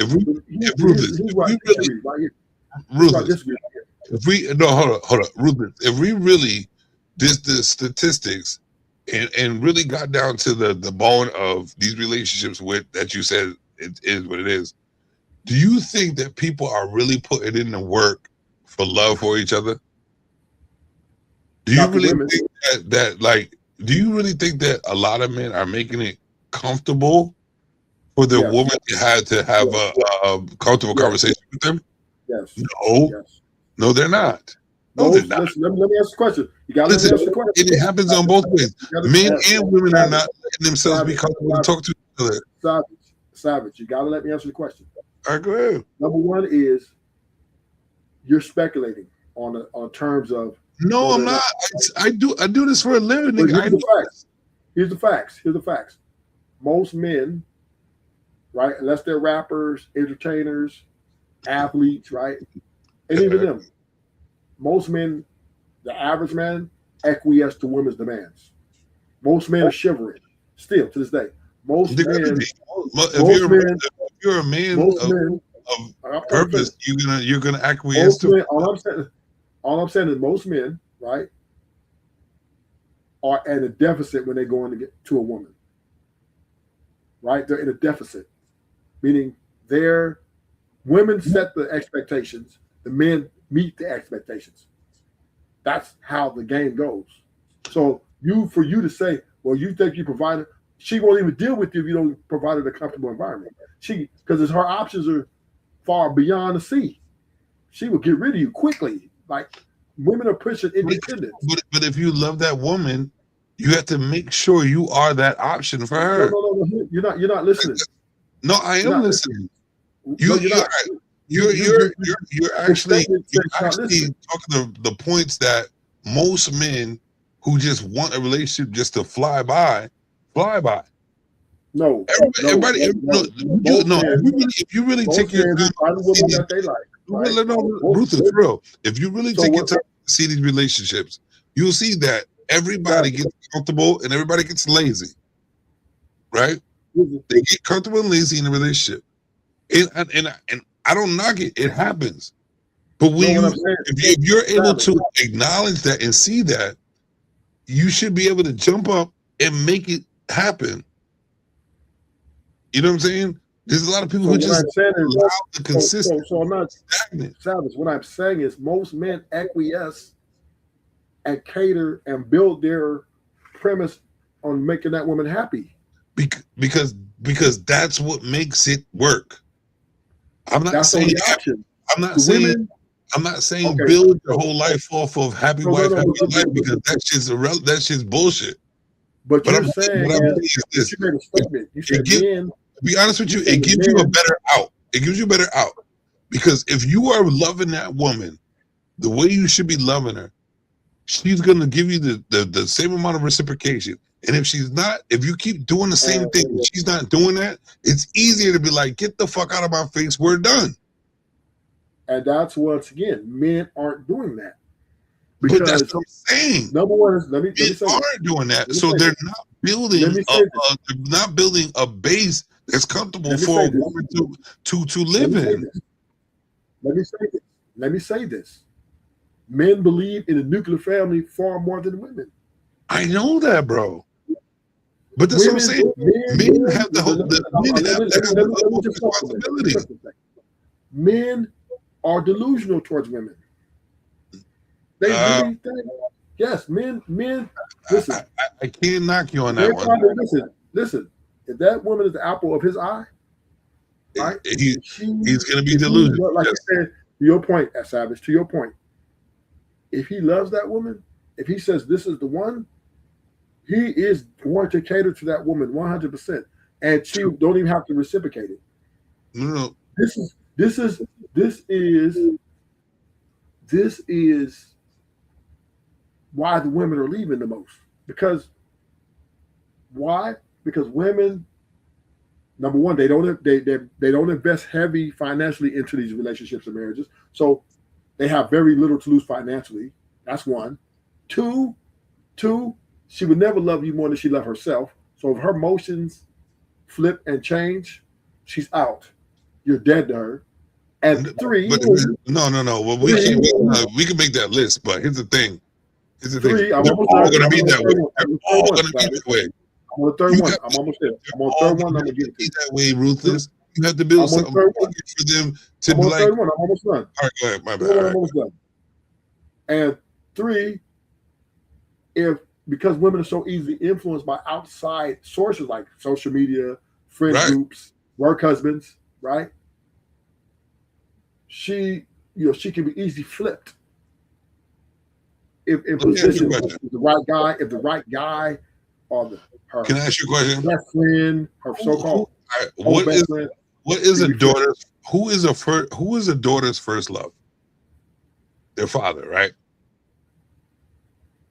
It's like just like a son's first love is the mother, right? But let's just there's a rarity that it's not, but basically that's what it is, right? So we got to go by this. What are you willing to do for your daughter? Everything, right? You have to know that she's a girl. You got to know that she's going to be a woman. You got to know that she's going to be emotional. You got to know that you got to be you got to know that backbone, front bone, all the bone for her, right? Because you love her. Right? So you got to treat your woman like she's your child as well. No, because she's gonna act like a child a lot. I don't know about my daughter. No, I don't need nothing about my daughter. She needs to understand. Here's the thing. Rules. Here's the thing. Or there's consequences. I run my daughter. Me and my daughter. I do not. cater Do to you my daughter. want to be a full-blown man going towards God? Or do you My want first to love just is not my or mama. do you just want to exist and be a My guy first love is not my that mama. deals with females? My first love is not my mama. I don't know what you're talking about. That's number one. Well, then, Two. that's you. But what I'm trying to Two. say is, here's the thing: your anecdotal situation is not the majority, Okay. because the majority I'm saying- of boys see their mother as their first love. The majority of girls see their father as their first love. That's So not true. let's try to speak in layman's terms. This is what it is. So if you see your woman in that same light, that's the way you need to treat her. You don't need to treat her like your daughter, but you have to understand that that's damn near your child.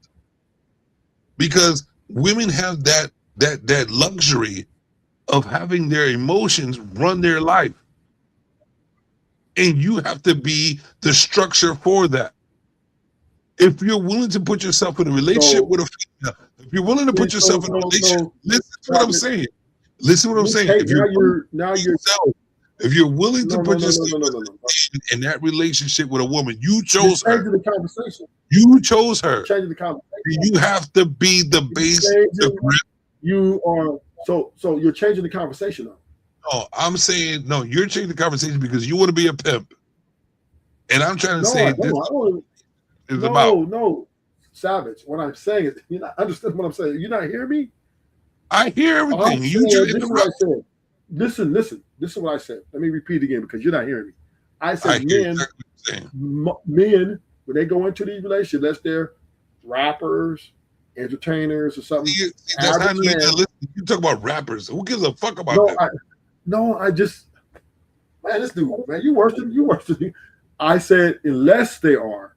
I didn't say something. I said unless they're giving. My bad, brother. Go ahead. You're not listening. You're just looking to respond. All right, my bad. I said unless they're the average man, unless they're the caliber of guys, rappers, entertainers, athletes, whatever, right? Unless they're the guys, the average man is catering to the needs of the woman if he loves her. Period. Point blank. He is giving her flowers. He's paying for all the dinner dates, all the amusement parks. No questions asked about the money. He doesn't even want the money back. He's going to get on one knee, ask her to marry him. He's going to do everything it takes to make that woman happy. So what are we talking about here? You keep talking about what men need to do. They're doing it. The problem is the men are getting drugged to the mud because the women are leaving for other men, for their emotionals that grew apart because they just did, right? So the problem, you don't have to sit here and tell men what they need to be to women because they're already doing it at a very high rate. And so much that niggas are even giving women money that they're not in a relationship with. That they're helping the girls out with their bills. They're gifting girls. And they're not even in a relationship or married to these women. I get you. So what I'm saying is that's what I'm saying. I'm not the men. We don't have to worry about them. They're doing what they do. I get what you're saying. Because I get what you're saying. Yeah. The men are so women who are saying, right? But that's the part I'm trying to get at. I'm trying to get at the part that we should never change regardless. We've been there. We're gonna get hurt. We're definitely no matter what in no man's life. I give you 100%. Every man is gonna get hurt by a female. Every single man is gonna be hurt by a female. What I'm saying is a lot of men change it up to be the player, to be the manipulator, the negative narcissist that ruins people's lives. What I'm saying is this: every man should understand that we're gonna get played by a female, but stick to your shit because there's gonna be a female that falls in line for you. You know what I mean? But the reason why men get hurt so bad is that we continue on with the fucking chicks that we allow to manipulate us to go further with the fuckery. The red flags. We should take heed to that and listen, I'm good. But if you show your worth and she could, like, if you show what you are about, most women that are good women reciprocate that. And they can't help but to do so because you are treating them the way they need to be treated. You know what I'm saying? No. I know you don't, because you pick them bitches and then women are not matching. Listen, men are spending. All right, so here's the thing. I'm gonna tell you this: women are matching, and then women are matching. I'm with a woman that's matching right now, and then once she does it, I'm gonna question it. And if she doesn't want to, I'm gonna give her an option: leave me or not. This is what it is. Men are spending trillions of dollars on women. That's your fault. Nobody's complaining. I'm just yeah, you are. This is what you just you said. Don't have to respond. You don't have to respond. What I'm just saying is, you just made a statement. You say women reciprocate. And I'm telling you, women will not reciprocate. Men are spending trillions of dollars on women. Women are spending thousands of dollars on men. It's not even close, right? It's not even in the ballpark. That's one. They're not reciprocating that. Women. Do we want that? Women don't reciprocate. So even Aisha Curry, what Aisha Curry say? She said, I don't know why. I want the attention. I want to be fucked. Aisha Curry must be a whore. Doesn't matter. She's married to a very successful man. So what I'm saying is, she speaks with a lot of women. They act up when they were young, and they get divorced. And they look for it. But the point I'm making is, women don't reciprocate. Steph Curry is giving her a life. She probably has 2 or 3 Rolls Royces. She probably has. Man, this girl has. Man, she got a life, right? And she's complaining about the attention she's not getting. She's also complaining that she needs to be the one to be praised and worshipped. Why? Where does that come from? Her with her husband, they're like, that's Steph. They're not saying that. She's not saying that you need to cater to her every needs. I'm saying. Then you got Jada Pinkett. Where is that coming from? So I'm just saying, women are not reciprocating. My point I'm making is, women are not reciprocating. Not even the free shit that's free. And this is what the men are online trying to have the conversation with the women about, right? Because women are all these high demands, right? They can make all this money and do all these things, but they can't reciprocate the thing that they demand, which is be faithful, be loyal. Know that. Be respectful. Women are not being respectful in relationships. They're talking shit. What are we going to do about that, though? They're like, we know that the majority of them act the same. What are we going to do about it? These women women run relationships. And no, you allow them to run a relationship. They run everything. No, they don't. Yes, they do. No, they don't. When it comes to dating, I'm gonna prove it. They run the dating market. If they want to, and if they have no need for a man, and they want to run a relationship, then go the fuck ahead, find somebody else. No, and here's the thing. No, Ruthless. I understand your point. And I understand why most men do this. But most men want to keep giving them the option to be with them. No, if you want to be with somebody else, you want to go about, leave me the fuck alone. Bye. And men need to just leave. And women, with the men all. But you ain't got to tell the women to leave because they're leaving. No. It's not about her leaving. It's about you leaving. Men, no, it's not happening.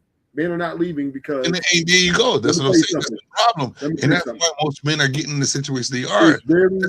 If you see the red flags and you see that she don't want you the way that you want her, then you know what? Ask her that question. If she don't agree, then it's got to go. Bye. But once again, right, Savage? Let me. I understand you. I understand your approach because you're the authoritative approach. Oh yeah, hey, you ain't lying up. Bye. But you're speaking to the very chosen few that have lots of options, right? Most men don't have these options. So when they do finally get a chance to see a woman that they like and love this woman, this is like the Super Bowl, nigga. And I say don't. And I say don't put yourself hey, Savage. This like the NBA championship. You survive without her, then don't put yourself in that position. Hey, Savage. I'm just being honest with you. This like that Larry O'Brien, nigga.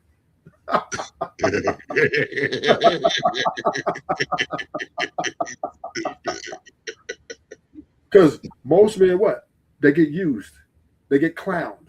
They get most men get most of their lives, right? They get rejected. Listen, all men get used. Most men get rejected because most men like attractive women, and most men get either used, drugged to the mud, or rejected, right? So when they do find one,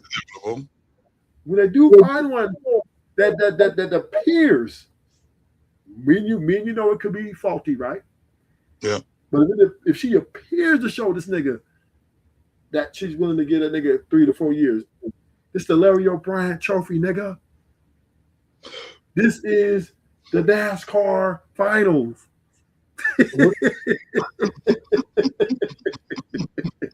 Nigga, you think this nigga is finna break up with this woman because she called him a bitch? You got to be out your mind. I'm saying this. Listen, I like the aspect of covering your own ass, right? So yeah. I chose a female. I got love for you, and I'm gonna show you all the love I got to give for you, right? That's covering my ass too, and it's not purposely covering my ass. I'm just gonna give you the love that I could give you, and I'm also gonna leave in perspective that you don't respect all the love that I give. And I'm going to give you the option, fuck with me or not. And if you don't, skedaddle. Plain and simple, bro. And that's a lot more men need to stay on that level because they think that, oh, I'm going to change her. No, she's giving you the reason that to not fuck with her. I don't want to fuck with you. So, okay, you don't like me as who I am. There's 100 to 1 in this world. There's 100 women to 1. Savage, that's what you don't understand. 100 women to 1 man. Listen, there's only so many Michael B. Jordans, nigga.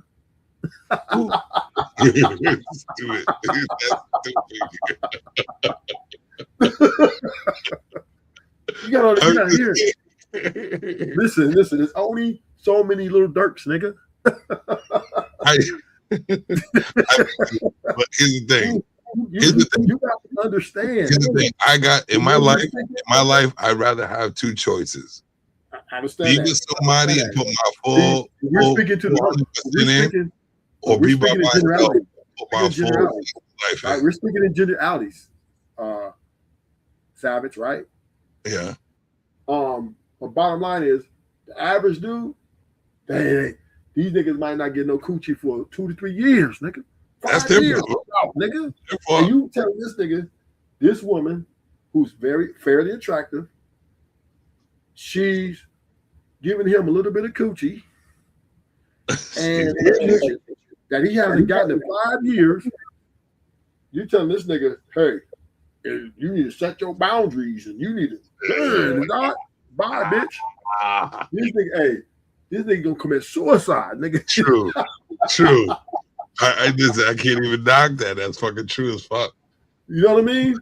That's the thing. That's what I'm telling you, Savage. Most men are in a deficit. You know what? I can't really knock that at all because I've seen it. Most men are in a deficit when they come to these women because what? Most men ain't attractive to women. And you know what's crazy?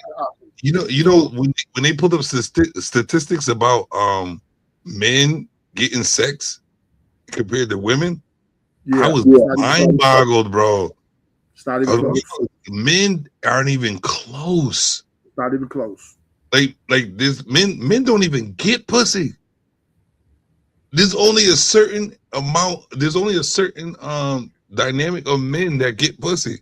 Yeah, it's you got to be over 6 foot. And I'm in that, Savage. I'm in that percentage. Me too. I'm in the percentage that get pussy. Right? Me too. But and you know what? And I'm sitting there clueless like about what's going on, and I'm like, damn, This because most of the niggas ain't our height. Most of the niggas ain't our build. And so most niggas ain't getting shit. So I understand why it's like why these talking points are happening, why dudes are like really online complaining about the females, because most females don't want these regular niggas. Because most females are delusional. They want the high end niggas. No, they're really they want somebody they can butt break. Here's the thing, I'm always in a neutral zone until I'm in a perspective of where it needs to be. In the neutral zone, most of these women are hit on by massive men, no matter what.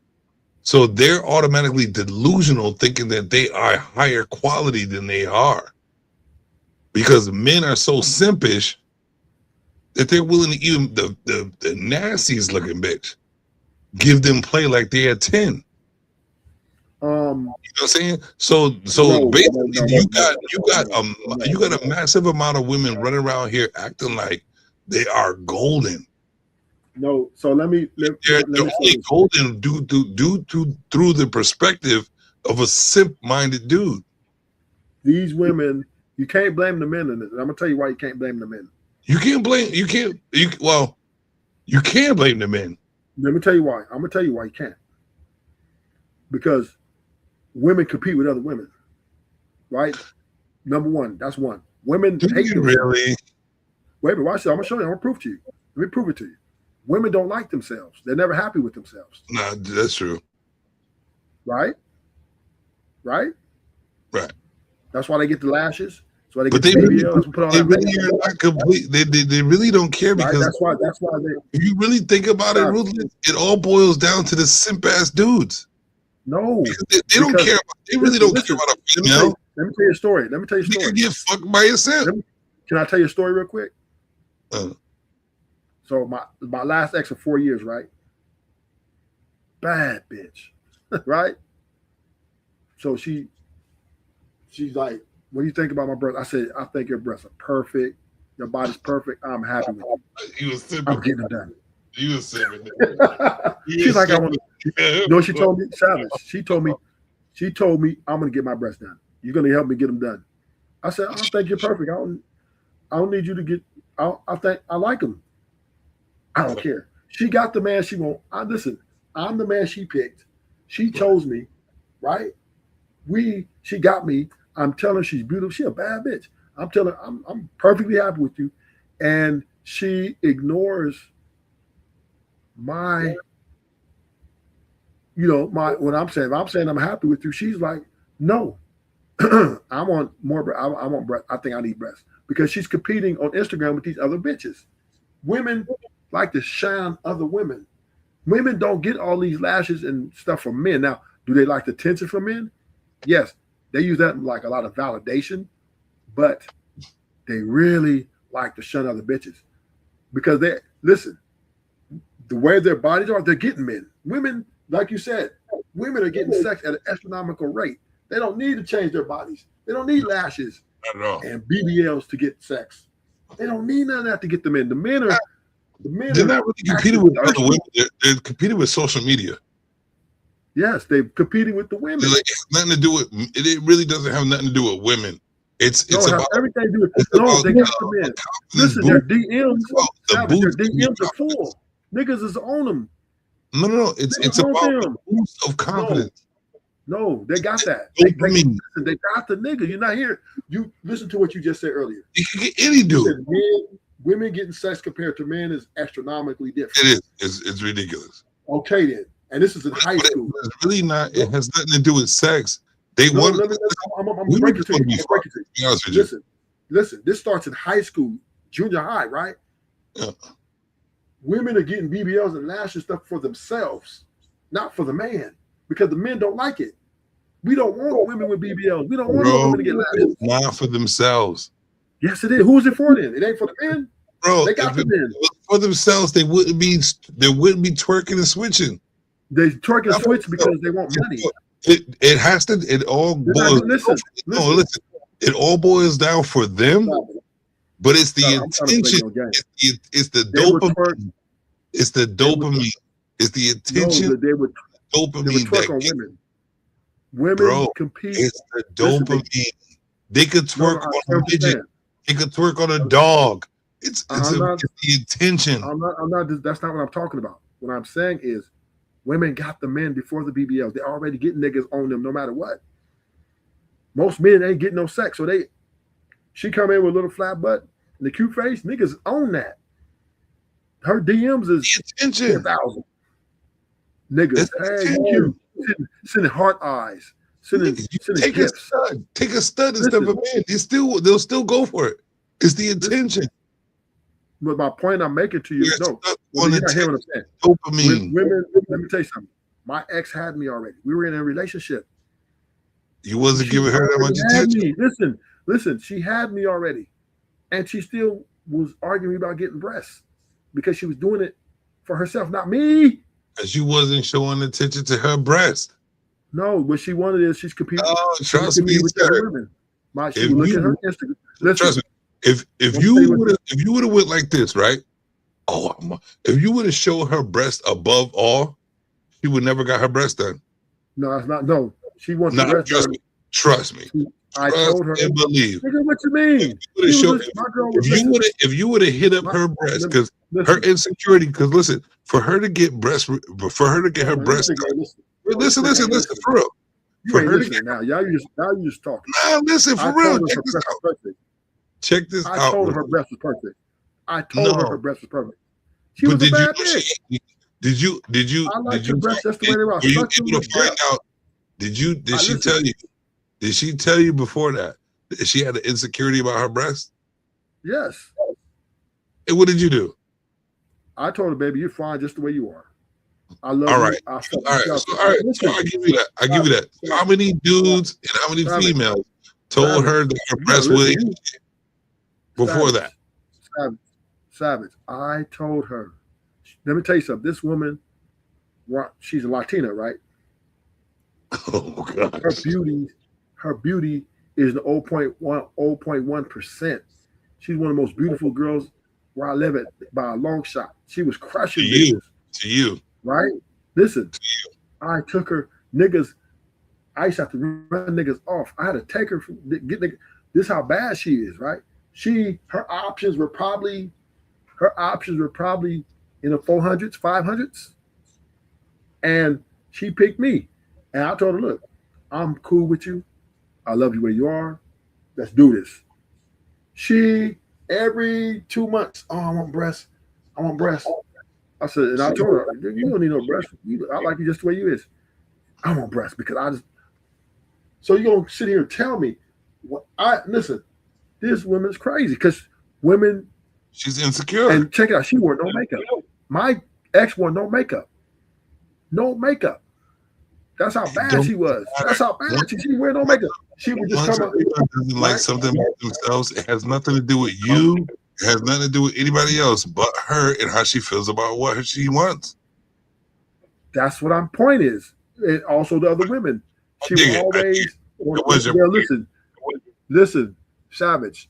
These women be deleting their Instagram. And then put it back, unload it, delete it. I'm like, why you delete your Instagram? Fucking bitches. They don't deserve. Yeah, these women be beefing with other women, so they have to delete their Instagrams because they get jealous of other women, of other bitches that they think are better than them or whatever. They be tripping with she don't even know. These women don't even know them. They don't even know these women. To be honest with you, I don't really think they're jealous of other women. She is. No. They might take an idea of what they want to look like from another woman, but I don't think they're jealous of them at all. She is, especially if you're a bad bitch. Oh, the bitches hate each other. No. I really don't think they're jealous of them. She is. I'm trying to tell. If that female's not in their world like that, if that female's not in their world like that, they're not jealous of them. Savage. Can I tell you a secret? It's just her insecurities about how she feels about herself. Savage. Can I tell you a secret? Mm-hmm. I'm a bad bitch whisperer. I'm a bad bitch whisperer. You stupid, Ruben. You stupid, man. I'm just being honest with you. I'm a bad bitch whisperer. I get the top bitches, and I talk to them and I listen and I prepare. I had a girl. This bitch, hey, Savage, this bitch so bad. You know what she told me? She said her hair was brown, right? Hey, it looks so good. It looks so fishy, right? Yeah. She said, "I'm gonna dye it." She said, "What do you think? Should I dye it?" I said, "Hell no, your hair banging just like that." Mm-hmm. When I seen her again, when I seen her again, Savage, she dyed that motherfucker. I said, "Why you dye it?" I felt like it. Because she seen another girl with that hair, and she thought it looked better on her. You had no influence on that shit. She was like, "Fuck you! I wanted to dye her myself." Women got the men. They're not doing it for us because they competing with themselves. Hey, women don't listen. Her options. This chick, her options probably 700-800. You know what I just thought? They're competing with a delusional outlook of who they think they should be. That's true. And other women. I don't think it's other women. See a bitch that's better than them? I think they see another female, right? And they like what they look like. Yes. And then they take a piece of that and want to look like that. So they build that within themselves. I don't think they're jealous of them. Yes. It's just like, I want that. Some of it's that. Some of it's that. And some of it's also jealousy. I think no. Jealousy is a bad bitch trying to get your man while you were there. That's when they get women, these women are lethal, man. They don't lethal. They and let me tell you something. A lot of girls just are unhappy with themselves. That's why they get a lot of surgery. Their mother's fault. That's their mother's fault. They're not happy with themselves. They just their mother's fault. They think they can be better. That's their mother's fault. Huh? That's their mother's fault. No, it's just their fault. No, it's not. It's their mother's fault. Listen, my girl got braces. $5,000 for braces, you right? are taught she showed me to not love yourself. No, women not love yourself. Women are delusional by nature. But you're still taught not to love yourself. You can never. You told them what? Women are taught not to love themselves by their mothers. No. That's where you're wrong at. Okay. Women are. Let me tell you where you're wrong at. Women with the feminism, right? How do they know about feminism, bro? Women are taught self-love. Feminism. This is what the parents are teaching the girl. Girl, make sure you get an education because don't ever depend on no man and love yourself. That's their ideology. Women are preaching independence and self-love. This is why a woman could never truly be in love with you because she would never love you. You can treat a woman how to have self-love without belittling a man in the middle of it. But that's what's going on. They're like, you don't need a man. You don't need. They're sick. That shit's being impacted in their brain. You don't need a man. Has nothing to do with being with a man. You should love yourself regardless of anything. A lot of it's because they can make money. They feel they got. The world is so different now. They're not being taught the proper way of who they really are. What they're saying is they're giving them a base. You can't give a female a base rule. You can't be like, oh, don't need a man, love yourself. They're like, oh, then I don't fucking need a relationship because they're emotional. They're gonna see every little bit of it. Oh, I don't need to be in a relationship. I don't need to respect a man. I don't need none of this. They're gonna build that from the very beginning, and there's not gonna be a relationship regardless. There's not even gonna be room of it. Listen, the women don't care. They're leaving. Listen, Savage. Let me share something with you. You know this already. They're not only leaving poor men, they're leaving rich men. I know. I see this crazy. They don't care about that shit the other day, man. Yeah, they get a rich man who gives them everything. and then some. But wait, but didn't they come out with a song that taught you everything about what a female wants? Yeah.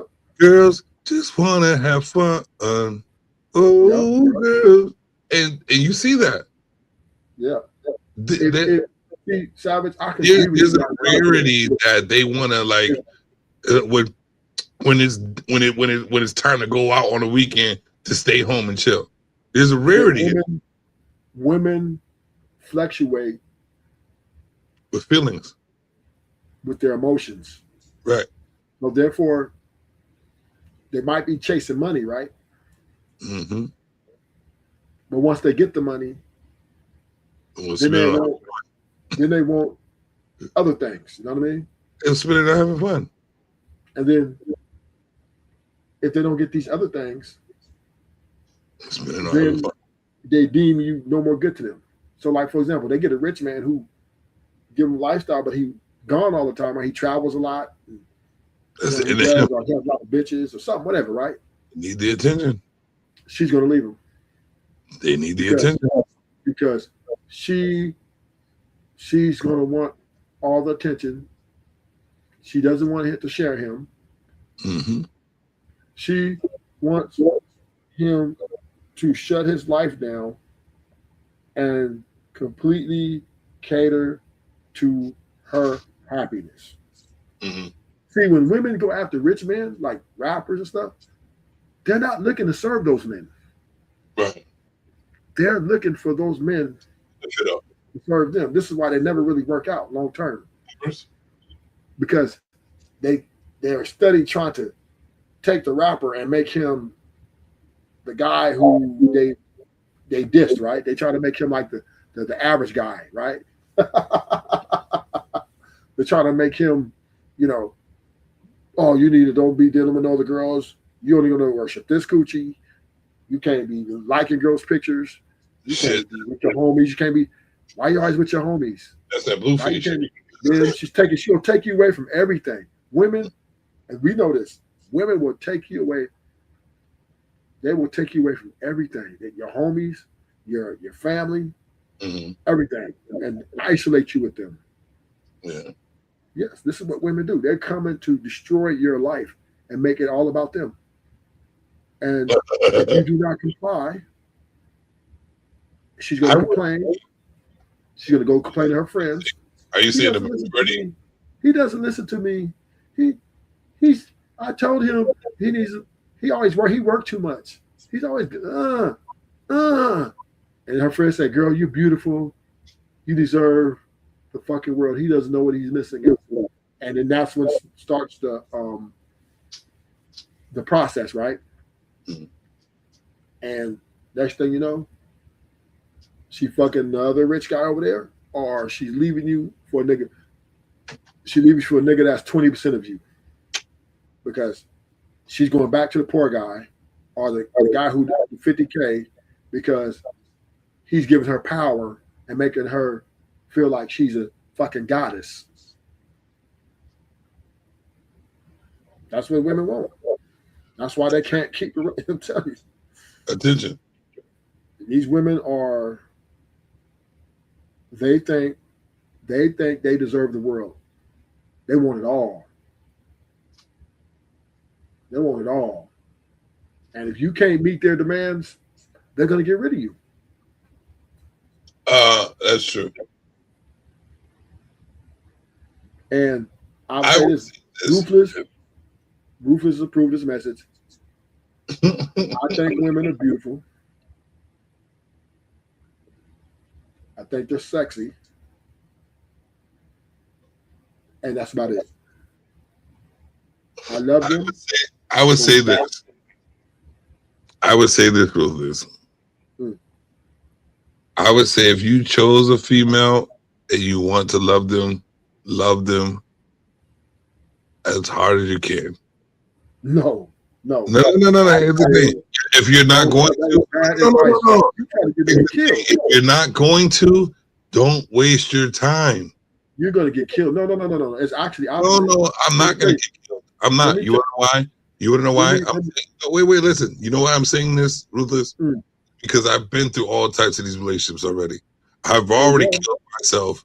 I've already put my all against. I've done it already. But what I am going to do, I see you lose all that hair. Huh? I see you lose all your hair already. No, right? I'm bald-headed because of these bitches. Nah, but what I'm saying is this: I'm not trying to lose my hair. I don't want to. I don't want to lose myself. So I'm gonna try to continue down the road. I'm definitely gonna be cautious because of the situations I've been in, but I'm not gonna, because the caution could ruin my potential of loving the way I need to. So I'm gonna keep in mind that I am cautious, but what I am gonna do is love the person I chose, because I going through what I've gone through. I probably found something that made me love a person, which I didn't really look forward to loving nobody. So I found it. So I'm going to do it. And what I am going to do is, if it goes against, if my love for her goes against what she wants and she decides to do something different, it gives me a better feeling for the out when it's time to get out. Because I know that people do what they do and people don't respect my love, but I gave it to her and I didn't disrespect it. So I don't have no feeling of feeling bad about anything. And that's what most people do. They feel bad about shit when they leave a relationship and they sit there dwell on that bullshit. I don't have to feel bad. I gave my love, I'm gone. You know what I mean? This is ruthless advice, which is much better. Well, even though it don't matter, because niggas fall in love with the product anyway. But I believe we're in an era of prostitution. Everybody's a fucking prostitute. Women are pretty much selling them pussy. They just saying, hey, this one girl said, we don't even want you to take our dinners no more. We want flights. We want trips before you get to Scoochie. We are in an era of prostitution. 2026 is the official era of prostitution. But see, best thing you do, find your budget, quit all this Disneyland fairy tale shit, because it doesn't work. You lying to yourself because you think you're out here finding women that's going to love you for your character and your motherfucking personality is delusional. Women will continue to use men. They will always use men. And you have to accept that. It's stuff that they're not going to stop doing it. So the best thing you can do is get you a prostitute, make a deal within your budget. Hey, and that way you ain't got to deal with her baggage. You ain't got to deal with her going to your phone. You ain't got to deal with trying to get your location. You ain't got to worry about her cheating on you because she's a hoe. She already belongs to the streets. See, I agree with you. Once you get a woman like that, it's more easier for you to process. Yeah. Right? Of stressed out, because the problem with doing it relationship style, you're getting the same thing, but the problem with that is you risk a nigga taking your bitch. Yeah. You risk your mental health. You're spending way more money. You're spending way more money on that one chick who's most likely going to leave you because her feelings are going to change. There is no guarantee. There's no guarantees if you do it the relationship style. So why do it the relationship style when women are leaving because they love their independence? They feel free. So are you saying we should go forever or something? So you say we should go? They got condoms. They'll buy you some condoms. They got all kinds of condoms. They got the skin filling condoms. I'm saying, so you think we should just be single? Yeah, because then the reason why I say that, you keep your peace of mind. It's less stress. You have to do it. And I'm not saying if you can't do it, fine. I understand most men are going to keep taking the stupid ass relationship route, thinking they're going to get the cherry at the end of the rose. And then they go be on YouTube when they get their shit taken. They always do it. Listen, and first, I've always been anti-marriage. You know that. Yeah. I'm anti-relationship now. That's how bad it is. And the only reason I'm anti-relationship is because usually relationship is to build to marriage, right? Right. That's the point of a relationship. Okay, I want to see if she's marriage material. But the way the women are acting now, they're saying, you know, you gonna pay my bills? Mm-hmm. We're gonna go date. Where you taking me? If you tell a woman you're taking her to Chili's, nigga, she's blocking you, nigga. What that? And Chili's is a nice restaurant. It ain't no It upscale. is. Upscale. If you gotta block me, you gotta go. Like, but my whole thing is you gotta take it the way you take it. You know what I mean? Like, if that bitch is willing to be that bitch, she's not for you regardless. That helps so much. For a bitch to act like her bitch ass way, that helps so much. That's you why you get for showing me you being a bitch. You go get your prostitute, maybe at the strip club, wherever you're gonna go. See, I can't trust prostitutes. Go make your deal.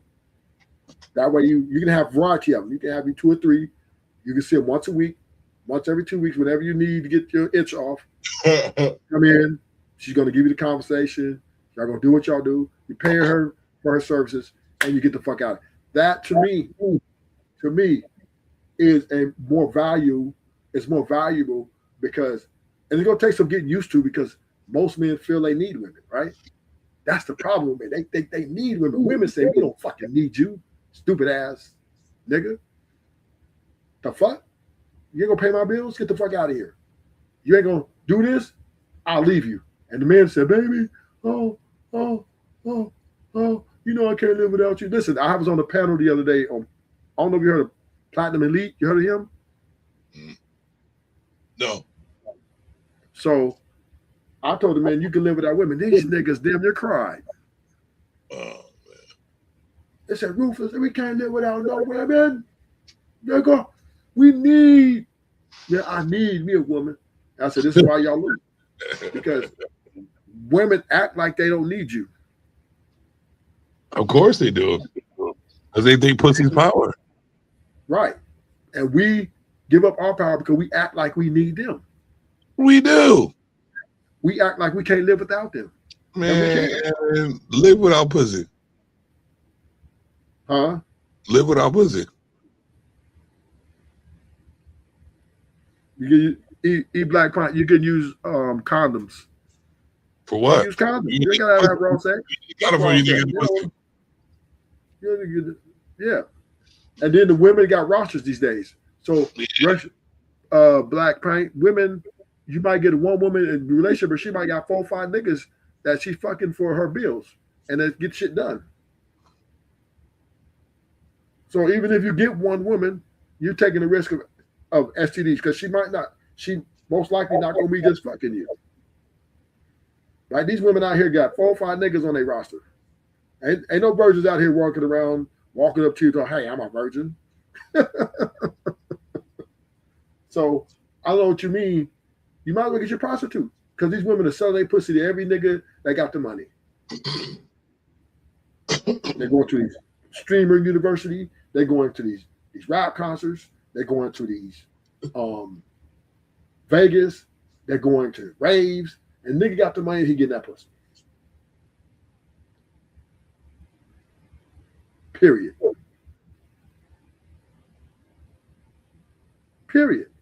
It's over. Nigga, the love, niggas talking about that love shit is delusional. The love is over. It's these women want niggas that's going to either take care of them, pay them, or be sex slaves for them. That's it. Ain't no more. Oh, let me make you dinner. Let me do no.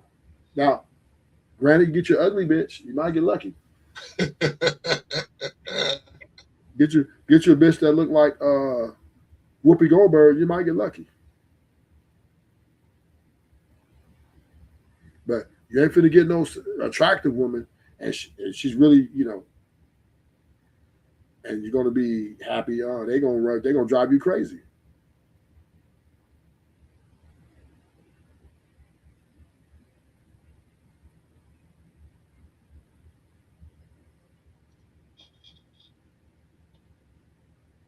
Yeah, well, what's the point of getting a black pint? What's the point of getting in a relationship when all these women got all these they got rosters now.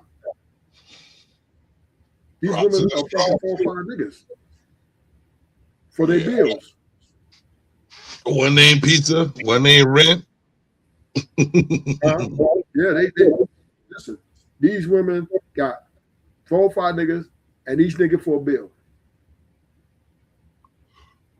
I don't know, bro. So you might as well get your prostitute because these women out here are prostitute themselves, whether they work in a strip club or not. The ones who's out here now acting like they know doing a prostitute life too. So you might as well get a chick and she's a prostitute. Let her be your prostitute. Yes, might as well. At least you get to it. You ain't got to play all these motherfuckers, take out to dinner. Right. You ain't got to do all this, spend all this money you're going to spend. Right? You'll take out to dinner.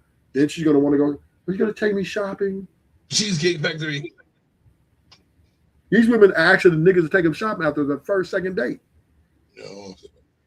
They ain't waiting, Savage, they ain't waiting until like the 10th date, 11th date, right? No, They're coming out banging off the first date. You don't take me shopping? I don't even know your name.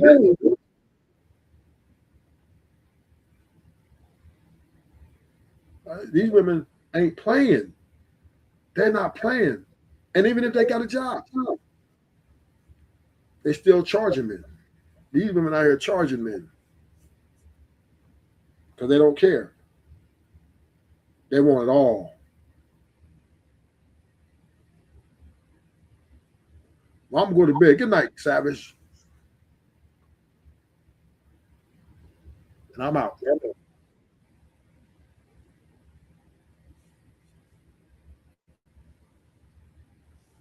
Good night, Black Pint 22. These women out here ain't loyal. They're not loyal. Women aren't loyal out here, Black Pint 22. They're not loyal. So you gotta use a condom. You gotta use a condom no matter who you with.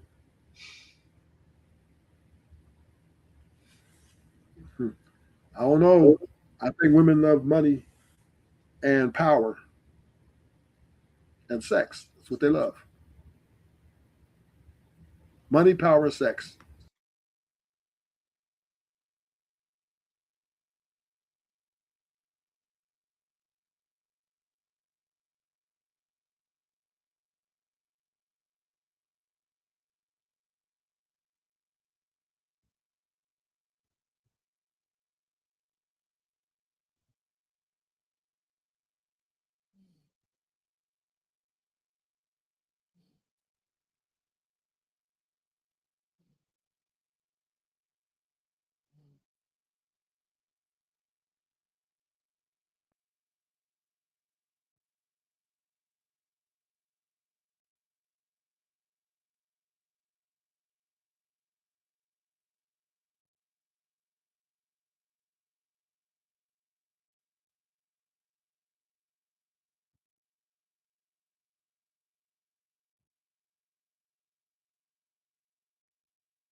Mhm.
Mm.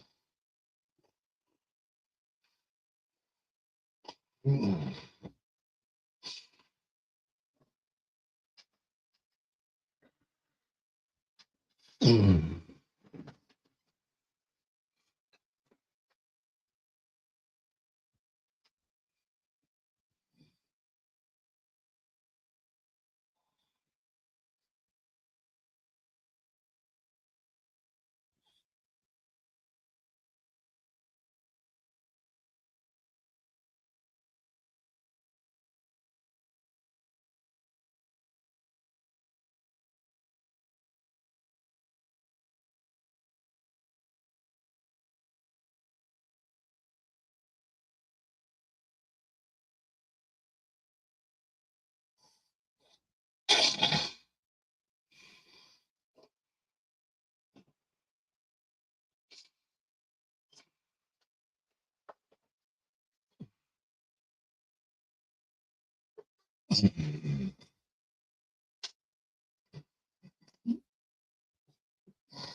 Welcome to the show. Yeah. Lights up. Curtain twitching, city holding his breath. Yeah. I walk out the shadow with a spark in my chest. Name in the rafters, pressure in my breath. Came for the moment, stayed for the throne. Built this stage out of skin and bone. Smile for the cameras, pain in a grin. I make it look easy, but it's war I'm in. I do it for the love, yeah, I do it for the crowd. But don't confuse kindness for laying down. I'm here for the noise, I'm here for the night. I'm here to turn scars into stadium lights. Welcome to the show, where the real don't fold, where the hearts stay cracked, where the wheels stay gold. Welcome to the show, I bleed in control. I'll make you feel alive, but I won't play slow. Crowd drops out, one voice, raw echoing. Are you not entertained? Jim Savage has entered the building.